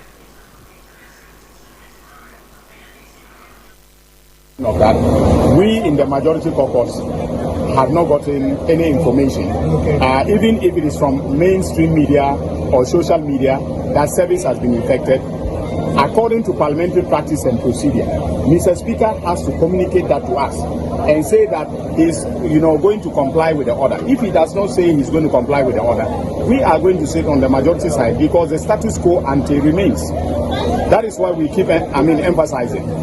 Parliament operates by rules and procedures pursuant to our standing orders. And so currently, as we stand, all right, we are not in possession of any official information to the effect that Mr. Speaker has been said, and that Mr. Speaker now wants to comply with the order of the Supreme Court. Can the Speaker serve you when you sit in Parliament this morning and come to read out to you the service has been on here? That is incumbent upon Mr. Speaker to say so. If he does not say anything and proceeds as if service has not been effected, then his ruling stands. What are you counting on going on this morning? Are you counting the Speaker to come out to do as you just said, or you expect that normal parliamentary process will follow? Well, we expect Mr. Speaker, to proceed with the normal parliamentary business of the House. Okay, and if he does communicate to us that he has been properly served by the court, okay, and that he is complying with the order of the court, then we will do as ordered by Mr. Speaker. How can he say otherwise? Can he say otherwise? Why not? If Mr. Speaker can say otherwise to the extent, okay, that his lawyers are contesting the orders, all right, the law is that a void order, all right, should not be complied with. A void order should not be complied with. A void order is an order that is empty of any legal basis. All right. The case we are dealing with. Well, and usually, as lawyers, okay, we will advise the clients that even if it is a void order, you must go to court to have the order set aside. In the case of Mr. Speaker, all right, I am reliably informed that his lawyers are currently trying to file processes to set aside the order of the Supreme Court. In that case, fix your membership. So nobody needs to come and tell those MPs who have moved from NPP to independent that they have lost their membership. It's clear in the constitution of the party. Okay? So nobody needs to die. The party needs to die. Mr. Speaker, listen to me very well. Mr. Speaker, in taking this decision, said that he had gone to the electoral commission for notice of poll. I'm sure if you're in the house, you would have heard it. And the notice of poll indicated that all the members against whom these allegations have been made actually did what they were supposed to do. Honorable Sitya Morrison, as far as independent candidate, and the data is before the electoral commission. Honorable Kojo Asante, member of parliament for Suhum, on the ticket of the MPP, as far as an independent. And the information is before the electoral commission on their notice of poll. Honorable Esiama, second deputy speaker, has gone to move from his independent status to file as an MPP. And the information is on the notice of poll. So Mr. Speaker said, these facts having been brought to his notice, under Order 18 of the House, Mr. Speaker is clothed with the requisite authority to act. Once this information, he doesn't need a letter from any political party to tell him that any member has defected or not. He doesn't need that one. All that he needs is just that evidence that and the facts that these people's status have changed. And it has happened. And Mr. Speaker said that nobody on the MPP side got up to contradict the facts that he had mentioned. If somebody had got up to say, oh, Mr. Speaker, what of information? Honorable Kojo Asante has not gone independent. He is still a member of our party. They were on the floor. They didn't challenge. And you ask MPP, when Dr. Bawumia went to Suhum, ask them whether Kojo Asante was part of Dr. Bawumia's entourage. In fact, they rather raised the hand of the MPP candidate and called Kojo Asante names. They say he's a traitor, he's a treacherous person, he's a villain. They vilified him in the constituency and said that the MPP has nothing to do with him. And they can come and sit here and lie that they have not written any letter. They don't need to write a letter. Any MPP person, just refer them to their own constitution. That their constitution under Article 3 on forfeiture of membership automatically has removed them even as members. So nobody needs to write. So Mr. made the declaration of the 4 seats vacant. So if you hear that somebody is giving a directions, it's null and void. There are no directions that can be given to Parliament outside what is speaker. Okay, yes, Ghana may hear some yeah, MPP for your person. Supreme Court, Akasa. Assembly na speaker, sir. Yen to me, ya buy a no before your queen. Said ya Ghana, assume ya bono. Yen to me, no mumbai to Kuntoka. Sabi, I are dreaming in Yansan de Casa. And Yan Toka. Ain't no, yet the Asumji and a bar parliament, yet the echo. Into no, your quiet office. Your train opening Cassia or take Quinaso. And draw speaker or Mode court ruling no ebe serving. Into Yanim so no so yam brenimnia. Waka wedi kebmamin kebi echiache. Into your bumpire say oba. On be frame waka say look. Edom kuma de omo ye no and yet into no moon sorry. And yen na ye die to me. Sabi say ebe bi obeka so mu di agro. Inti yen tumi ne omun kokko ntokwa yemba hwen ye wo fase fo hwen Ghana fo omo yo omo adwuma ahemfo hwen omonim MPP ye bobre wiase nyina hwe se MPP fo a omo wa ban mu den na omo beye ese ye kire se kafra ya dwemu do ese ye kire se ye Jacob Meminke bitum se Supreme Court akase idie na obi enim se no ana embra no yen time speaker kasa ye no yamfa ntokwa ye pie di na ka se ye kokọ ya asem ye court eno na entitia ye mpanimfo edikanfo de tete yen nti no eyen ntokwa ye kwa ye office asomdwe mu ye gidi se speaker ba de obeke bia no Ghana nyina abehu ya dance nyamisha balida obi beka se mo kasa no mo fi obi beka se mo kasa fi asa wuduane ana Ida is that the case Ida correct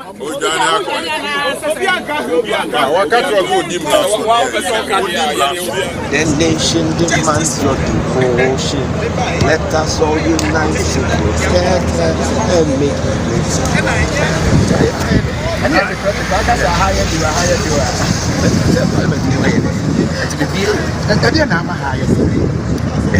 because of the workout currently.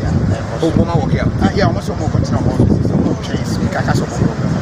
Oh, yes, we're trying to speak. Let's just speak about normally MPs, MPs, as a speaker member. No, because of that, you can say, I just say, meaning we have those they have trained and brought up in the home, and there are those they've read like animals in the home. So just take your time. You can sit on the matter the whole 24 hours. You understand? And you bring your comprehensive ruling. Then we all begin to reflect on it. But you don't sit in Supreme Court and then you suspend Mr. Speaker's ruling on the floor of the House. If you do that, you are fanning the Supreme Court that is supposed to water down the tension in the country. It's rather fanning the tension in the country. And Madam, what's the name? What's the name of the Chief Justice? Tokono. Madam Tokono. I hope and pray that she has children in this country. She has family members in this country. We must all watch it. We must all watch it and protect the peace we have in this country. And the Supreme Court must play a pivotal role in protecting the peace we have as a country. That leads to my next question. Others are considering some implication to the Speaker decides to uphold his testimony. The Speaker will do what is right and no intimidation whatsoever. And we will protect our current status as the majority, as my leader has clearly stated. The Speaker, as you know, the BAGBIN know him, will never bow to any pressure or any intimidation.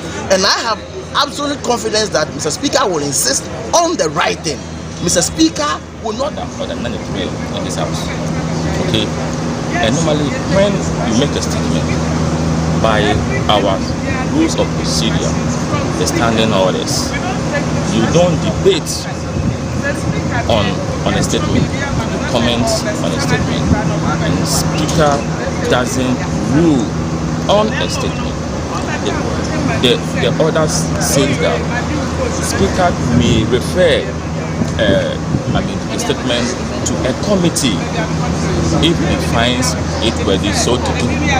So what Speaker should have done was to refer the statement to an appointed committee, but he went ahead to pronounce a ruling, which to some of us procedurally it was wrong. Okay, now the majority side through the leader of the House, Honorable Alexander Afro-Namakin, went to the Supreme Court. In fact, when we were commenting on the statement, he drew Speaker's attention to the fact that a process has been served the Supreme Court, but the Speaker didn't listen to it. Now Supreme Court sits up on the matter and said that there should be a stay of execution. They've not gone into the substance of the matter. They are saying that, hold on, for us to interpret that constitutional provision to the benefit of us all. What is wrong about that? I want to ask Ghanaians, why is it that even renowned judges, renowned lawyers, those who are grounded in law, are giving different meanings onto that constitutional provision? It means that there's something wrong about that. Why don't we wait for the interpretation to be done before we proceed? So Speaker is coming today, and for me, I know that he's somebody, he's the longest serving member of Parliament, he's somebody who is held in high esteem in society, and I know that as a street lawyer, he wouldn't go against the ruling of the Supreme Court. Also, you've heard from Parliament. Parliament is yet to sit, but the MPs have been granted interviews. From what Honorable Afenyo-Markin said in that interview that was conducted in Tree, he mentioned that Speaker has been served. When we spoke with Dr. Dominic Anyine, he said that Speaker had not been served, and if Speaker had not been served, he could not be in contempt of court. At this time, Speaker has been served. As what Honorable Afenyo-Markin said, Speaker has been served. So we'll see how far it goes. Even the Speaker will be in contempt of court if he does not go by what the court has said. But there's a lot of conversation happening on X platform. We'll be reading more and more and more of it to you so that you know what is happening. But it's just been updates from what is happening in Parliament. But we are receiving indication that the Speaker of Parliament, Alban Sumana BAGBIN, has arrived in Parliament. As soon as proceedings start, we will cross over so that you are abreast with everything happening there. At the moment, the NPP had staged a walkout because when they came to Parliament, the NDC had occupied the majority side of Parliament, and NPP said that they were waiting for Speaker to arrive before they too would come back. They also said that they were going to abide by whatever decision Speaker had taken because they are a peaceful party. They know that their children are watching, the traditional leaders are watching, the international bodies are watching, everyone is watching, and they wouldn't do anything that will undermine the democracy of the country. The NDC invoked Article 97 of the Constitution, and it's on that the Speaker declared some 4 seats vacant. After these seats were declared vacant, the Supreme Court ruled on a stay of execution on this declaration because the NPP had taken the case or the matter to court. Today, the Parliament will be sitting with Speaker presiding, and Speaker will have to make a determination, will have to take a decision, make a declaration. We are all waiting eagerly to hear what Speaker says because it will make an impression on our democracy, to make an impression on the work of Parliament and how Parliament conducts itself. This is the conversation, and we are waiting for Parliament to officially begin so that we will cross over to the dome of the Accra International Conference Center. We will cross over to the dome of the Accra International Conference Center. Well, let's read something Emmanuel Ama Kofi Bua posted on his X platform. He is the MP for the good people of Elembele. He posted, it's quite a lengthy one. I will do well to read it all to your hearing. Emmanuel Ama Kofi Bua says, I ask a straightforward question regarding the point raised by some senior members of the NPP and other commentators who advanced the point that the party has not officially notified Parliament through the Right Honourable Speaker regarding the affected MPs for feature of their party membership. With the NPP's presidential candidate, Dr. Mahmoud Bawumia, endorsing the new parliamentary candidates running on the ticket of the NPP in those constituencies, or will they continue to support the candidates who have chosen to run as independents, particularly in Suhum or Agona West? It is worth noting that the NPP's constitution and rules stipulate that members who contest as independents automatically forfeit their membership. It goes on and on and on, but he ends with saying that the NDC parliamentary majority has come to stay. This is Emmanuel Ama Kofi Bua, and this is what he has said on his X platform. Dr. Dominic Ayine, the MP for Bogatanga, he said that Speaker of Parliament has instructed his lawyers to file processes at the court to vacate the ruling of the Supreme Court. This was after he spoke with us here. He said that the Speaker has instructed his lawyers to file processes at the court to vacate the ruling of the Supreme Court. So much happening in Parliament. We understand the Speaker has arrived.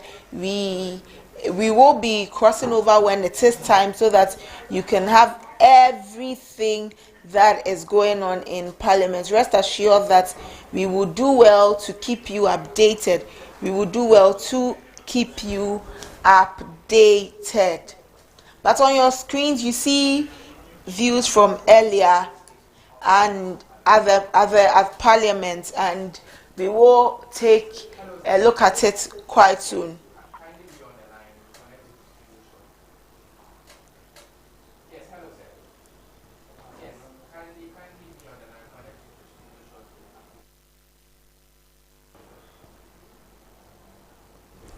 So you see in your shorts, Parliament, the forecourt of Parliament, we have some NPP members, sympathizers there, and we'll see how things pan out there. Let's speak with Clement Akolo.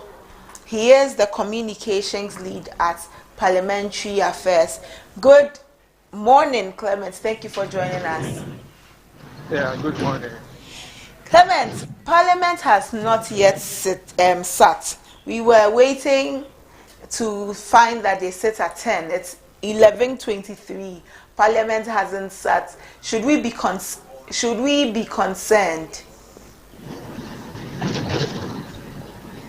Hello?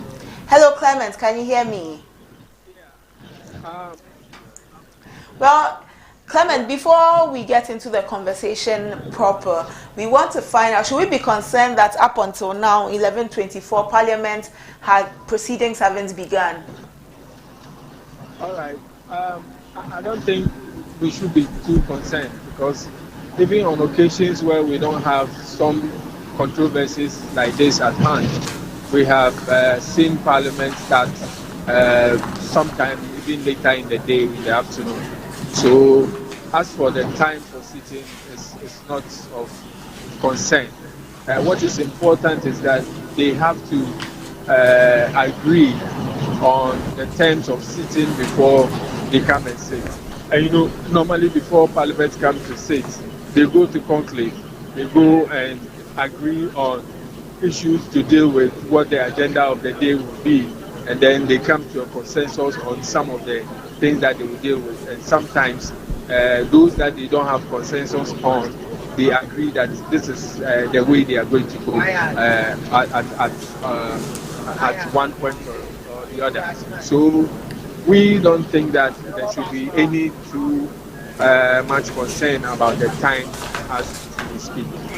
Clement, do you envisage that by the end of proceedings today we would have made some way forward?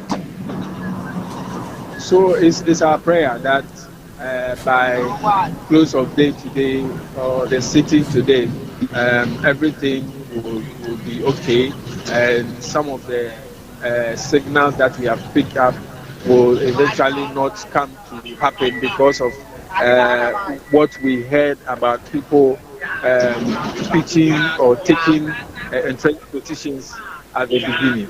So those entrenched positions, we are hoping that will not materialize. So we are all hoping that by the end of the day today, we'll hear a good story. Some of us have been on record as saying that if the two sides do not think that they have consensus to sit and for peace to prevail, then Mr. Speaker should adjourn the House to a day where they will all be comfortable with. If the pronouncement by the Supreme Court is what will appease everybody, then they should adjourn the House to such a time where the pronouncement by the Supreme Court will have been made. And then when that is made, then there will be peace in the country. Because as we speak, the standoff between the minority, that is the NDC and the NPP, as to who occupies the right side of the Speaker, which is the majority side.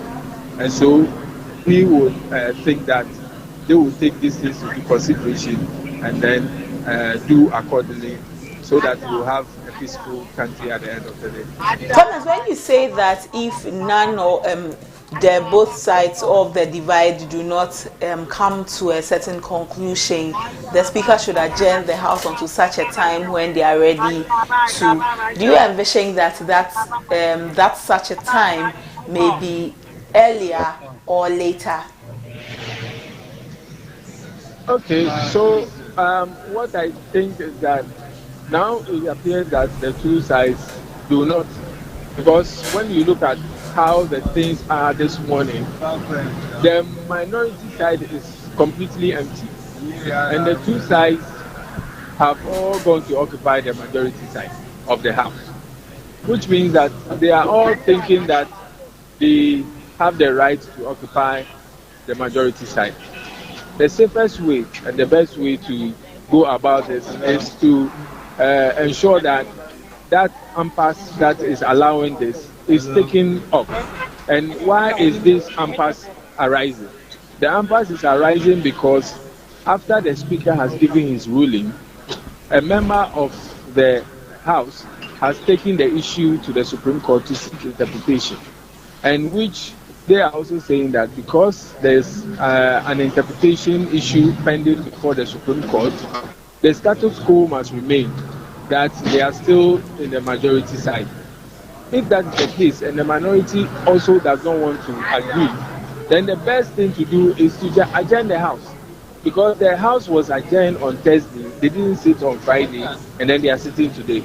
If they still cannot come to a consensus, then the House will be adjourned until the Supreme Court issue is heard. And when that is heard, then everybody will understand what the situation really is. So I think it should be as early as possible. It should be as early as possible. Clement, after this very peculiar matter that is before the House, how should Parliament conduct itself so that we don't see this rearing its head anymore?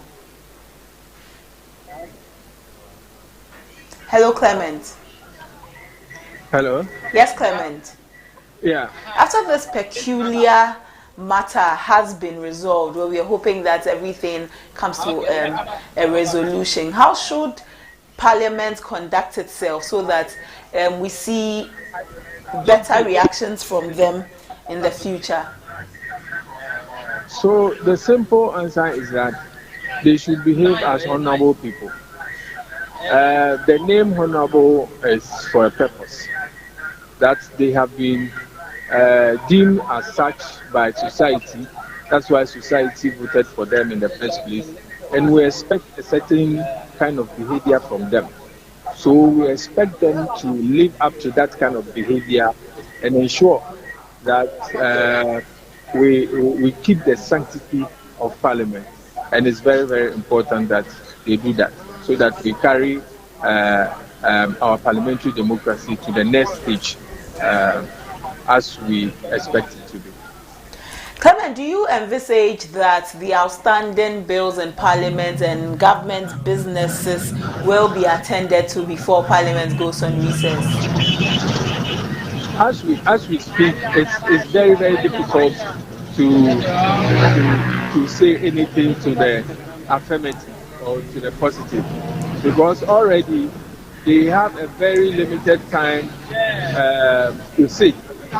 And when you look at it, they had only just about 3 weeks to sit before Parliament adjourns. It will be difficult to have Parliament doing its work on any bill and complete it and do a thorough work before they rise. And looking at the sentiments in the House, it will be difficult to have consensus on some of the bills and government businesses before the House. So it's a very, very difficult time for the government of the day and the prosecution of its agenda on the floor of Parliament. To be difficult for that. Well, the NDC says that they will be the majority. Looking at the point where we are, do you think that they'll be able to have a transition of power in Parliament? We'll see the NDC assuming the majority, the various committees will see leadership changing. Do you think we'll be able to achieve all of this should the current status continue? I didn't hear the last part of your question. I said that you envision or envisage that we would be able to see all of this happening, the change of leadership of the various committees, looking at the fact that the NDC are very certain that they are going to maintain their majority status. Transition hasn't happened. Do you envisage it happening? So this conversation will become very ripe and relevant when we are able to cross this current hurdle. It appears that this hurdle that we have not seen our way clearly, whether the NDC is assuming the majority or the NPP is remaining in where it's supposed to be. So what we are trying to say is that let's first cross this particular hurdle, because changing the leadership of the committees also have their own way and their own time or time period, and that one will also take some time. Clement, ideally, what is that time period that it takes to change leadership? Okay, because it has to go to the selection committee. The selection committee will now look at the new composition of the House. So it means that they will use another ratio to compose the membership of the committees. Previously, it was the NPP that had the majority, a slim majority. So the ratio that was applied to the committees ensured that the members of the NPP were the chairman and deputy chairman of the committees. Now, if the table has 10, it means that it has to use another ratio, which will make the NDC members rather the chairman and deputy chairman, and then the NPP members become the ranking and deputy ranking. So that's how it will take some time. But extraordinary circumstances call for extraordinary ways of doing things. What it will mean is that they will have to really double up if that issue comes up, and then the committee on selection will have to double up and do its work very quickly and ensure that that is done before they rise.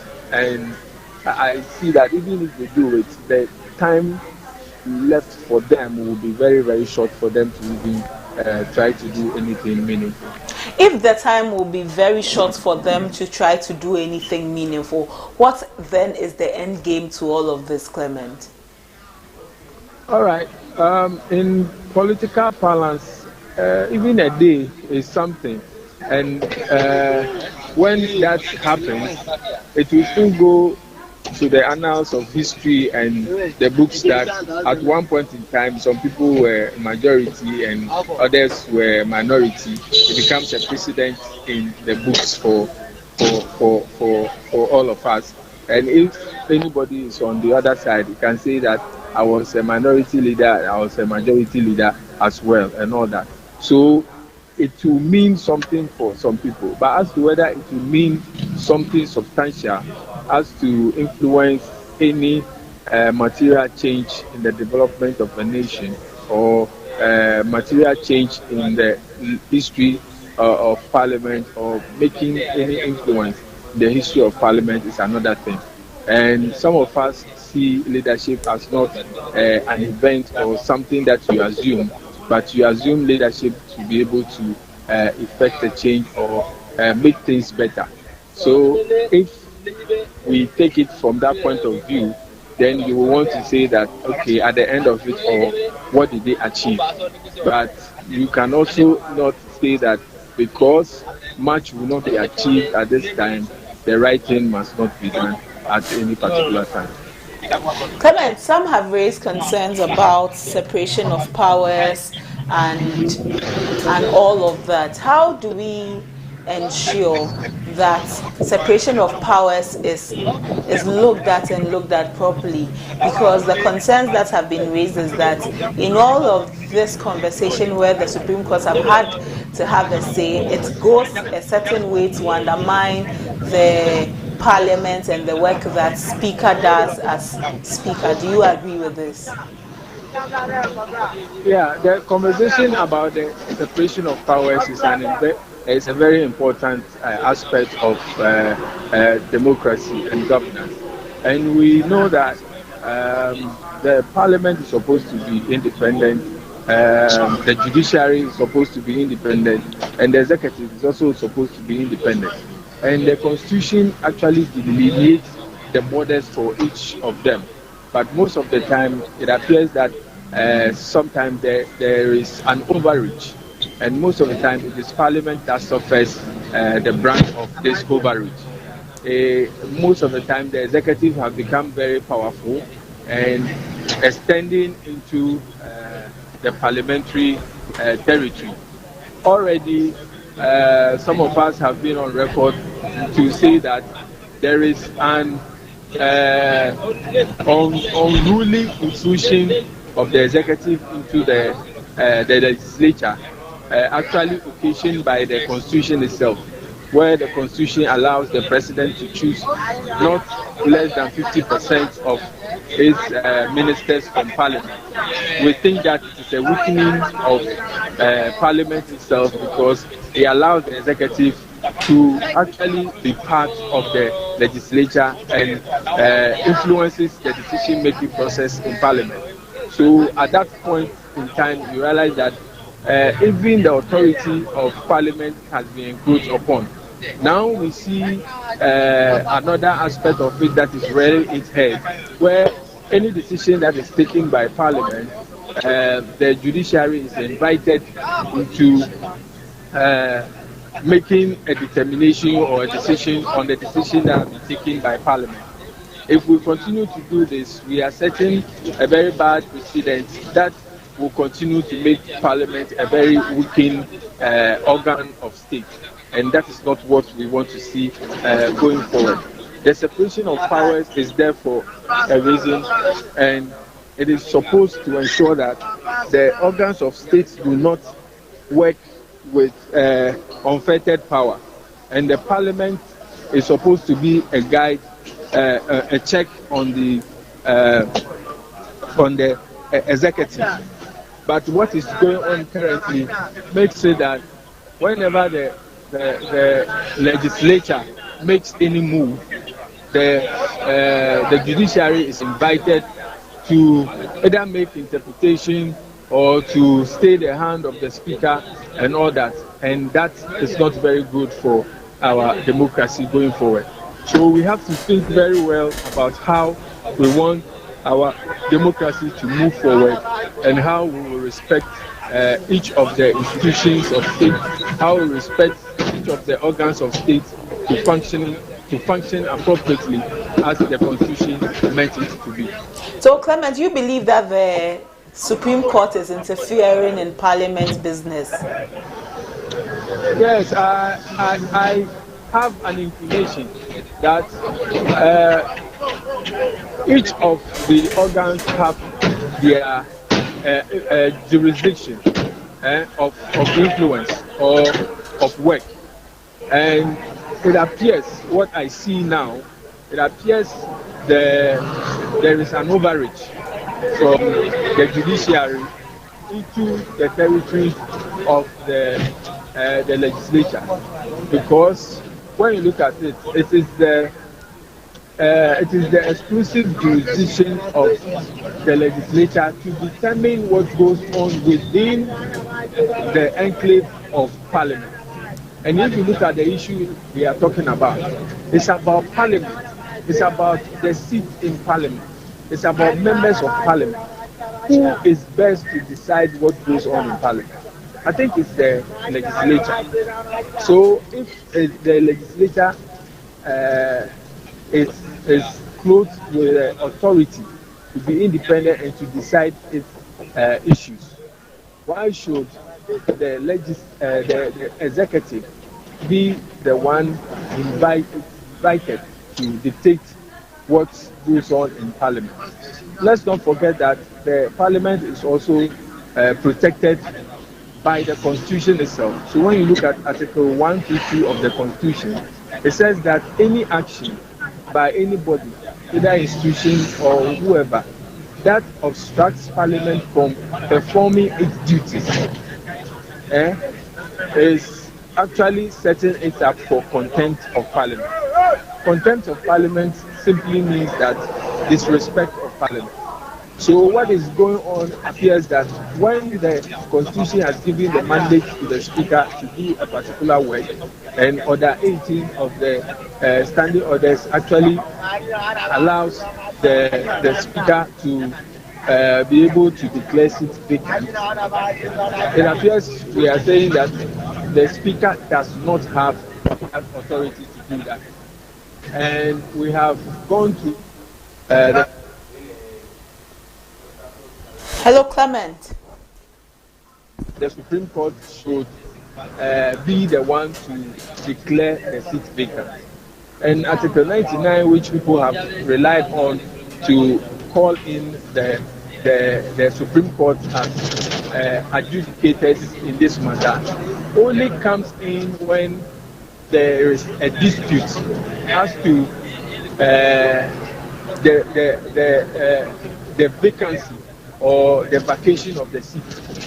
So the Supreme Court will only come in when there is dispute. In this case, there appear to be disputes, and the Supreme Court has now been invited, that is how I understand it, to interpret that aspect of the Constitution, that is Article 97(1) G and H.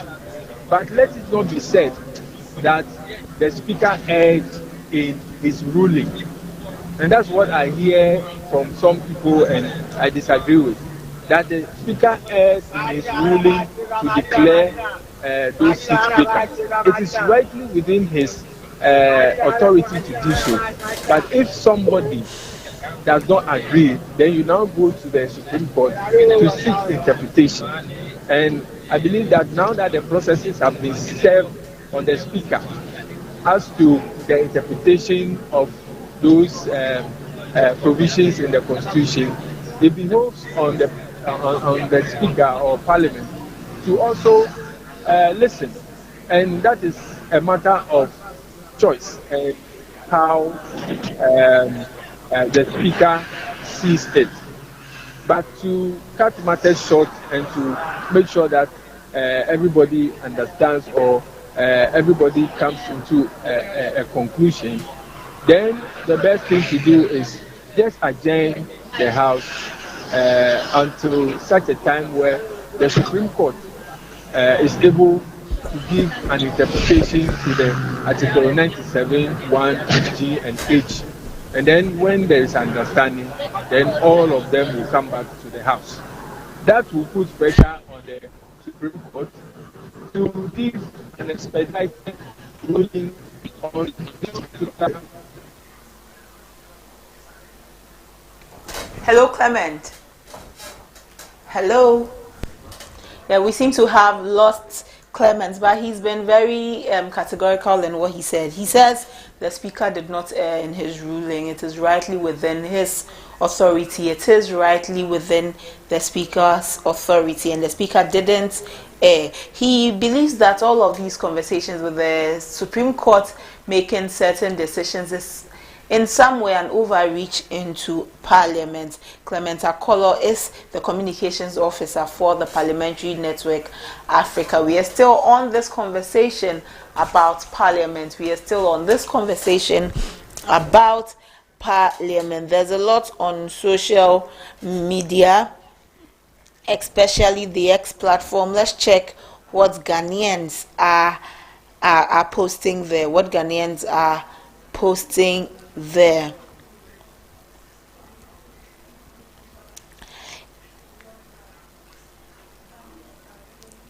So Nana Abuaje at NJ Abuaje posted that. So this is the reason why the NDC and the NDC MPs are bent on becoming the majority in Parliament. In any case, even if they succeed in their plot to repeal the e-levy law through a private member's bill, which president will sign that bill?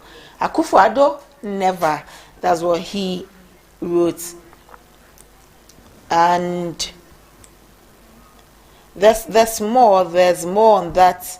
There's more on Parliament. A lot of people are tweeting, posting on the X platform and having a lot to say. Some are actually quite disappointed in the actions of the MPs. The walking out, the many conversations, the singing in Parliament. They are posting them on the platform. Some are not savory enough for me to read for the list to the hearing of viewers. But if you go on social media, you would read a lot there, especially on the X platform. At the moment, the NDC have occupied the majority side of Parliament. The MPP are still out. They walked out. They are waiting for Speaker to arrive before they return to Parliament. Waiting for Speaker to arrive before they return to Parliament. The leader of the NPP caucus in Parliament said that the NPP is a peaceful party. he said the NPP is a peaceful party. The NDC has also said a lot. The NDC says that they will also continue to maintain their current majority status. They will continue to maintain their current majority status. The leadership of the NPP caucus have walked back to the chamber. The leadership have walked back. The members are still not in the chamber, but the leadership have walked back. Honorable Rashid Pelpo said that what will the NPP lose if they become what will the NPP lose if they become majority for the next 2 months? We have a bite on that. Let's take a listen. It cannot be the functional role of Parliament right now. Remember that on Thursday, when we sat, the Speaker declared 4 members of Parliament, non-members of Parliament, and said that we now have a different composition of the two parties. And that composition put the minority, the then minority, to majority. Now, there was a court ruling. We don't take rulings on air. We take rulings when it is communicated officially. That communication definitely will go to the Speaker. The Speaker will now come to Parliament and announce to us. He hasn't done that yet. We are taking the existing situation from Thursday to rule our lives now, until another pronouncement comes from the Speaker to say that, look, we said you were majority. Now the members of Parliament we said are now members of Parliament. So if there was any recomposition, it should go back to the earlier one. The Speaker has to come and say that before we can. I mean, it's logical. Until then, what would you tell your colleagues on the other side to do? No pronouncement to them. We know that they have to know that we need to respect the rules of Parliament. Parliament ruled that 4 members of Parliament are no longer members of Parliament. And we assume that in doing so, we are now members of the majority. If we come here, we are going to behave like that. Now, if they come, they should also behave like the minority. Until the Speaker comes and says, I have received ruling from the Apex Court. The Apex Court has said A, B, C, D. If the Apex Court has not communicated anything to the Speaker will keep quiet about it. If they have formally communicated to the Speaker will now come here and tell us that my earlier ruling is no longer there. Let us now do ABCD. Honorable, it is illegal for them. I've had other colleagues of yours. Let's wait for the Speaker of Parliament. Yeah. But it is not normal that the workings of Parliament will be dictated by the Supreme Court. We are 2 different arms of government, and we exercise separation of powers. No single power can, with their own in a whimsical way, in any way that is to their self-interest, try to underrate or demean the other. You can't do that. For the principle of equal status in the separation of powers. Honorable, yes. But is this all necessary? 2 months to the election, you are fighting over who is majority, who is minority. Is it necessary? What would NDC achieve if you even become minority with 2 months to the election? No, you should ask, why will the MPP, after exercising the place for being majority for 4 years, what will you lose by just being a minority for 2 months? That should be the question. We are there. This by circumstances. We haven't forced to become. It is the circumstances of the time that has made it possible. We didn't tell those who went to contest as independent candidates to go and do so. Even one of our persons is affected. So it is not a question of what do we gain, but what do they gain by insisting they want to be majority. If after nearly 4 years they have been majority, what will they gain for doing it for 2 months in the minority? For national good, they should agree that it's this time round in the national interest. Let's abide by the Speaker's rules and go to the minority just for 2 weeks, and then we'll all be at peace. All right. Thank you. It cannot be the functional role of Parliament. Honorable Rashid Pelpo, he says that what will the NPP also lose if or what would they gain if they become majority for the next 2 months? So many conversations happening, so many of them on this ruling by Speaker. We would hear from Speaker. If Speaker has indeed been served, we'll see what Speaker will be doing about this. We'll see what Speaker will be doing about the decision by the Supreme Court, the stay to stay his decision. He declared 4 seats vacant. Supreme Court says that stay it. Let's see how it goes. But it's been interesting so far. So many conversations, so many angles to the conversation. Sam George is trending on X. Let's find out why Sam George is trending on X. Sam George said that this is gross disrespect because he was criticizing the NPP caucus for their decision to leave the chamber while awaiting the Speaker's directives. He said that this is gross disrespect. And he also said that the NPPs saying that he fires the NPP MPs, and he was saying that the NPP's actions are trying to indicate that they are bigger than the Speaker of Parliament.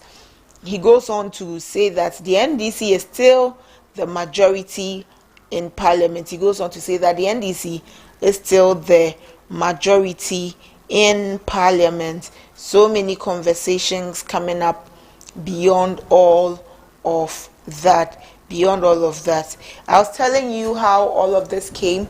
Honorable Haruna Idrisu on a campaign platform said that they were going to invoke Article 97 under the Constitution, and by invoking this article, NDC would become the majority in Parliament. The NDC indeed invoked the article, and beyond that, one NDC MP seat was declared vacant. 3 NPP MP seats were declared vacant. The NPP took this to court.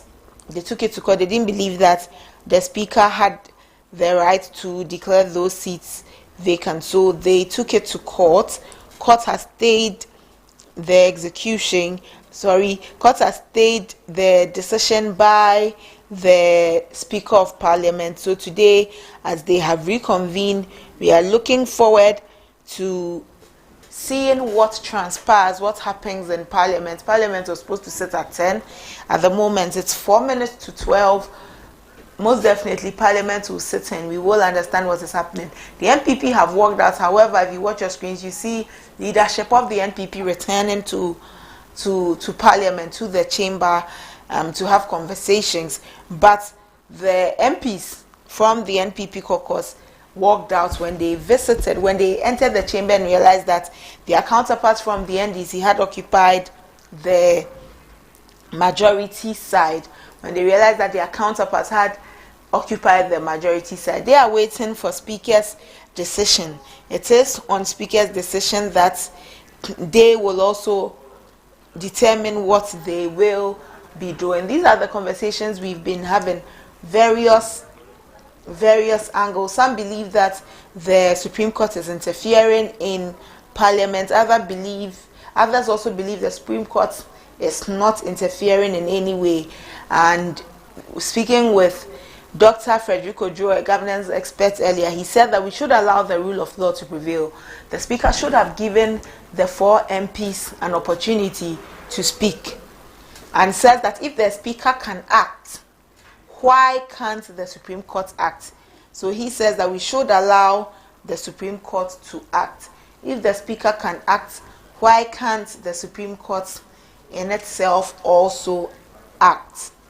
And all of these are the conversations that have come up in the wake of the Speaker declaring some 4 seats vacant. You see in your shots earlier pictures from the Accra International Conference Center. When we spoke with Dr. Ayine, we read the article 122, and let me read it back to you again. Article 122 is contempt of Parliament, an act or omission which obstructs or impedes Parliament in their performance of its functions, or which obstructs or impedes a member or officer of Parliament in the discharge of his duties, or affronts the dignity of Parliament, in which tends either directly or indirectly to produce that result, is contempt of Parliament. Is the NPP's attitude today contempt of Parliament? We wait to see. We're also asking, if the Speaker does not stay his decision, will he be in contempt of court? All of these are conversations that we will be asking or we will be having. There is also a request that we cited earlier. Parliamentary Service, it is a letter. So it says, request for canine and bomb sweeps off the chamber. It is addressed to the Chief of Staff, Armed Force, the Ghana Armed Forces, and is dated yesterday, 21st October. The Right Honorable Speaker respectfully requests the Ghana Armed Forces to provide security assistance for the conduct of parliamentary business on Tuesday, 22nd October 2024. So if we saw military personnel at Parliament today, the Speaker wrote to the Ghana Armed Forces to request the Ghana Armed Forces to provide security assistance for the conduct of parliamentary business from Tuesday, 22nd October 2024. The request is necessitated by the pronouncement of the Right Honourable Speaker during proceedings of Thursday, 17th October 2024, in response to a statement by the Honourable Minority Leader calling on the Speaker to declare the seats of 4 members of Parliament vacant in pursuant to Articles 97, Clause 1, Subclause G and Subclause H of the Constitution and the public commentaries arising therefrom. As indicated by the Right Honourable Speaker in his notice on the commencement of the 5th meeting of the 4th session, Parliament is currently sitting at the Grand Arena of the Accra International Conference Centre, AICC. The Right Honourable Speaker would therefore be grateful if the Ghana Armed Forces would conduct canine and bomb sweeps of the chamber on the first sitting day of the week, mostly Tuesdays. You may contact the Deputy Marshals of Parliament, Lieutenant Colonel Samuel K. Ofosu retired, and Wing Commander Frederick Bauer retired on, and the numbers are stated respectively for further details. The Right Honourable Speaker counts on your usual cooperation. Signed, yours faithfully, Camilo Puamang, the Deputy Clerk to Parliament, for the Clerk of Parliament, and it is copied Deputy Marshals of Parliament. So the Speaker requested for canine and bomb sweeps of the chamber ahead of today, and this letter was addressed to the Chief of Staff and the Ghana Armed Forces. Let's take a look at some of the outstanding bills in front of Parliament at the moment, and some of government's businesses that should be looked at. We will take a look at all of that.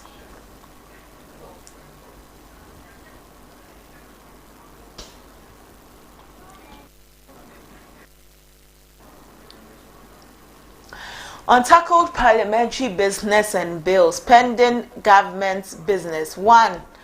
2 of President Akufo-Addo's Supreme Court nominees.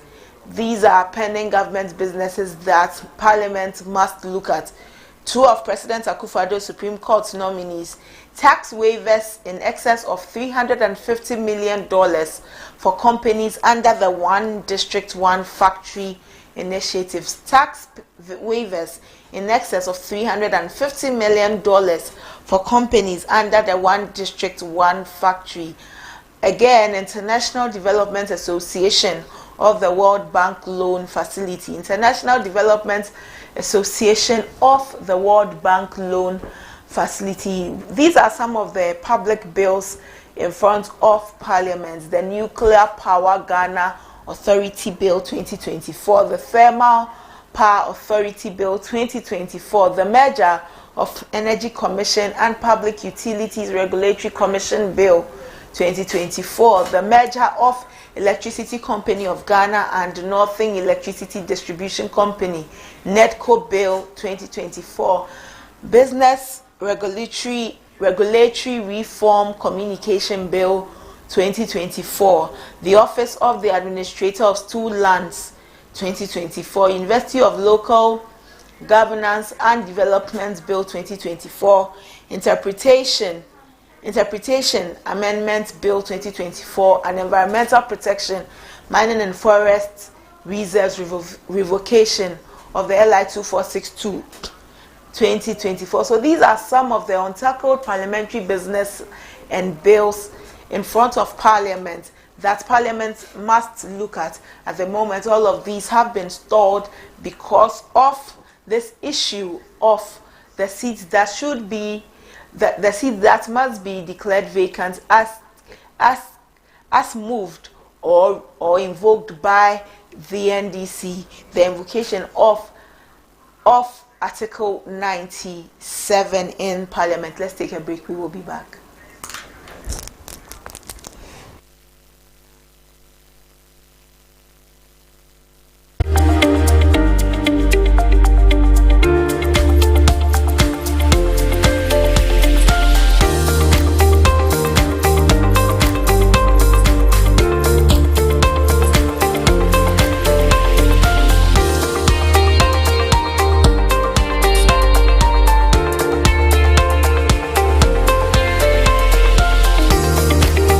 Over 5 minutes.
Advertise your brand or business on ABC News GH Television. Call us on 030-278-8645 or 050-993-0360 to secure your slot.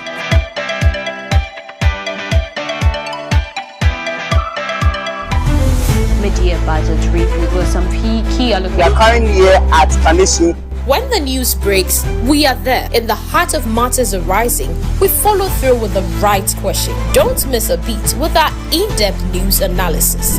From breaking news, special feature stories, latest news, we bring you the stories that matter. Our team of immersed reporters bring you the news as it happens. Join us every 6 a.m., 12 p.m. and 6 p.m. each day for a comprehensive look at the stories.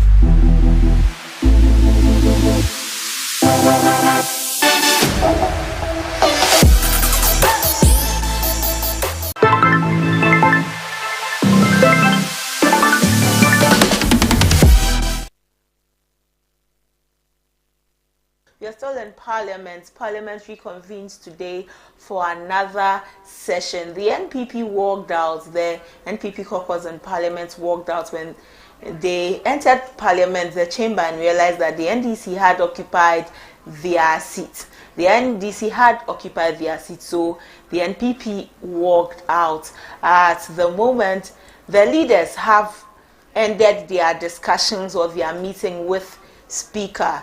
The leaders of the two caucuses have ended their meeting with Speaker. We're waiting to see what happens next so that the proceedings or session can begin. We are waiting to see what happens next so that the session will begin. This is the 5th meeting of the 4th session of Parliament. It is the 5th meeting of the 4th session of Parliament.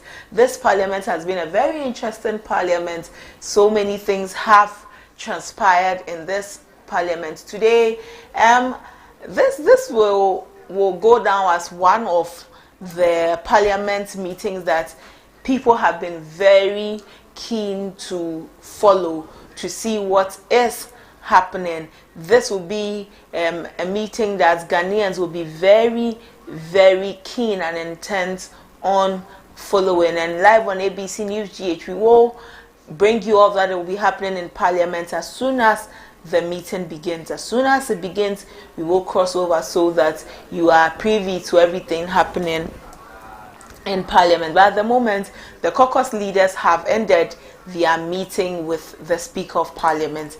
The caucus leaders from the NPP and the NDC have ended their meeting with the Speaker. They have ended their meeting with the Speaker of Parliament. The Speaker at the moment, the Speaker has been served what the Supreme Court ruled on. The Supreme Court stayed the declaration of Speaker, the ruling of Speaker. The Supreme Court stayed it, and Speaker has been served. When we spoke with Dr.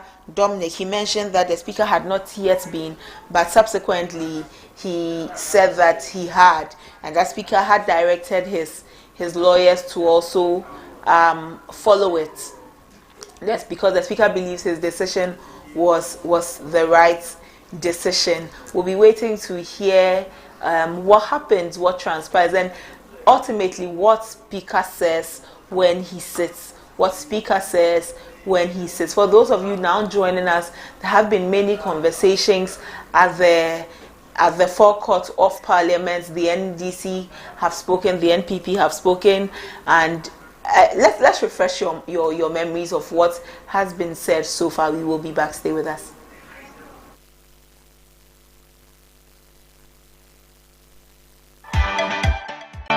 You can advertise your brand or business on ABC News GH Television.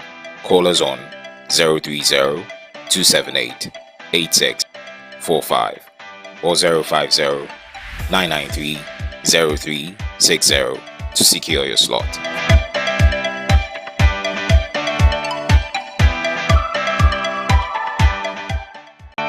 You can advertise your brand or business on ABC News GH Television. Call us on 030-278-8645 or 050-993-0360 to secure your slot.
in the majority caucus have not gotten any information, even if it is from mainstream media or social media, that service has been affected. According to parliamentary practice and procedure, Mr. Speaker has to communicate that to us and say that he's, going to comply with the order. If he does not say he's going to comply with the order, we are going to sit on the majority side because the status quo ante remains. That is why we keep, emphasizing. Parliament operates by rules and procedures pursuant to our standing orders. And so, currently, as we stand, all right, we are not in possession of any official information to the effect that Mr. Speaker has been said, and that Mr. Speaker now wants to comply with the order of the Supreme Court. Can the Speaker serve you when you sit in Parliament this morning and come to read out to you the service has been on here? That is incumbent upon Mr. Speaker to say so. If he does not say anything and proceeds as if service has not been effected, then his ruling stands. What are you counting on going on this morning? Are you counting the Speaker to come out to do as you just said, or you expect that normal parliamentary process will be followed? Well, we expect Mr. Speaker, to proceed with the normal parliamentary business of the House. Okay, and if he does communicate to us that he has been properly served by the court, okay, and that he is complying with the order of the court, then we will do as ordered by Mr. Speaker. How can he say otherwise? Can he say otherwise? Why not? If Mr. Speaker can say otherwise to the extent, okay, that his lawyers are contesting the orders, all right, the law is that a void order, all right, should not be complied with. A void order should not be complied with. A void order is an order that is empty of any legal basis. All right. The case we are dealing with. Well, and usually, as lawyers, okay, we will advise the clients that even if it is a void order, you must go to court to have the order set aside. In the case of Mr. Speaker, all right, I am reliably informed that his lawyers are currently trying to file processes to set aside the order of the Supreme Court. In that case, the status quo ante, in our view, should stay. Okay, so you. Also, these are some earlier conversations. The Speaker has been served at the moment from what we gathered, and he has also instructed his lawyers to respond to that. He's instructed his lawyers to respond to that. Let's take a look at some of the things that we are supposed to, the Parliament is supposed to be looking at. We've looked at the bills and government businesses that Parliament is supposed to look at the moment. At the moment, all of those are on hold pending Speaker's decision and how the various sides of Parliament come to an understanding, whether they agree or don't agree. We'll see how it goes. But there's so much that we are looking at. These are some of the pending government businesses. We've looked at that. Now let's look at the composition of this 8th Parliament. Before Speaker's ruling, I mentioned earlier that the NPP had 138 and the NDC had 137. They were just one MP difference. It was just a 1 MP difference. And the NPP were able to have this 138 because independent MP Andrew Amoakun Esiama joined the NPP caucus. He is the second deputy minister. After Speaker's ruling, NPP lost 3 seats. NDC lost 1 seat. And by losing 1 seat, the NDC now had 136 seats, 136, and the NPP have 135 seats. Now, the Supreme Court has ruled on a stay of execution. It pushes the NPP back to 138 and the NDC back to 137. Let's look at the MPs who were affected when the Speaker ruled. 3 MPs on the NPP side. Andrew Amoakun Esiama of the Fomena constituency. He is an independent MP, but he joined the NPP. Cynthia Mamle Morrison of the Agona West constituency, NPP MP, who in this 2024 elections will be standing as an independent candidates. She is also one of the people who had been affected. Now we have for Suhum, we have for the Suhum constituency, the NPP MP for the Suhum constituency, who has decided after they went for primaries, he's decided that he is now going to stand as an independent candidate. He decided that he was going to stand as an independent candidate, MP for Suhum, standing as an independent candidate, and because of that, his seat has also been affected. His seat has been affected in all of this. And the NDC MP, the Speaker is coming to Parliament. Speaker is entering the chamber. The Speaker is entering the chamber very soon, and they will begin proceedings, but Speaker is entering the chamber.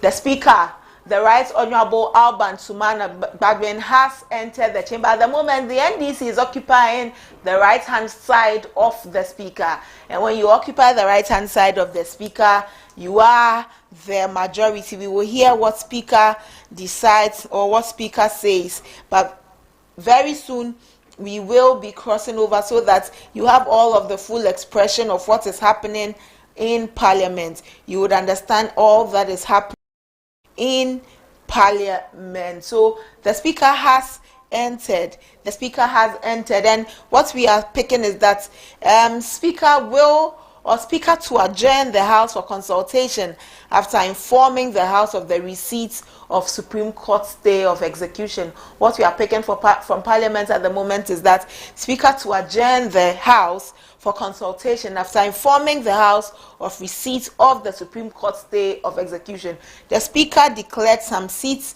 vacant. The Speaker declared some seats vacant. The Speaker declared some seats vacant. The Supreme Court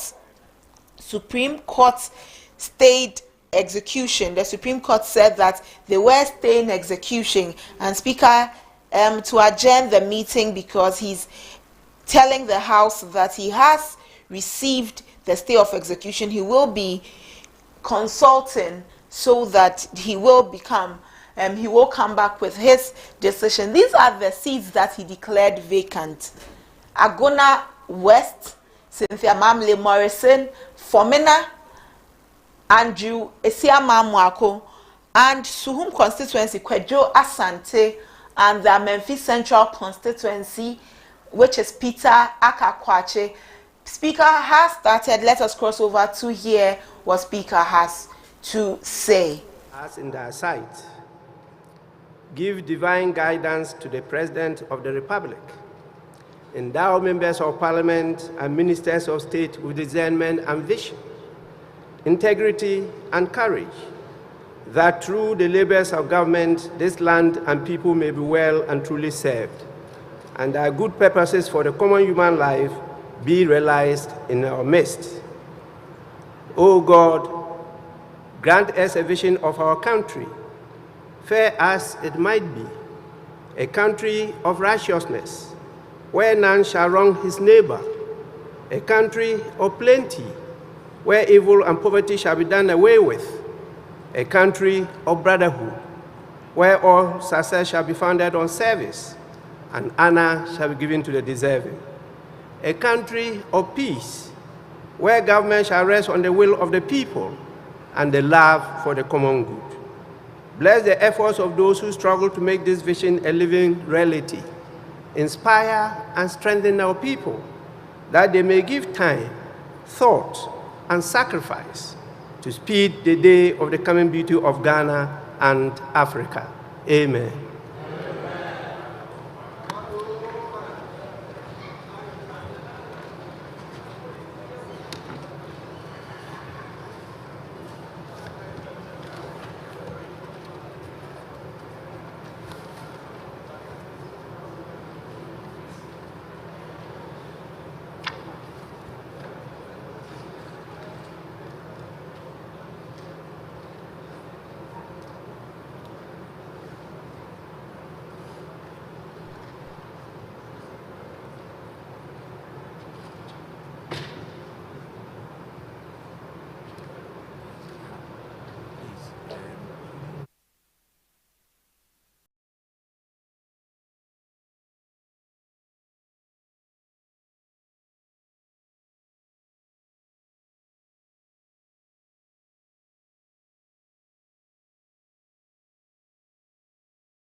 Honorable members, we will take item 3 on the order paper.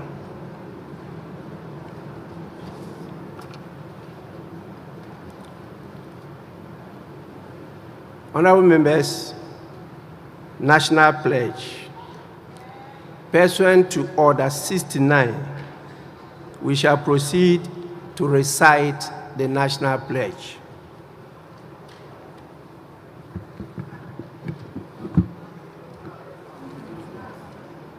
I promise on my honor to be faithful and not honor my motherland. I pledge myself to this with all my.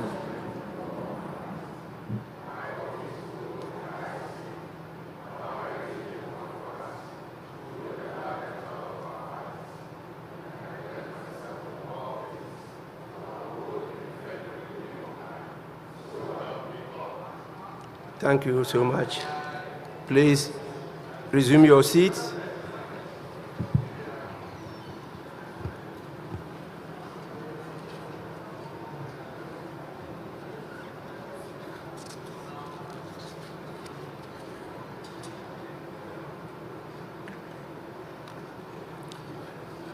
Honorable members, I want to vary the order of business, and we will take next item 6. Item 6 on the order paper, which is correction of votes and proceedings and official report.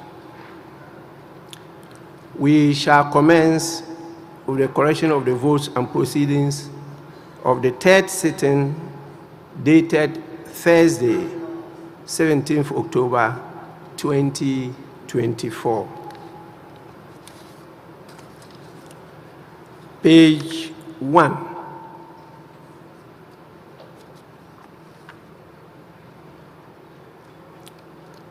Page 2.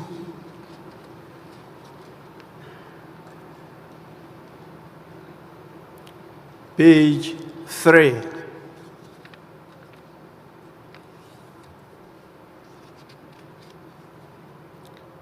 Page 4.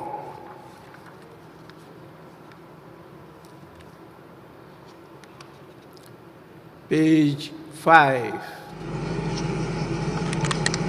Page 6.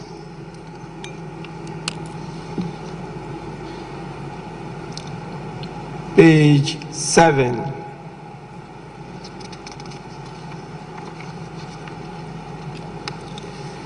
Page 8.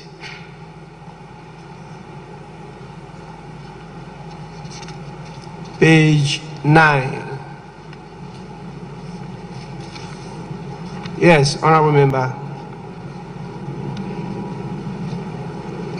Speaker, thank you for the opportunity. Mr. Speaker, item number 5 on page 9.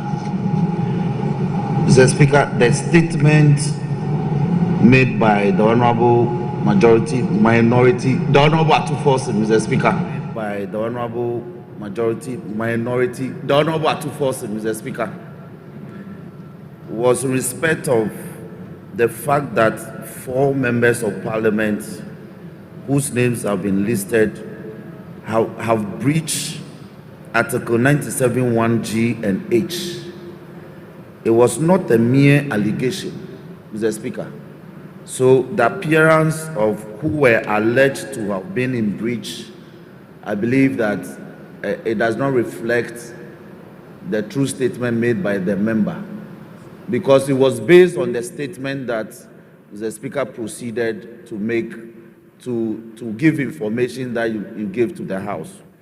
The Speaker further, in indicating the names of the honorable members so named, their current situations and circumstances were clearly stated in the motion paper, so that, for instance, the first name, Peter Yaokwachi Aka, the NDC member for Amenfi Central, and now an independent candidate.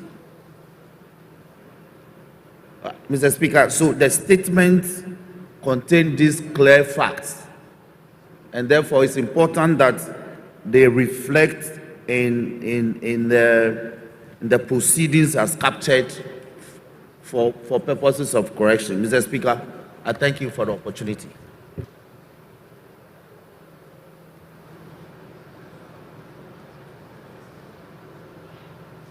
Yes, Honorable Member for Medina.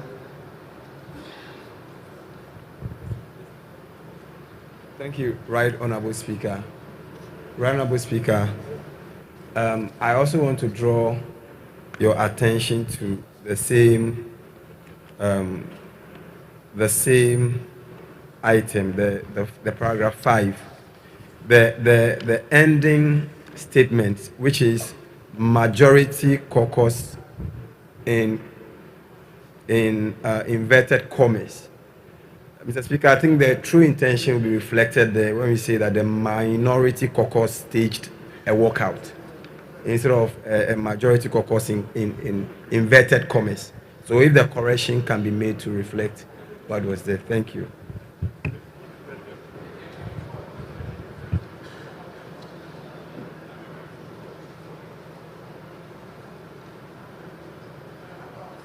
Yes, Honorable Member Bolsa Saf. Is that okay? Yes, from the distance, I can't see. Honorable Member for, you are all right? Thank you, thank you. Table office, kindly take note of the comments made by the members. Please cross-check from the records and capture what is on the record of the House. Please, page 10.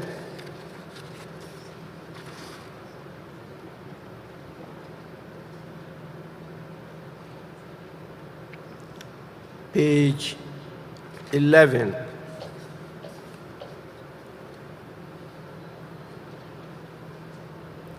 Honorable members, in the absence of any further corrections, the votes and proceedings of the third sitting, dated Thursday, 17th October 2024, are adopted as the true record of proceedings.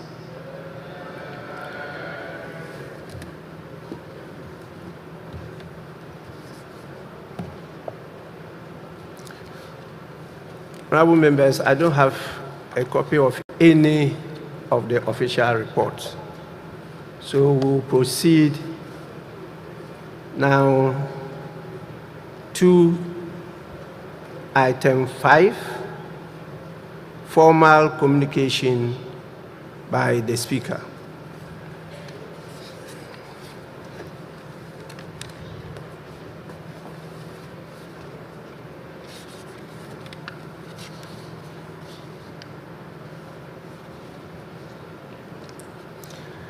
Honorable members, as you may recall, on Thursday, I informed the House, pursuant to Standing Order 18 of the Standing Orders of Parliament, on the occurrence of vacancies in the House in relation to 4 honorable members.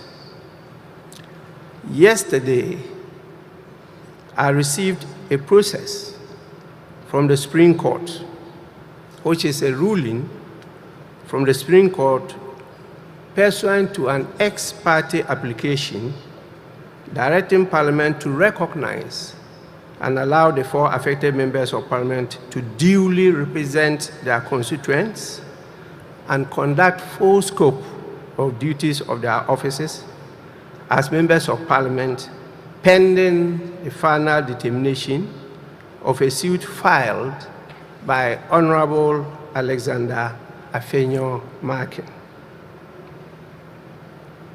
By Article 102 of the Constitution, 1992, and Order 64.1 of the Standing Orders of Parliament, I note that we currently have a quorum to transact business, but not to take decisions. I want to read the said Article 102 of the Constitution. It reads, a quorum of Parliament, apart from the person presiding, shall be 1/3 of all the members of Parliament. As presently constituted, the numbers definitely is far above 1/3 of the members of Parliament. But by Article 104, the numbers are not sufficient for us to take decisions. And I'll quote Article 104. Article 104.1 says, except as otherwise provided in this Constitution, matters in Parliament shall be determined by the votes of the majority of members present and voting, with at least half of all the members of Parliament present. Honorable members, we don't have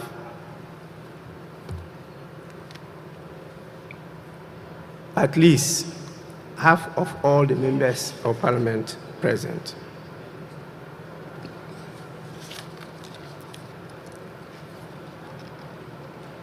Consequently, in view of the current circumstances, the fact that there is a question on the composition and constitution of Parliament, and having regard to the public interest and the exigencies of the state of affairs in Parliament, I will proceed to, in accordance with Standing Orders 59, adjourn the House indefinitely. That is, sine die. I want to quote Standing Orders 59.1.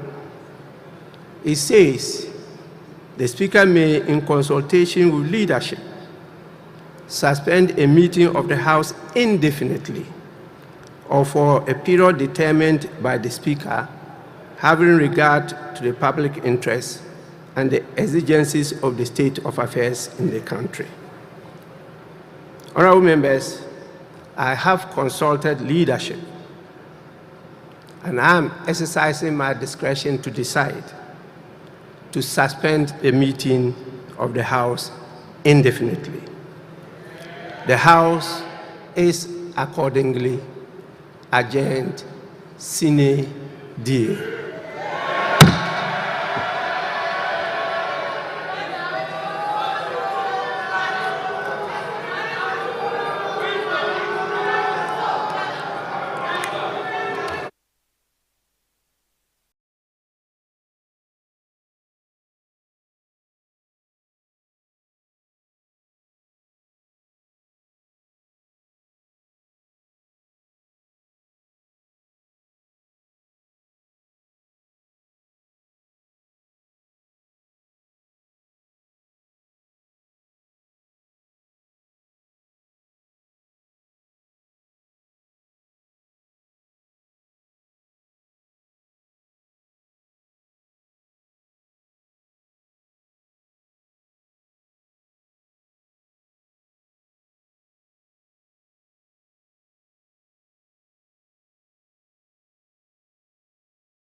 The Speaker walked into the chamber not long ago after a few of the businesses they needed to do. Looking at the minutes from the last sitting, the Speaker has adjourned indefinitely the House. He says, "Sine die." The Speaker, he's standing orders 59. He has adjourned the House indefinitely. He did this in consultation with the leadership and has taken a decision on his own to adjourn the House indefinitely. Speaker says that per Article 102, you need a quorum, 1/3 of all members of Parliament, which they had. It was only the NDC caucus in Parliament in the chamber. However, they met that 1/3 of the members of Parliament. However, on Article 104, the MPs would not meet that. Let's speak with Samuel. He is still at the Parliament. He is at the Dome. He is at the Accra International Conference Center. Hello, Samuel. Hello. Hello, Samuel. Hello, Abner. Samuel, update us. The Speaker has adjourned the House indefinitely. Yes, please. Abner. Hello, Abner. Yes, so now, just as you rightly mentioned, the Speaker has indefinitely adjourned the House, the sitting of the House today. He says that this is to help with further consultation with the leadership of the two caucuses. I have with me here an MP that I spoke to in the morning, the MP from Central Tongue, to speak to me. Honorable, how do you take the adjournment by the Speaker? The adjournment is in place. Now that another arm of government is trying to control the activities of Parliament, the best is to adjourn for them to take their right perspective. People looking at the whole situation and getting to know that it's a complete usurpation of power. Does that mean that the NDC caucus is still the majority, as you claimed in the morning? We are still the majority. We just left our majority seats. There is no one who is occupied. You know, usually the majority is at the right side of the Speaker, and that is where we have found ourselves now. So you are not giving up that position? We are not giving up until the Speaker declares. Because have you read about the two MPs that are going, MPP MPs that are going independent? They said they will never come to Parliament until the next election. Okay. So it means that they are revering what the Speaker has made, the statement the Speaker has made. Okay. So they are respecting that statement of the Speaker. Okay. For that matter, once they have decided not to come and they are adhering to what the Speaker said, we are definitely in majority. All right. Thank you, sir. So that is the MP for Central Tongue that just spoke to me. I have another interview here. The Honorable Murtala Mohammed is also addressing. Who was in Parliament? The day the decision on Thursday, only 10 members of MPP were in Parliament. Today, how many people?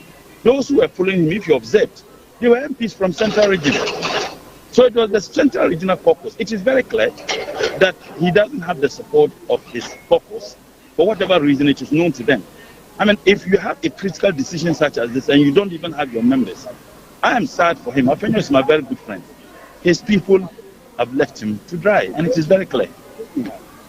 Right, so that was also the Murtala Mohammed MP for Tamale Central addressing the press just after the Speaker's adjournment of the House. And he's been saying that he feels for the MPP caucus leader, Afenyo Markins. He says that the MPP caucus has left him to his fate and he couldn't bring his members to the House today. The MP for Tamale North is also addressing the media. Honorable. You think that Honorable Alasan Suhuni is also addressing the media itself to come into power? Our business has always been to help them to govern.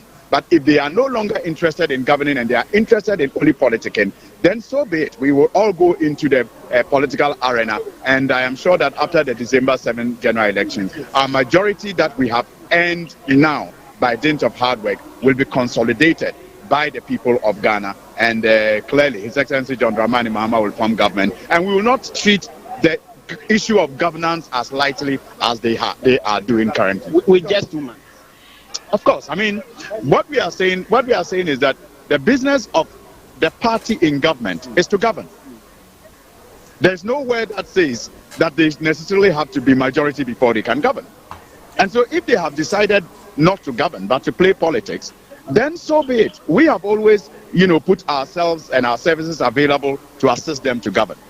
In minority or in our current state as majority, we are ready to help them govern. But if they are not ready to govern and they are interested in playing politics, then I think that we will all continue to play politics. But I must commend Speaker BAGBIN. He's always risen to the occasion. If you look at the mood of the country, his decision is the best for now, so that we can all take a seat and possibly reset. And hopefully that will take us to that resetting will take us to the election where this whole country will be reset. Are you confident that when you return, you were the chairman because of minority? So honorable, are you confident that when you come, when the house resumes, are you confident that when the house or when the speaker calls back the house, you will declare in favor of the NDC caucus? The speaker has already declared. There's nothing, there's no issue about who is the majority as things stand now. If you read 97G, he didn't outrightly mention. He did. Go and look at the Hansards. That is what we call, the votes and proceedings today. That is what was in the, so even if you noticed, the Hansard department said the majority in court stage a walkout, because clearly the speaker agreed with the minority leader that by the conduct of the 4 members of parliament, they had no business representing their constituents in the house again. And so the speaker declared that indeed our side had become the majority, and he didn't even have to declare it because it is a numbers game. And so by simple arithmetic, you are going to arrive at 136 members of parliament of the NDC and 134 members of the NPP. And by that arithmetic, it is commonsensical that we assume the majority rule. And like I said, and I want to repeat it, there is nowhere in the Constitution, there is nowhere in our standing orders that says that a governing party must necessarily be majority.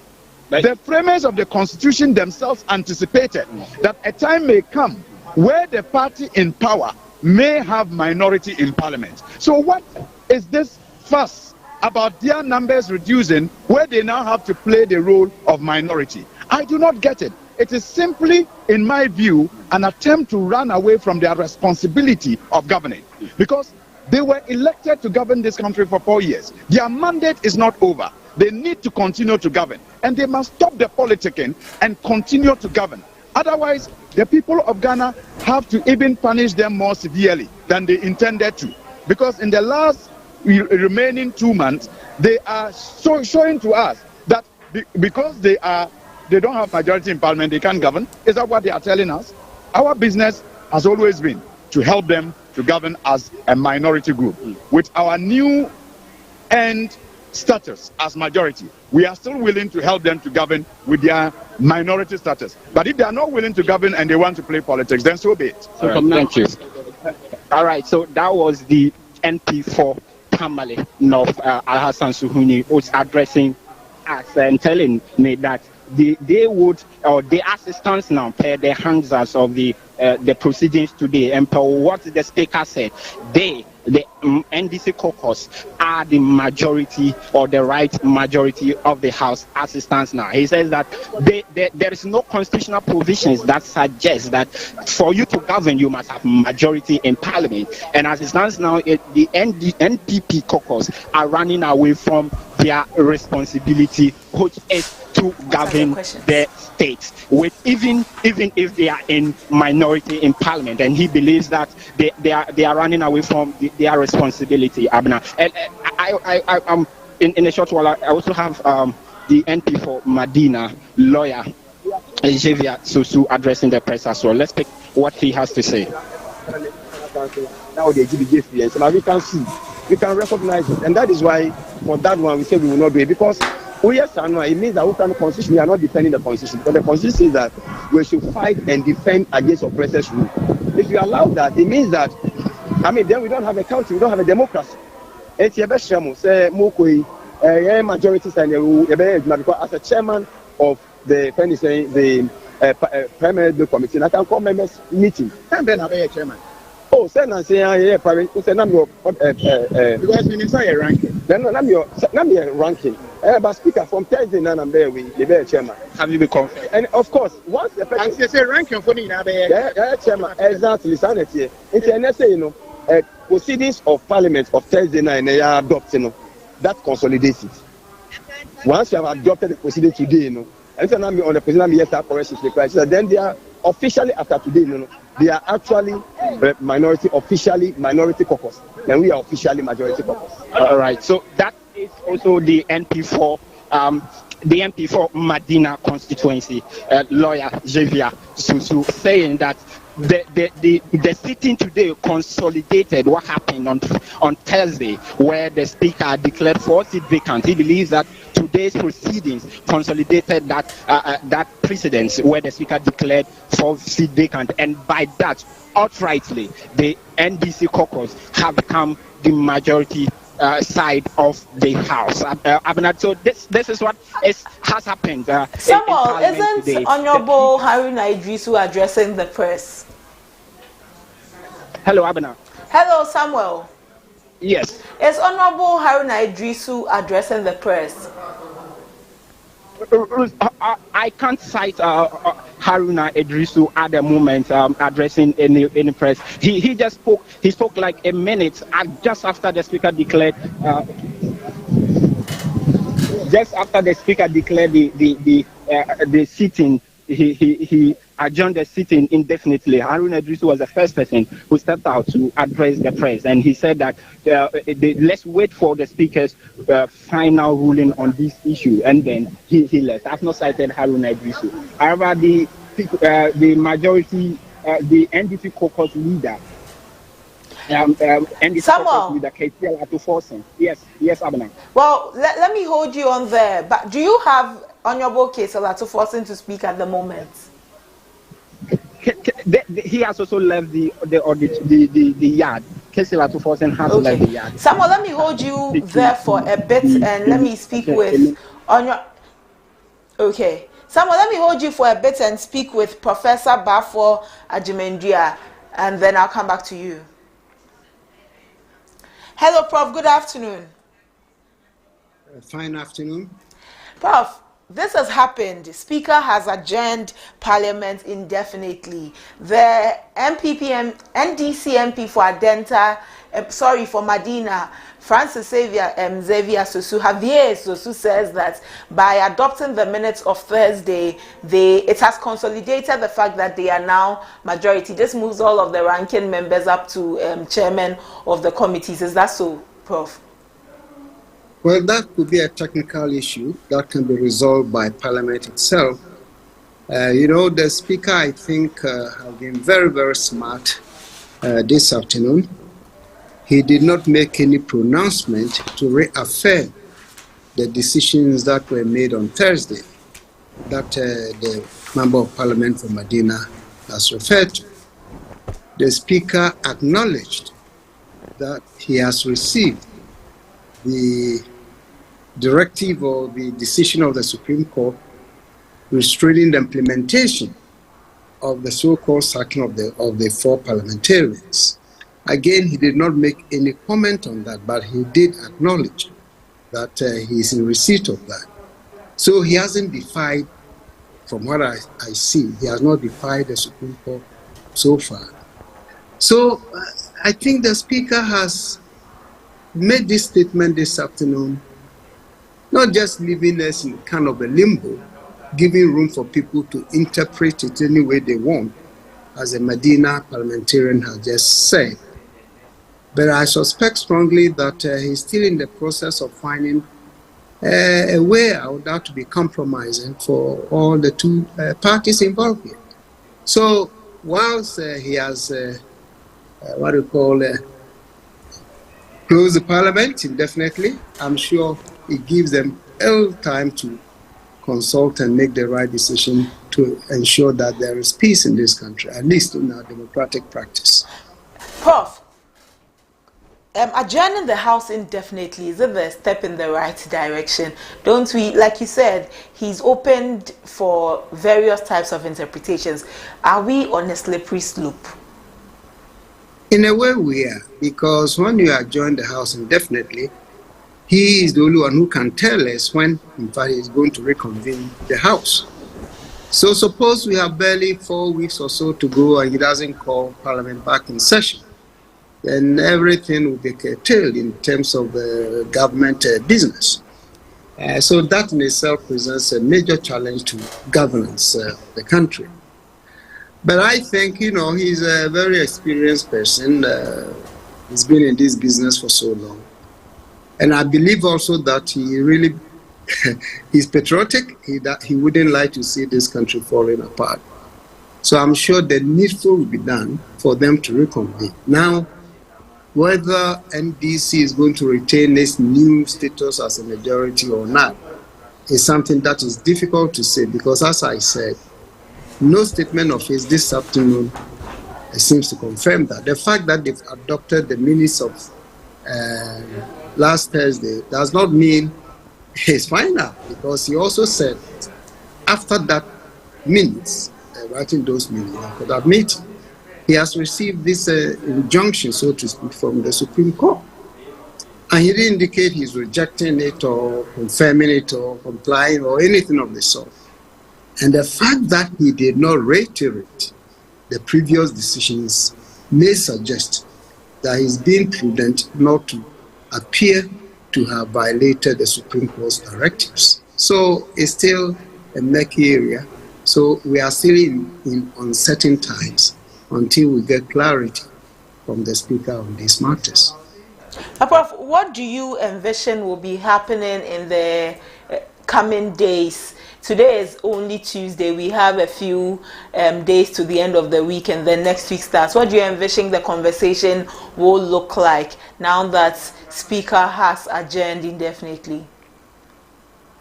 As usual, just for the past 4 or 5 days, conversations are going to be around today's meeting and how people are going to interpret the Speaker's statement differently. Lawyers are still going to look at legal angles that may differ from one lawyer to the other. We still don't know for sure what is going to happen. And as I speak to you, I'm not sure what the Speaker is going to do. So let's play by the ear. Meanwhile, I'm hoping that the parliamentarians will restrain themselves from statements that are not helpful for peacemaking. Prof, let me hold you there a bit. We are joined by Dr. Rashid Draman, the Executive Director for the Africa Center for Parliamentary Affairs. I want to take his thoughts too and then come back to you, Prof. All right. Good afternoon, Dr. Rashid Draman. Prof, Doc, Speaker has adjourned the House indefinitely. What does this mean for government's business, one, and what does it mean for Parliament in itself? Well, indefinitely means indefinitely. And government business can wait if we have our peace in this country, if our country is in one whole. Definitely, there is not going to be government business once Parliament is not sitting. But, however, he decided, assuming that he made a decision, government business was going to be affected anyway, and then we would have chaos on our hands in addition to that, because either side was, going to stick to their kind of position. So he avoided one parliament, 2 majorities. He avoided plunging the country into constitutional crisis. He avoided, any chaotic situation that would have occurred as a result of making any pronouncement. So I think that was a classic kind of decision. And I just hope that, now is the time for the elders that we have in this country to get into action and make sure that, tempers will come down, because at the end of the day, whatever decision that would have been made, and assuming we get into crisis, we are going to only come out of it through conversations and through dialogue and through some compromises. So, Dr. Rashid, yes. No, sir, please go on. No, what I'm saying is that he has left the two parties to deal with their egos and took the higher road of ensuring that the national interest guided the way he acted. Because at the end of it all, if that was not clear to anybody, what the Supreme Court also did was not clear. So I think we need some clarity. But I think the national interest was at play here, and we have to commend the Speaker for what he did this afternoon. Dr. Joman, looking at how high the stakes are, the need to assert dominance as majority, do you think the Speaker's decision is the right decision at the moment? Well, the need to assert dominance, to what end? At the end of the day, they are supposed to be working for the interests of our country, for you and I, for all of us. And we need peace in this country, so that at least everybody can go about their business without let or hindrance. And so the issue of majority-minority at this point, for me, is less important than our country being kept together in one piece. And like I said, in my reading is that he has told the two sides, go and deal with your egos.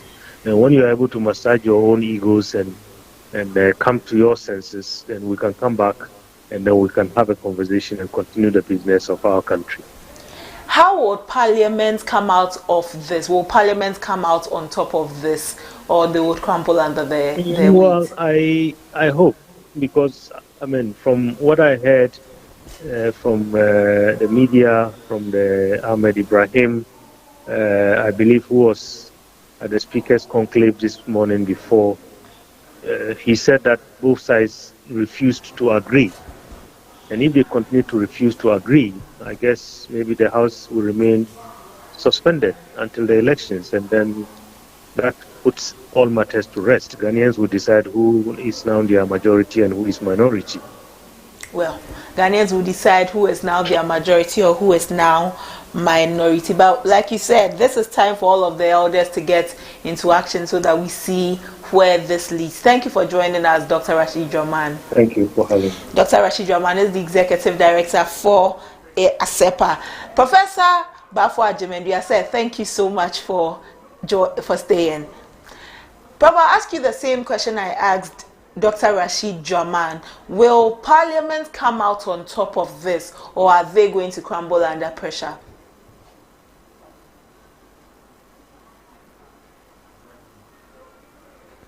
Hello, Prof. Your microphone is off, so we can't hear you. Yes, sorry, I have it now. Okay. Yes, I was saying that the two parties are going to come under tremendous pressure from both sides. The hawks in the parties will insist on not giving in. And so far, we are hearing that from the NDC side. And the doves in these two parties will find a way to get their colleagues to be sober.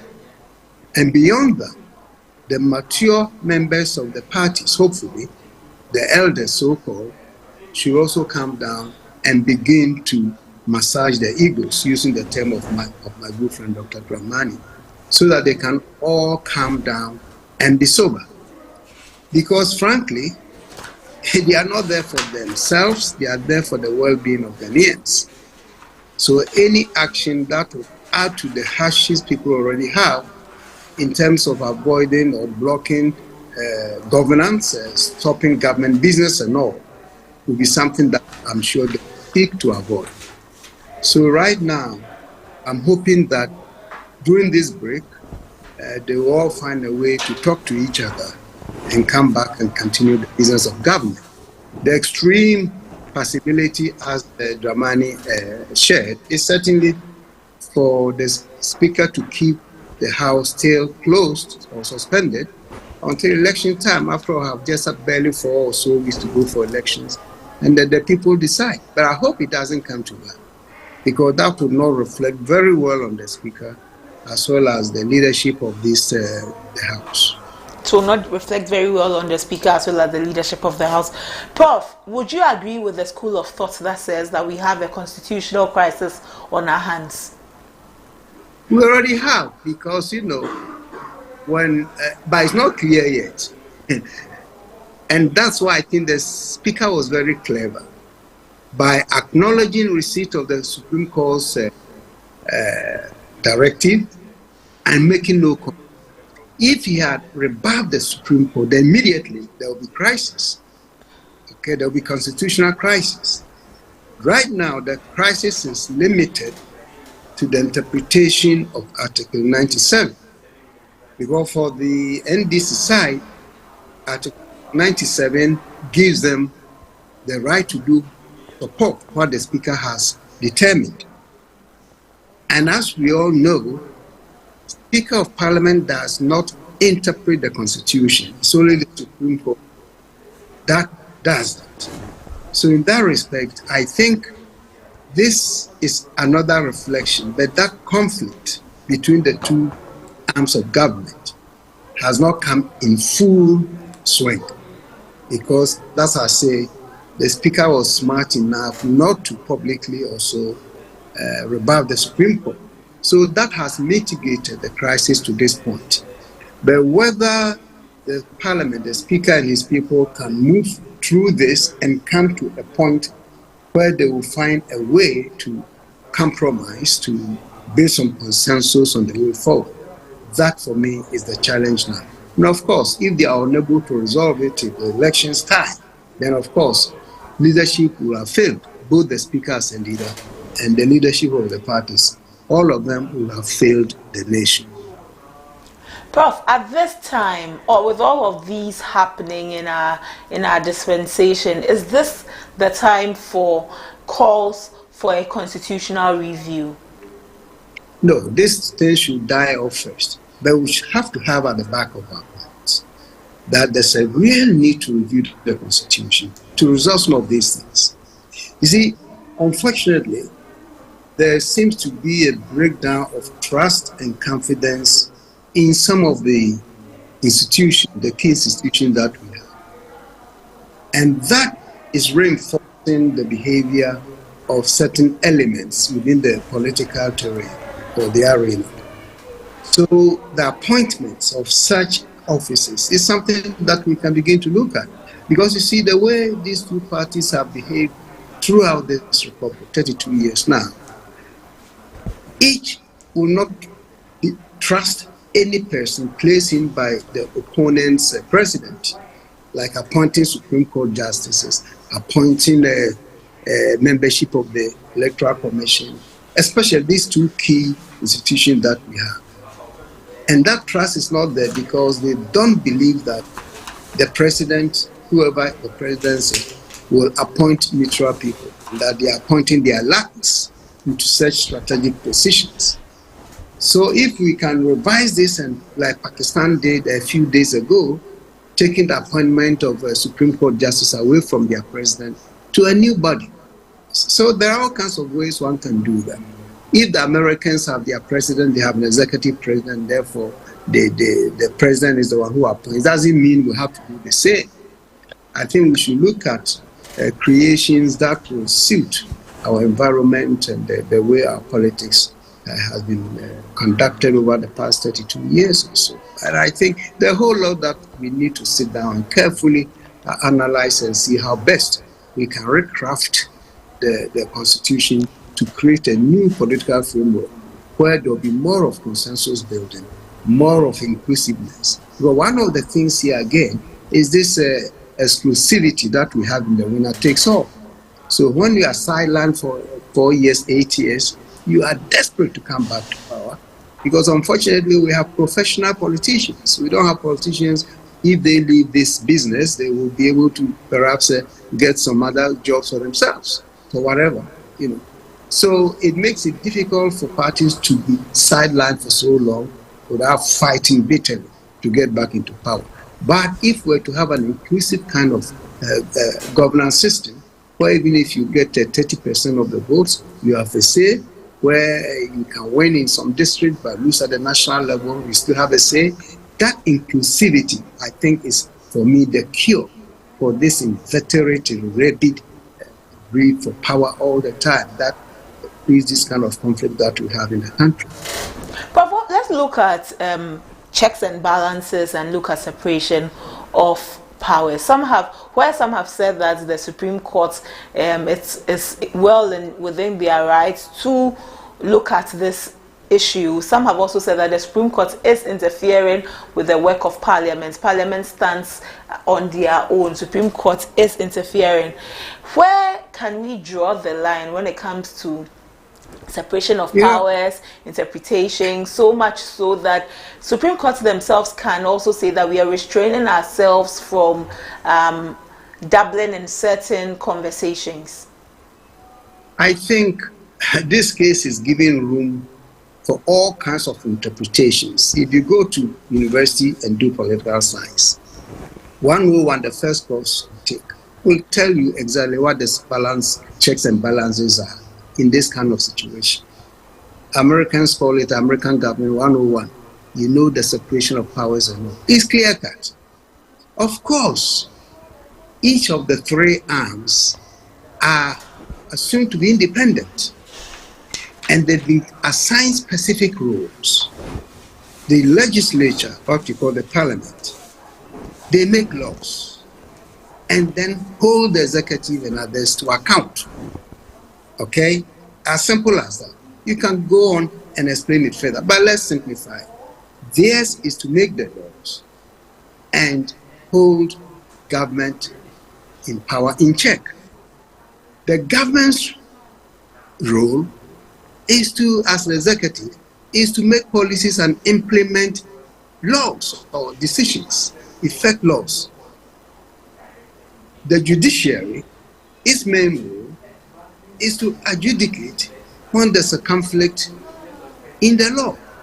And more specifically for the Supreme Court, it has the sole authority of interpreting the Constitution whenever there is a controversy in interpretation. Parliament or the Speaker of Parliament does not interpret the Constitution. It's as clear as that.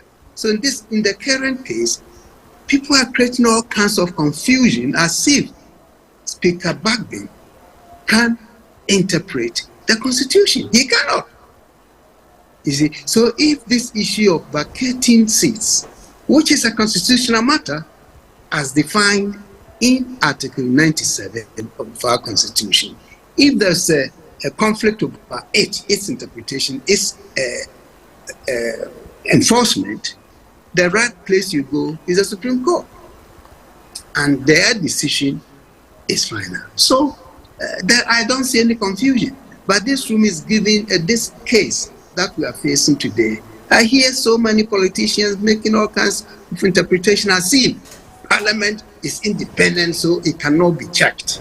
Then what would be the meaning of the checks and balances amongst the three arms of government? You see, Supreme Court can check Parliament so far as the issue at stake is constitutional. Just as the independence of Parliament is reflected more in its own independence to make its own rules and procedures for prosecuting its work. But if the Parliament oversteps that bound and effects something or take an action that is deemed to contradict or undermine the Constitution, it's only the Supreme Court that can check it. And when they do that, it doesn't mean they are interfering, the court is interfering in the work of Parliament. Please, let's be clear. I mean, there's a whole lot of confusion over this. Otherwise, there'll be no sense in the checks and balance that we have. You see, Parliament constantly is checking, especially this time, the executive for policies, for contracts, for loans, for whatever. They are doing that so effectively. They are checking the executive. In the same way, the Constitution allows the Supreme Court to check the legislature if any action emanating from there is deemed to undermine or conflict with the Constitution. That's what it is. Okay. Thank you, Prof. You're welcome.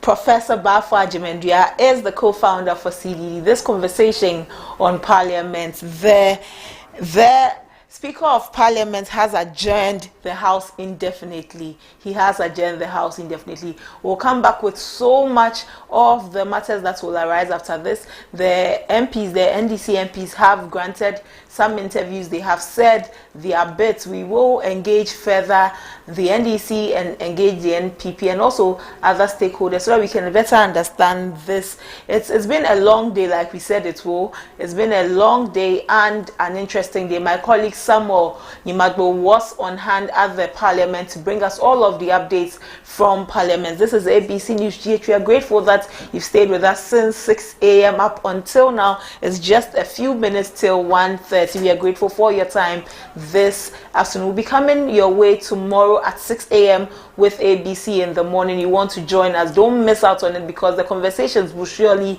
be very, very engaging. For more news, visit our website www.abcnewsgh.com. Visit our website www.abcnewsgh.com. We will be furnishing you with all of the news you need. Also interact with us via all our socials at abcnewsgh_. We will share bits and pieces of all of the conversations on our socials and you want to enjoy it there. It's going to be an interesting conversation everywhere. Also on our YouTube, you should subscribe to our channel, ABC News GH. Our channel is ABC News GH. Thank you for staying with us all through the morning. Up until this time, this afternoon, I am Abena Manti. Enjoy the rest of your day.